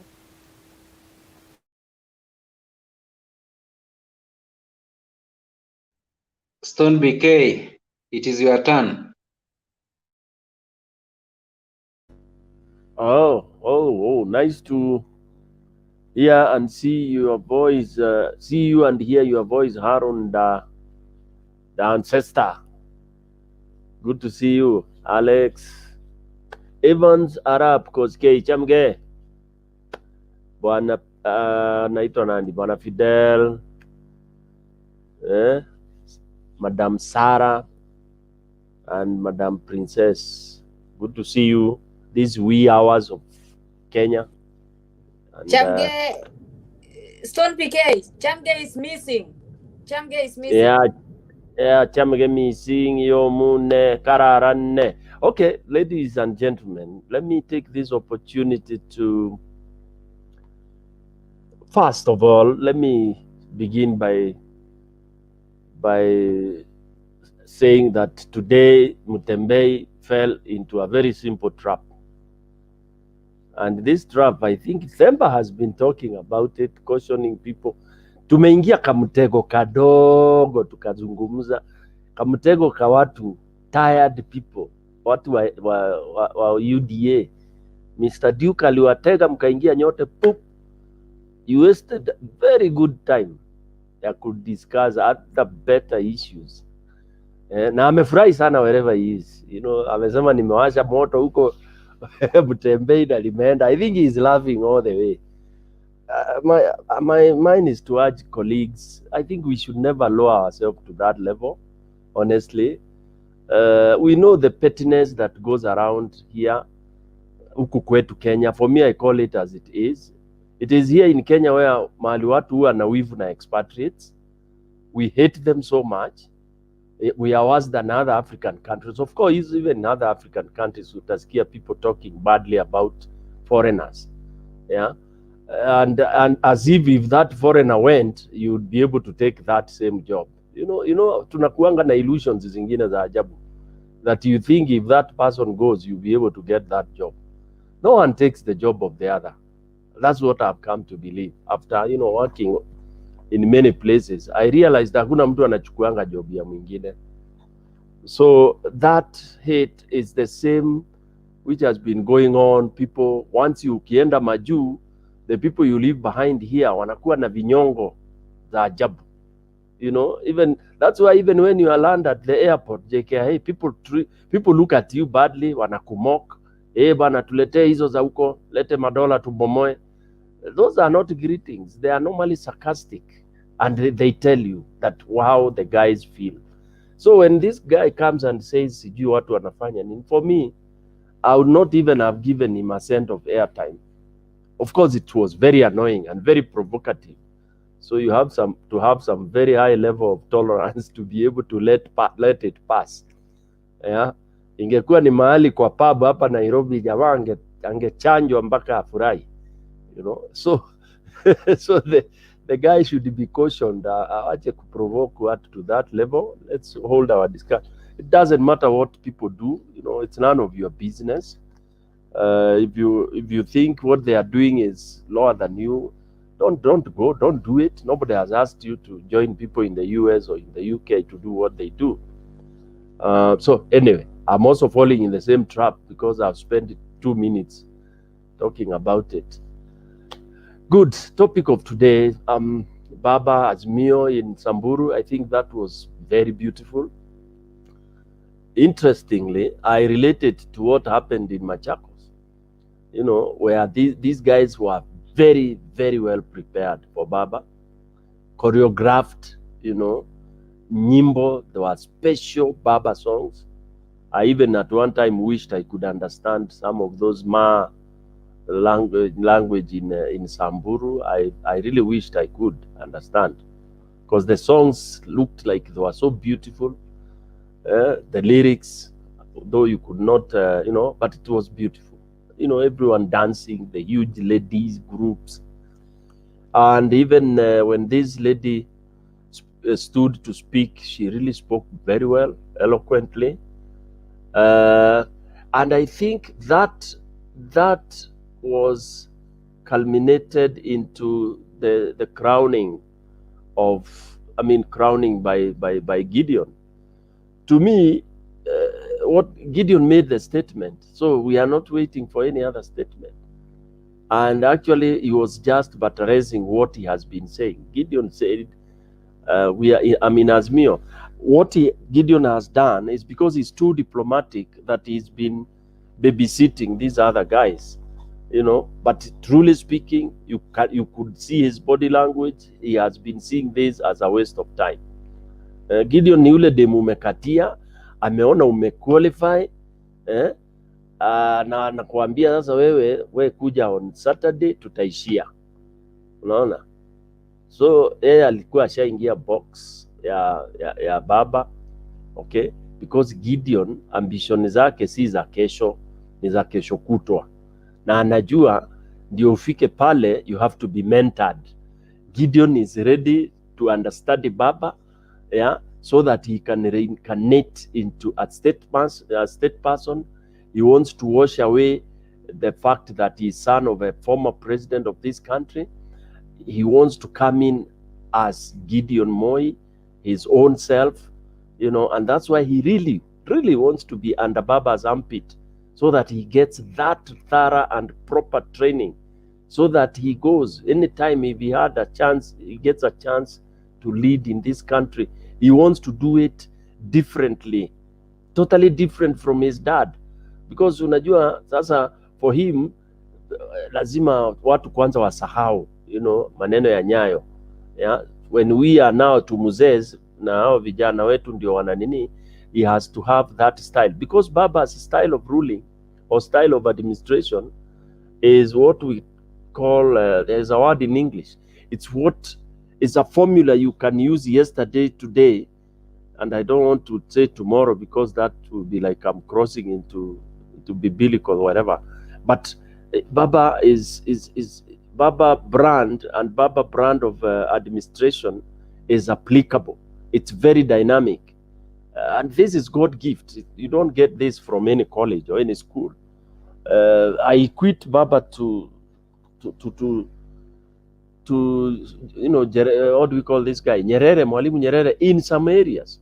If you listen to Nyerere's talks and speeches regarding community and societies, you will wonder in which college this man studied. Utakuta hiyo tu ni kipawa Mungu amempea kile, somebody who is able to think yesterday, today, and also see tomorrow. So that is what Gideon wants to really study. Ana haraka, but he wants to serve and study under Raila Amolo Odinga. That's why you see him with that patience. And if asked, Gideon would want to be, kila mahali with Baba. If you look at Gideon listening to Baba's speeches during those rallies, and I want to challenge our panelists, when you are watching, just see, you can always tell somebody who is interested in your speech, and you can tell somebody who is not interested. So I've been studying Gideon very, very much, and that the improvement even of how he handles his speeches, even now the presentation, there is a lot of similarity, on what he's doing. So I mean, I'm happy that he declared today. He decided to say, bana, sisi hakuna maneno ya kuregarega, and the whole of the Kanu yote itakuwa huko Jacaranda, wherever it is. So that was the crown. Then again, as if that was enough, today Baba sijui aliamuka na upande gani. Then Baba conquers Meru. Some good friends of mine were asking me, why are you there in UDA? Why are you behaving as if winning Meru you have won the entire country? Then I asked him, are you sure what you're asking me? Nilimuuliza, wewe ni mwanasiasa unajua, you don't know what it means for Baba kwenda kuwa praised pale pale Meru na Wameru na Kiraito, who is currently the king. Whether people like it or not, as of now, Kiraito is the king of Meru. Mpaka saa zile watamtoa. And Merus are very interesting. When they will not want Kiraito, they will start pushing him to some place. Wataanza kumnegotiate some places. And they know how to revive and rebuild their leaders. So in Meru, Baba was with, again, the who is who politically. And he was with people of intellect and high integrity. You know, Dr. Kimani, what we call him, Dr. Mweria, Kilemi Mweria was there. And, you know, you had all these Meriti and all these other respectable Meru leaders. So that was really telling. And this other man also who was there, what we call him, Lenny Kivuti from Embu. This is the first time Lenny was pronouncing Baba with his mouth. Those of us who belong or who come from Embu were agape, and we could not believe, and we had to play that clip 10 times in our WhatsApps, the WhatsApps in our Embu groups, Embu County. They are circulating that bit of Lenny Kivuti pronouncing that sasa Baba hata anatakiwa apewe jina jina akuwe named jina ya Embu, Meru, Tharaka Nithi and all that. That is Lenny Kivuti, who is so proud. Even more reason why they don't see eye to eye with Uhuru. So proud of and full of himself that he would never have pronounced Baba's name. Okay, he has always rubbished Baba in our circles, wherever you know he's talking. So, so for me, that has really brought Baba so fast into Mount Kenya East, faster than the western part of Mount Kenya. Okay, the statement from the west part of Mount Kenya is huge, so huge. Okay, and it has, you know, submerged the western. In fact, that statement tells you, or it says that we can do without the western part of Mount Kenya. Yani wameambiwa mkikataa kataeni. Okay, mkikataa kataeni. That is what we were looking for in Azimio. Your block is what we were looking for. For those of you who want to refer to those figures. If we get that block plus Ukambani, you can do without Central. I'm saying that very authoritatively. Okay? Now, Central is very sensitive that they don't want to remain disarrayed. But there are guys there who want them to remain disintegrated for their individualistic gains in the names of Moses Kurias, the Ngojiris, and all that. Those are small. In my tribe, we call them Ndaru. Ndaru is those small, like the droppings of a giraffe or goat. The way they fall and they don't stick together. So, but when that happens, then we shall have the guys like Moses Kuria, guys like Yunjuri, guys like Mother Karua. They will be gaining because they believe if Mount Kenya is solid, then they will lose because they will not be able to gain from whatever unity that is being formed. Unfortunately, it's something, again, I think this is the year of people making errors. That is the greatest error that they are making. And once they are covered by that, hautawasikia tena Central. You'll never hear of Mother Karua in Central. Because, one, right now people are beginning to ask, of what value? Not in terms of human being, but politically. Of what value would she add if she comes to your side, whichever side? And this is the most dangerous question in politics. When somebody starts asking, Stone PK sasa hata akija upande yangu, yani ananiongezea nini? Jua umekwisha kisiasa. Okay? utakwisha kisiasa, utarudi tu kufanya ma lectures huko kwa university, if at all they also feel like you are valuable. Yeah. So in politics, sometimes, in fact, most of the time, it's not good to be a hardliner. And people have one of the professors who you should emulate, who you should adore, and in the name of Baba. Because if Baba was to be a hardliner, my friend, would he be where he is? But we are not learning. Unang'ang'ana tu, unajikaza, and you are in your sunset days. Okay? So we are just saying bye-bye to the Kalonzos, to the Mother Karuas, to Akina Kiunjuri. Maybe maybe they might have time again if they rejuvenate themselves. Okay? But otherwise the wave is over and they are done. So the second phase, the third phase that now Azimio is concentrating on is grassroots operation now. Okay? They have finished with the counties, wameweza. Sasa ni grassroots. And that has been set by, it was even mentioned during the bus when they are joining Azimio. So kazi ile mingi sana sasa iko chini, kutengeneza grassroots. Why? So that Baba can have strong leaders emanating from the grassroots. Because now to counter Jubilee's strategy, which now they have adapted, because they want to have as many seats as possible in counties, as many seats as possible in National Assembly. Ndio wapatie Baba shida, so that miaka 5 ya Baba iwe ya shida, kelele ma counties na wapi. And Baba wamejua hiyo strategy. Yeah, in the next 4 weeks ile kazi itakuwa grassroots, itakuwa ni ajabu. Okay, so this makes me very comfortable. I am not even thinking about Oka, because Oka is gone. Oka will die a natural death. Hiyo hakuna resuscitation, hata wafanye nini. Okay, they have been overtaken by event. Kenya Kwanza, somebody said sijui kuku Kwanza. This was people are mutating his name. Kenya Kwanza was in Lungalunga, and when I looked at them, I asked myself, probably these guys are doing what we say in NGO world. We call it burning the resources. We burn rate.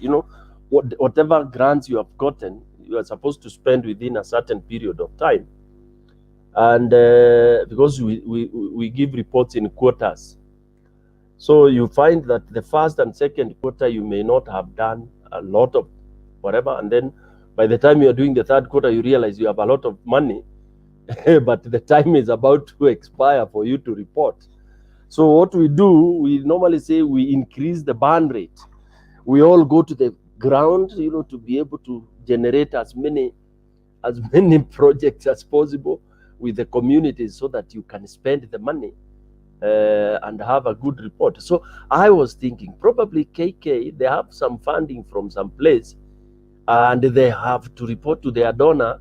So that's why they are continuing to do this kind of very, very shameful rallies, embarrassing rallies, finding people like Wetangula there, talking as if he wants to cry.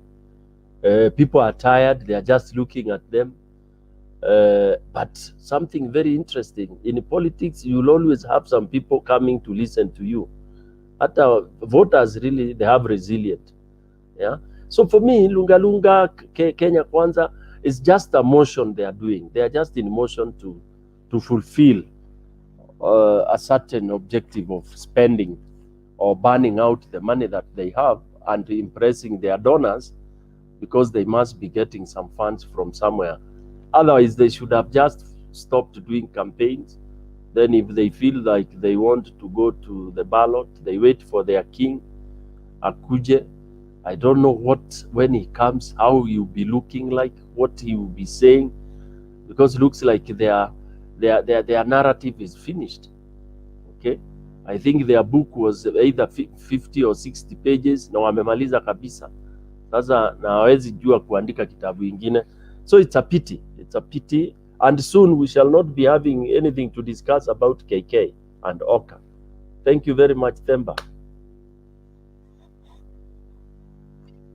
Thank you so much, Stone PK,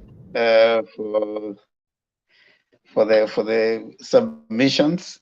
Really appreciate them a lot. And of course, right now I have only Harun and Mulungu ambao hajatoa maoni yao. Utawapatia nafasi mtoe, alafu kisha tuanze kuchukua closing rounds.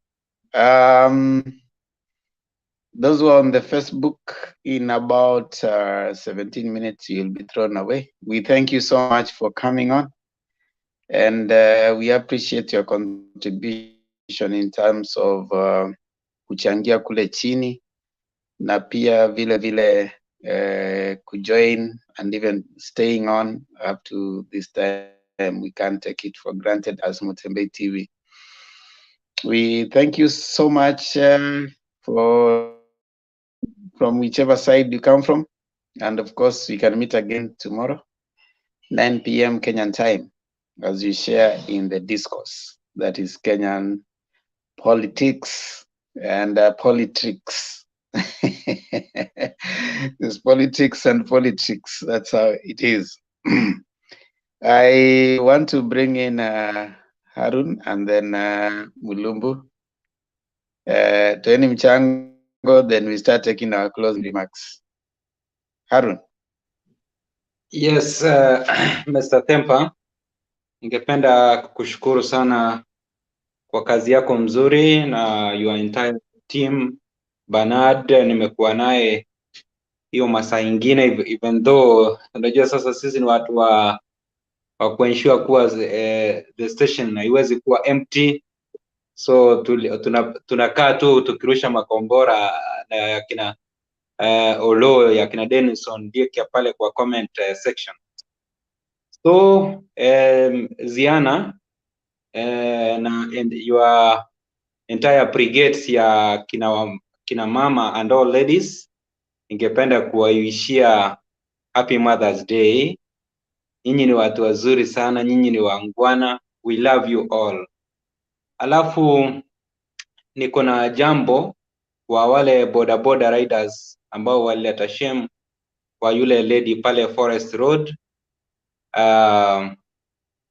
Hiyo shame in fact ni shame ambayo imeipisha ya akina mama dunia yote. So I have a message for boda men ama wanaume wenye wako na hulka mbaya, tabia mbaya kama wale wanaume.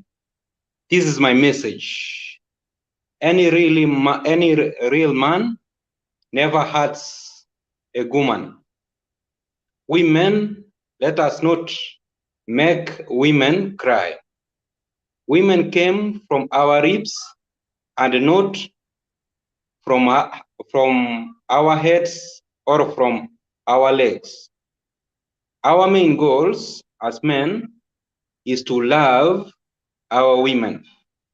Whenever we see them sad, let us approach them, hold their shoulders, wipe off their tears and whisper words of love to their ears. Hiyo ndio message ambayo though it is an emotional message, but I hope imefika nyumbani.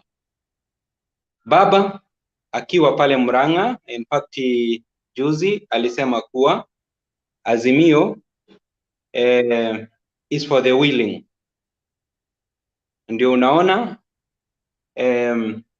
Gideon Kipsire Moi ameamua yeye mwenyewe kujitoa kwa Oka na kujoin baba. Jambo lingine ningependa kusema namna hii kuwa Kiraitu and his Mbus party joining Azimio is a good thing which we have been waiting for. At this time, I really thank Kiraitu Murungi, His Excellency the Governor of Meru, and his team, because I know right now they have deliberated enough on how Meru people are going to benefit from the Azimio government, which will be under Baba. I'm gonna thank you, Mr. Tempa, and my fellow panelists for taking your time to listen to me.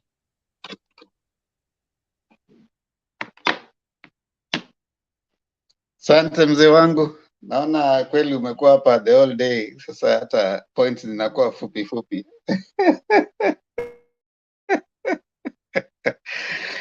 Mulumbu, habari gani?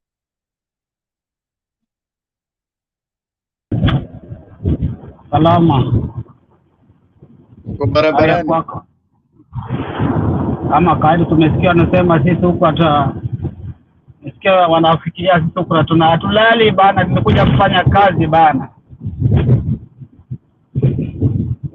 Toa hoja zako. Asante sana kwa siku ya leo, wale wa asubuhi, wa usiku, wa majioni. Tunashukuru Mwenyezi Mungu kwa siku ya leo. Mimi yenye ningechangia ni mawili matatu tu, but sitapita bila kuongea juu ya Duke. Tumezungumza vibaya sana, na hiyo kitu hata nisikia juzi, kuna mtu alikuwa kuja alikuwa anaitwa Solomon Samo. Nilimsikia pia akiongea juu ya ati kuna wale wanafanya odd jobs.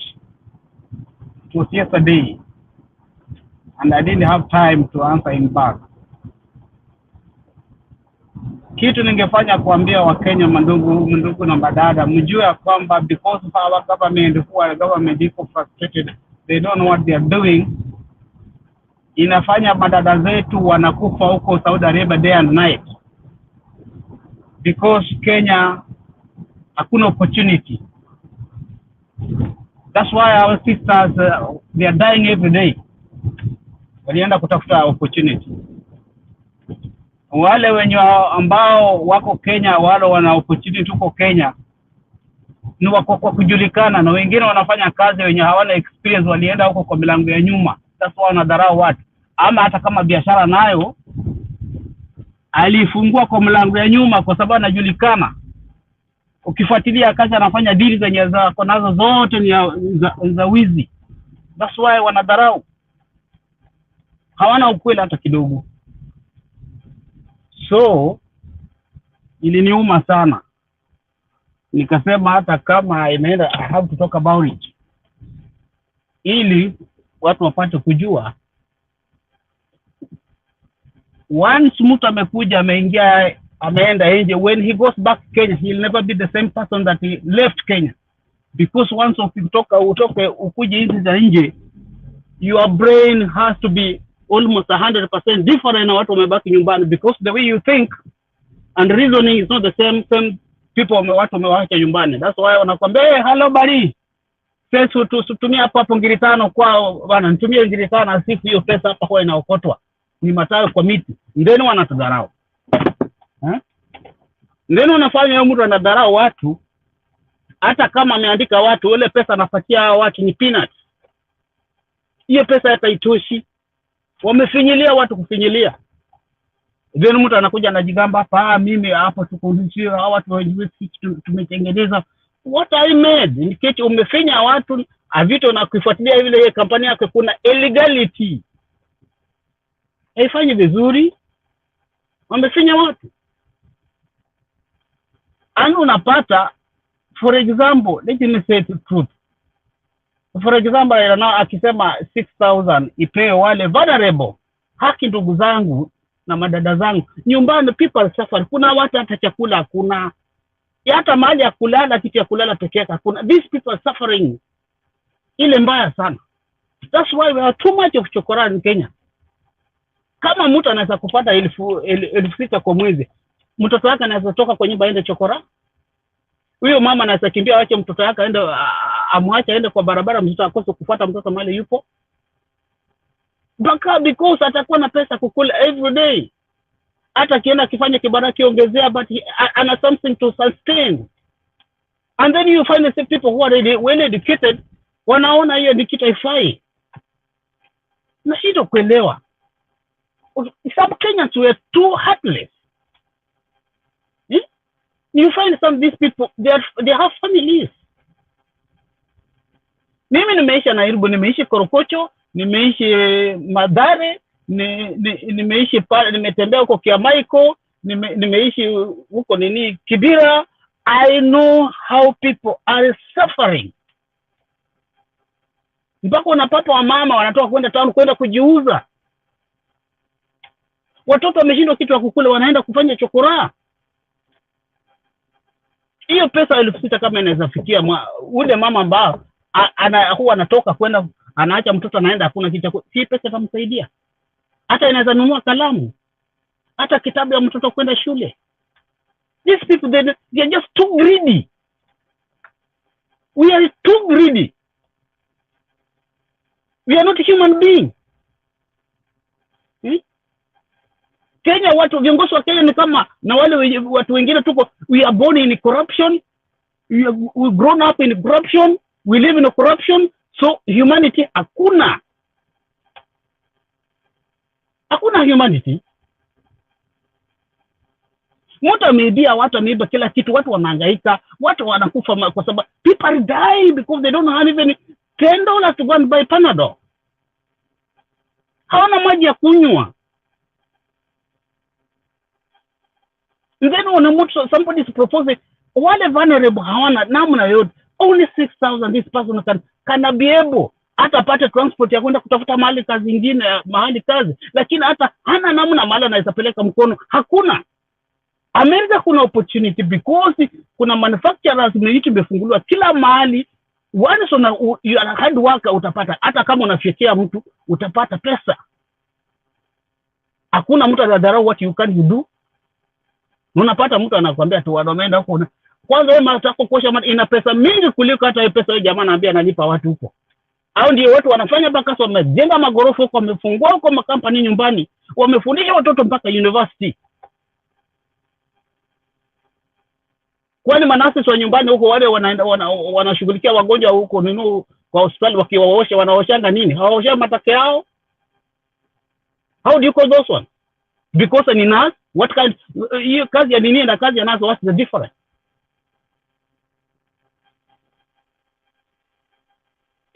Some of our Kenya, they have to think about this. They are supposed to think about the box. Hata sisi Kenya yetu kama ingekuwa nchi mzuri pia, kuna wamama wale hawajiwezi, tungekuwa tunaandika watu wa kwenda kuangalia.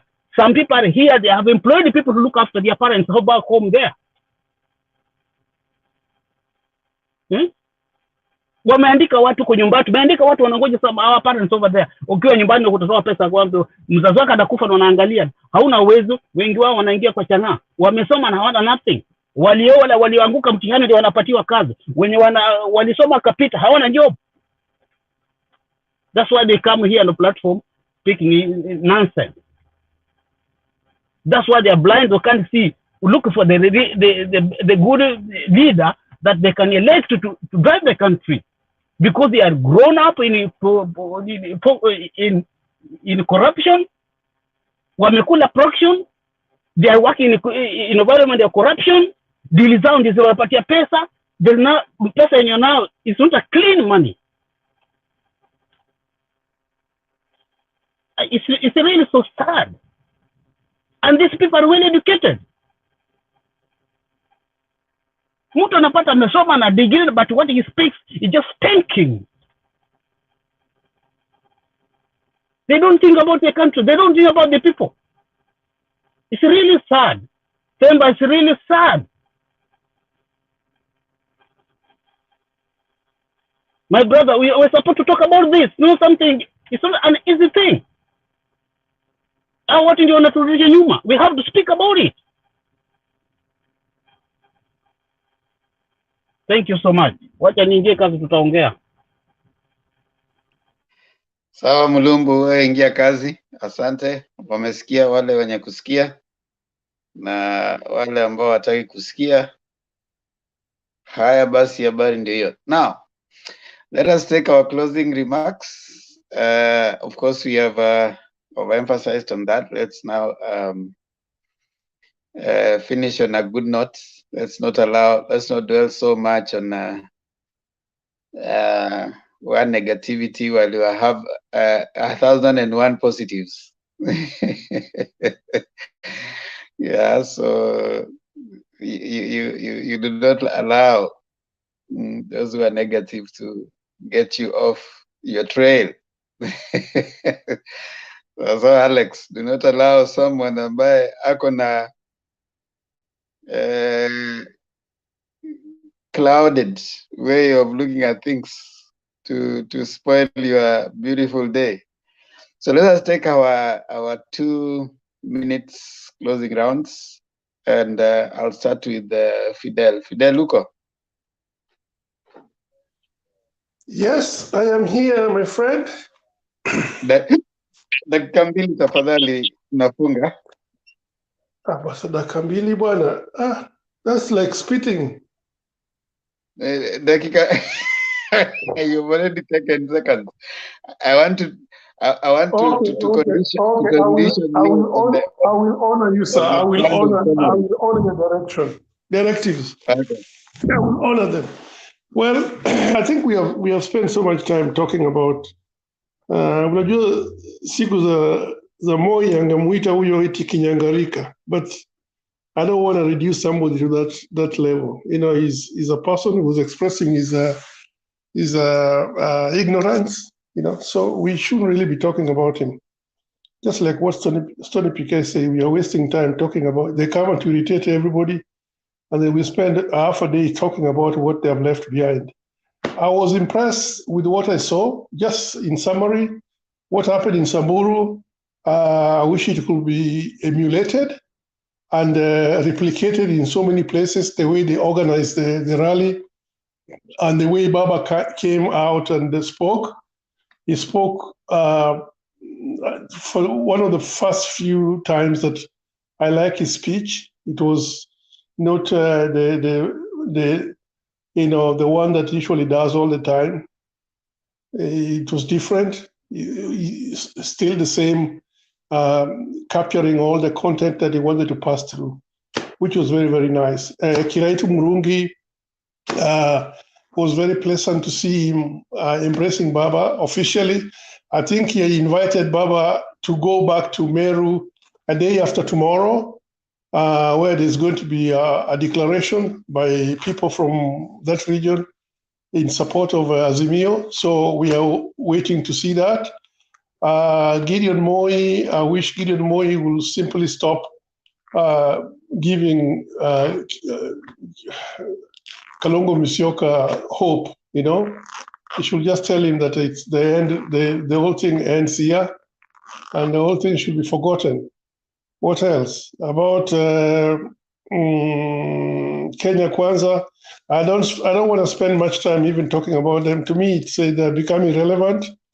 If they don't have anything to talk about apart from Matusi, and why will we be analyzing Matusi in this forum? We have got better things to say. So I hope I'm doing it. I'm trying to get within the 3 minutes. So the other second that is left, I'm going to donate it to Alex.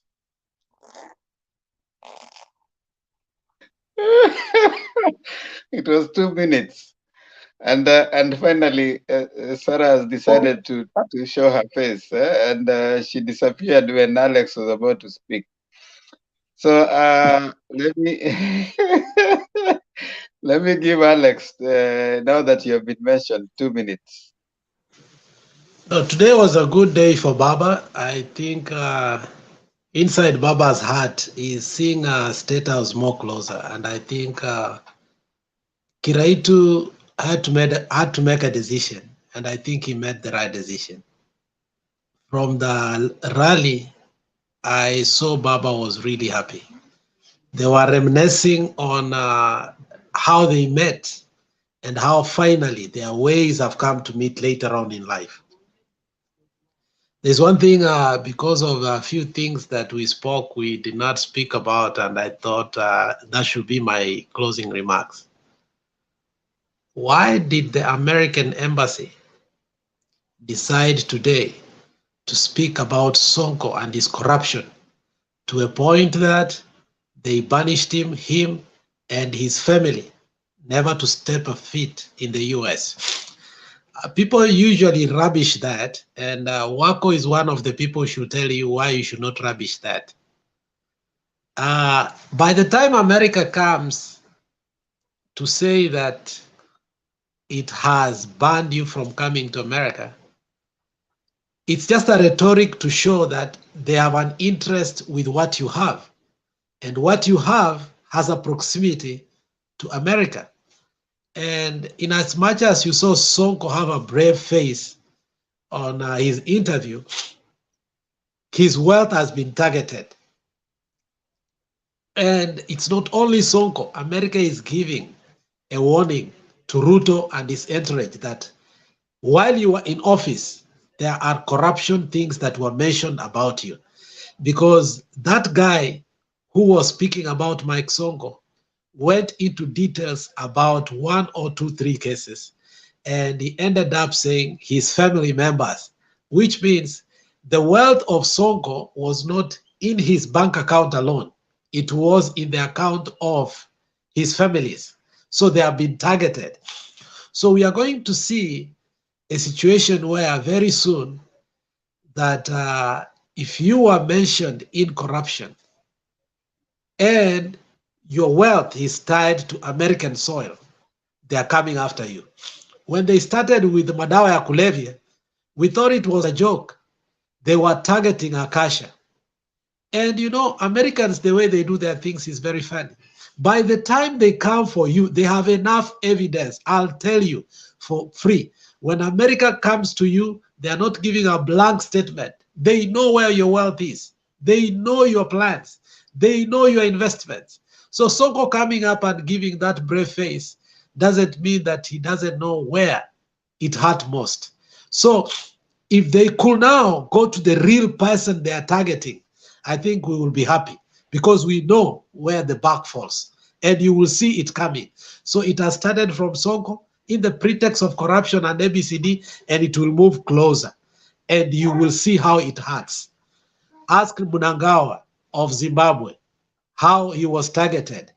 Today, there is a cash grab again in Zimbabwe. Why? Because people are keeping money inside their what? Their houses. So I will finish in the manner that corruption is a global menace and Sonko is being fought not as a person. There is somebody who is being targeted. And it looks like that person came to the US to look for money. And it looks like he carried that money or there's something they twatted. The issue of Sonko's statement is that Ruto, the money you are carrying from the US, you are watching you. Or whatever you have been promised. It was not about Sonko. It was about the DP. That is how I interpreted it.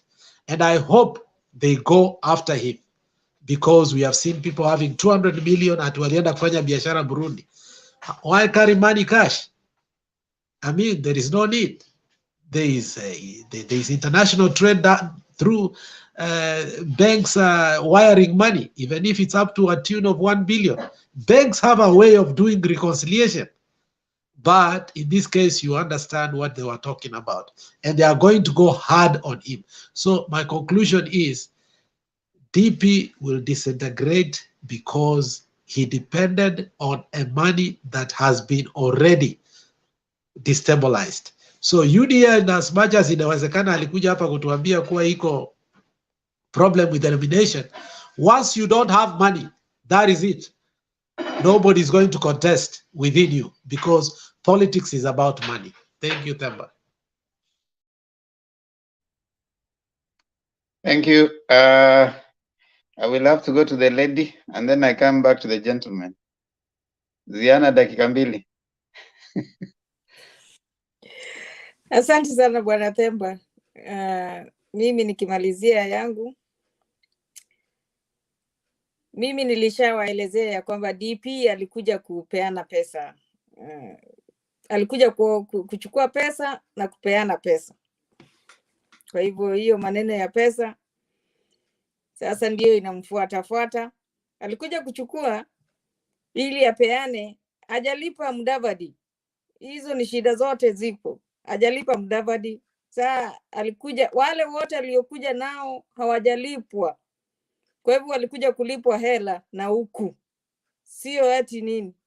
Kila mmoja alikuwa anataka alipwe pesa yake na huku. Lakini imejulikana ni shida ili hizo pesa ziingie kwenye mabenki zao zile ziko nje. Mimi yangu ya mwisho nina furaha sana kwa sababu popote Raila endapo tunaona tu ni raha. Azimio popote anapoenda. Naye nawaambia Moi hangebaki nyuma, Gideon Moi hangebaki nyuma. Naye hawezi kubaki nje ya serikali. Anataka awe ndani ya serikali kila wakati. Mbas na alikuwa anajaribu ili mbembeleze sana, lakini akapata kawia utapata mwana si wako. Akaona huyu mwana ataenda kwingine, kwa hivyo wacha niingie, kile nitapata kitanitosha. Lakini nawahimiza Wakenya baada ya hayo yote tuchague wale ambao watatufanyia kazi, kwa sababu ukimpa Raila afanye kazi na hujampatia wajakazi, hiyo hutakuwa umefanya jambo mzuri. Mpatieni wale watu ambao watafanya kazi, wala watapora mali ya Kenya, kwa sababu ufisadi ndio inamaliza Kenya. Kwa hivyo tumpatie wale watu watafanya ufisadi tafadhalini, ndugu zangu, kutoka kwa MCA, MP, Senator na Governor. Ugatuzi ulishawekwa, kwa hivyo tumpatie watu wa chapa kazi. Nashukuru Themba wakisikia, lakini kama ni sikio la kufa, hata tukiweka dawa alitapona. Wale wamesikia. Asante sana Bwana Themba. Asante sana Stone PK, dakika zako za mwisho. Ya dakika zangu za mwisho wa kipindi cha leo ni kwamba there is something that I noticed with Baba, and actually it's coming out very loudly now. There is a lady in Meru who gave a brief of how she was, I think she was brought by Baba from the US, and she says it's Baba who has been, who mentored her, and she was calling Baba. I mean, I think Kenyans... He was funding her. Everything is She was from California. US. Oh, karibu Sara. Mrembo, karibu. So that's a trend. People, I think people. Santi. Yeah, people should understand that kind of a trend, that this man who a narrative had been previously created, like he's so demonic, he's not human, yet there are things he's been doing for people all over the country. You know, sometimes one deed can outnumber a million. You know, when you mold an individual's life, let's say, for example, you educate an individual, you know, throughout mpaka amalize aende as far as he or she wants. I think that's key. And it's not once, it's not twice, it's not, you know, it's not only that somebody anakulipia fees, but that heart. For me, I look at it at that act, that this person takes you like kama wewe mtoto wake, and then anakusupport, you go all through, maliza your education, pata kazi and all that. I think this is a plus. Why I'm talking about it, it's I wish people would really also pick that, because in campaigns sometimes it's good to have some aspects of your candidate coming out clearly, you know, so that people see, you know, watu waambie sasa mlikuwa mnaambiwa huyu baba ni mbaya, mmesikia, you know, that kind of a thing. Mama ameongea ama msichana ameongea, then somebody should come and, you know, kind of give 2-3 more words about it. It's a great thing that is coming out now, especially when it's coming out from an area that was very allergic to baba. A similar thing happened in Muranga again, which I think it was very well calculated, and Muranga watu wa Mlima, they were like, wow, oh, kumbe iko hivi, you know, when they heard that baba had Mlima people in his inner circle. I think that's a good thing. The other minute, I would like to say, yes, things are happening very well. Kazi inaanza kuwa rahisi in terms of discussion, because we may find ourselves only discussing about Azimio, because the other parties are disintegrating. But that will be good. We will look forward to discuss about Azimio, and we are calling upon all of you once again to support grassroots as much as you can, because that's where we want to churn votes.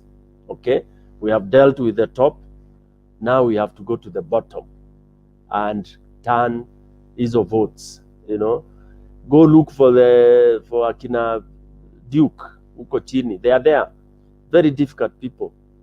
Look for them huko chini, as much as we can to be able to convert. If you get 10 utoke na 3, it's good. Let's concentrate. Thank you very much, Themba.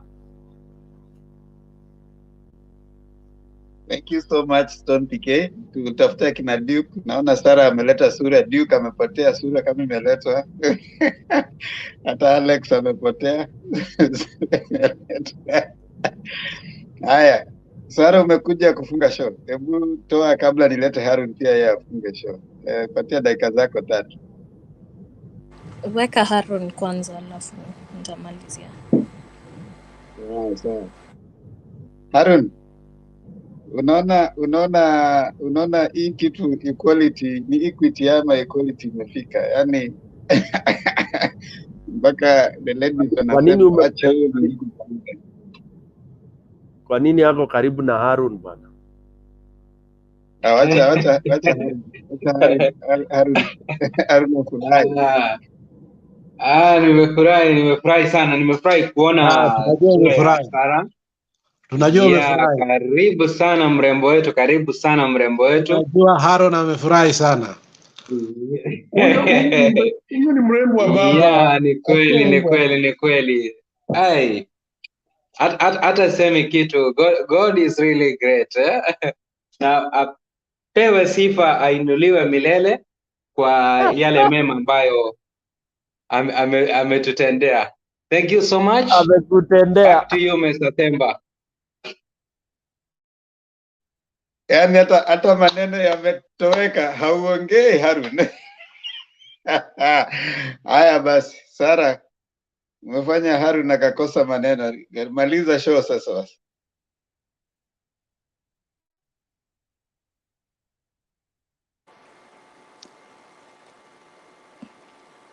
Si niliwaambia mimi ni constitution mkakataa kusikia. Utatumaliza. Anyway, tumeongea vizuri. Ile mambo ya Duke, we shouldn't even focus on it. Naona Azimio inaendelea mbele, na mimi kama chair lady wa jeshi la baba la wanawake, we are going on well. We are ready to bring UDA supporters to our side. Don't worry.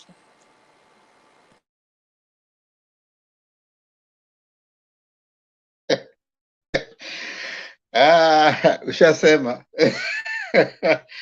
Alex, kuna jambo?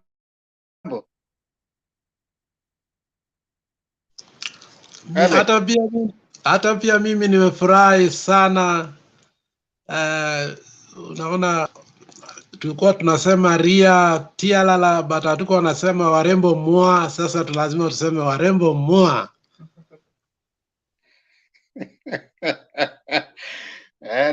na Sara alishasema kwamba it's okay, unaweza kuwa na nyumba ndogo. Hiyo tulishamaliza. Sasa nyumba ndogo ilianza kitambo. You are late.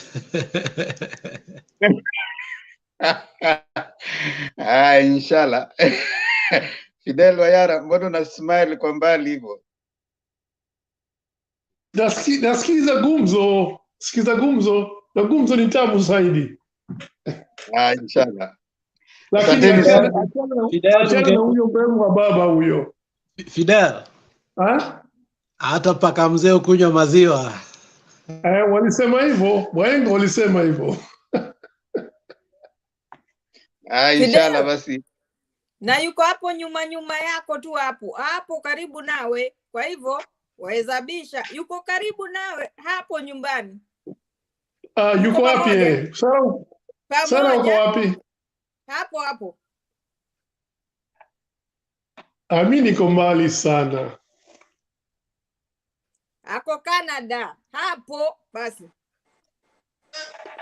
Yuko Ontario, British Columbia. Uko that's Vancouver. just 4 hours, I think. Yeah, of flight. Three time zone. 3.5. Pretty much. Yeah. Haya, hamna neno, wote ni wa baba. Tunashukuru nyote watu wa Azimio, wote wa baba. Wacha ni napenda sana hii kikundi ya kukuja kufunga show. Napenda sana hii kikundi bana. Alex, Harun, Sara, umekuwa katika ile timu ya kufunga show. Stone PK, Fidel, Ziana, nawashukuru sana kwa sababu nafanya show inakuwa tamu. Denison Dieki, asante sana. David Olo, wewe ndio ulikuwa unatetea Sara pale chini atumiwe link. Masio Menge, asante. DR alikuwa anauliza Themba, why was Sonko not in the topic today? Why discuss Sonko? Who discusses Sonko? Mimi hata siwezi kudiscuss Sonko. Sonko alisema, you know, when he brought in the idea of how they were compromising justice system, I got offended. Anabeba pesa anapeleka kwa judge. You know, that was the most, you know, you look at it like this and you're like, these are the leaders you want to choose. Na anasema tena nataka kuwa governor. You know, that's the most outrageous thing that can ever happen. I mean, it was sickening. He was bringing it as he was elected. Yeah. Imagine he was elected despite all that. He was selected, not elected. He was bringing it as an expose, but he was telling us that, you know, there are two levels. I mean, we have always said, kuna all animals are equal, but others are more equal than others. The animal farm. But he brought it so bare, you know, vile wananunua justice. You know, I was so disgusted as a Kenyan. And I don't discuss Sonko, you know. So wacha a deal now America kama wameamua. Asa akae na nini yake. So that's why personally I don't, and like I've always said, I'm beginning to retire from responding to, hey, Amber alert, so I'm beginning to retire from responding kwa watu wa UDA na Kenya Kwanza. I have told you why here, because they don't seem to want to solve. Their reason is not to solve. Their reason is to dirty the water. You know, they just want to come and dirty the water, not necessarily to solve. And you can easily get irritated for nothing. So it's important that when you're dealing with what were UDA and Kenya Kwanza, you become a little guarded. When they play lower, you play higher. Dominic Laser, asante. George Gakure ni jamaa wa UDA lakini he's a little guarded, a little rational.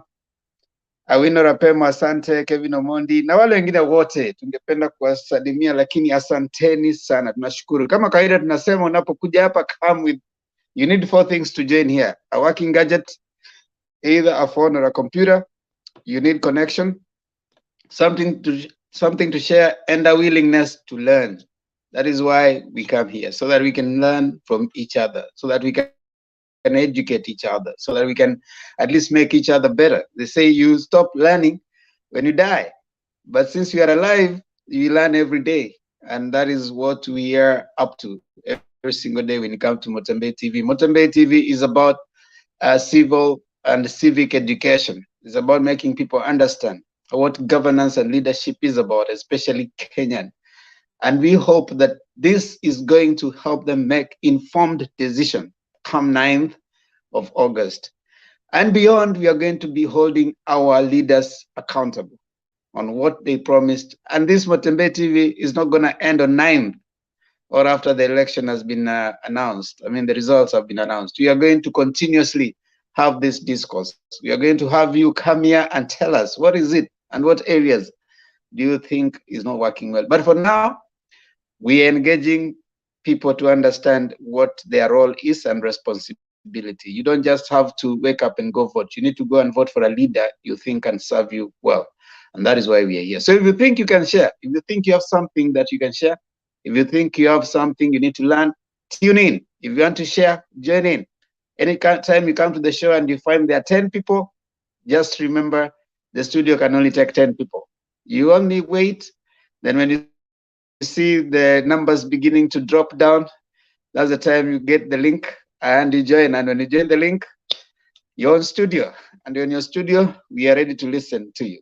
Be civil in your comment sections. Also be civil in your language. Be respectful. That's what we want to urge each other, because we're all Kenyans and Kenya is our business. I say we have to keep talking, because when you stop talking, we start fighting. You don't want to fight, so we have to keep talking. Asanteni sana. Tafadhali mnapo subscribe kwa Motembe TV, subscribe pia kwa channel yangu, iko hapo chini, nimeandika hapo. Nipatieni. Asanteni kwa wale wamesubscribe. Thank you so much. Keep sharing, keep subscribing. Kama kawaida tunamalizia na maombi. Maombi letu ni the first stanza of the national anthem. First stanza of the national anthem, and unaisema uimbi, unaisema kwa Kiswahili. So asanteni sana Ziana, Fidel, Stone PK, Sarah, Haron na Alex. So nani leo anatufanyia maombi kwa Kiswahili? Yeah, Sarah, you wanna try? Oh, umeamua hii wiki ni wewe? Wacha Sara jaribu jamani, wacha tusikie sauti nzuri nyororo.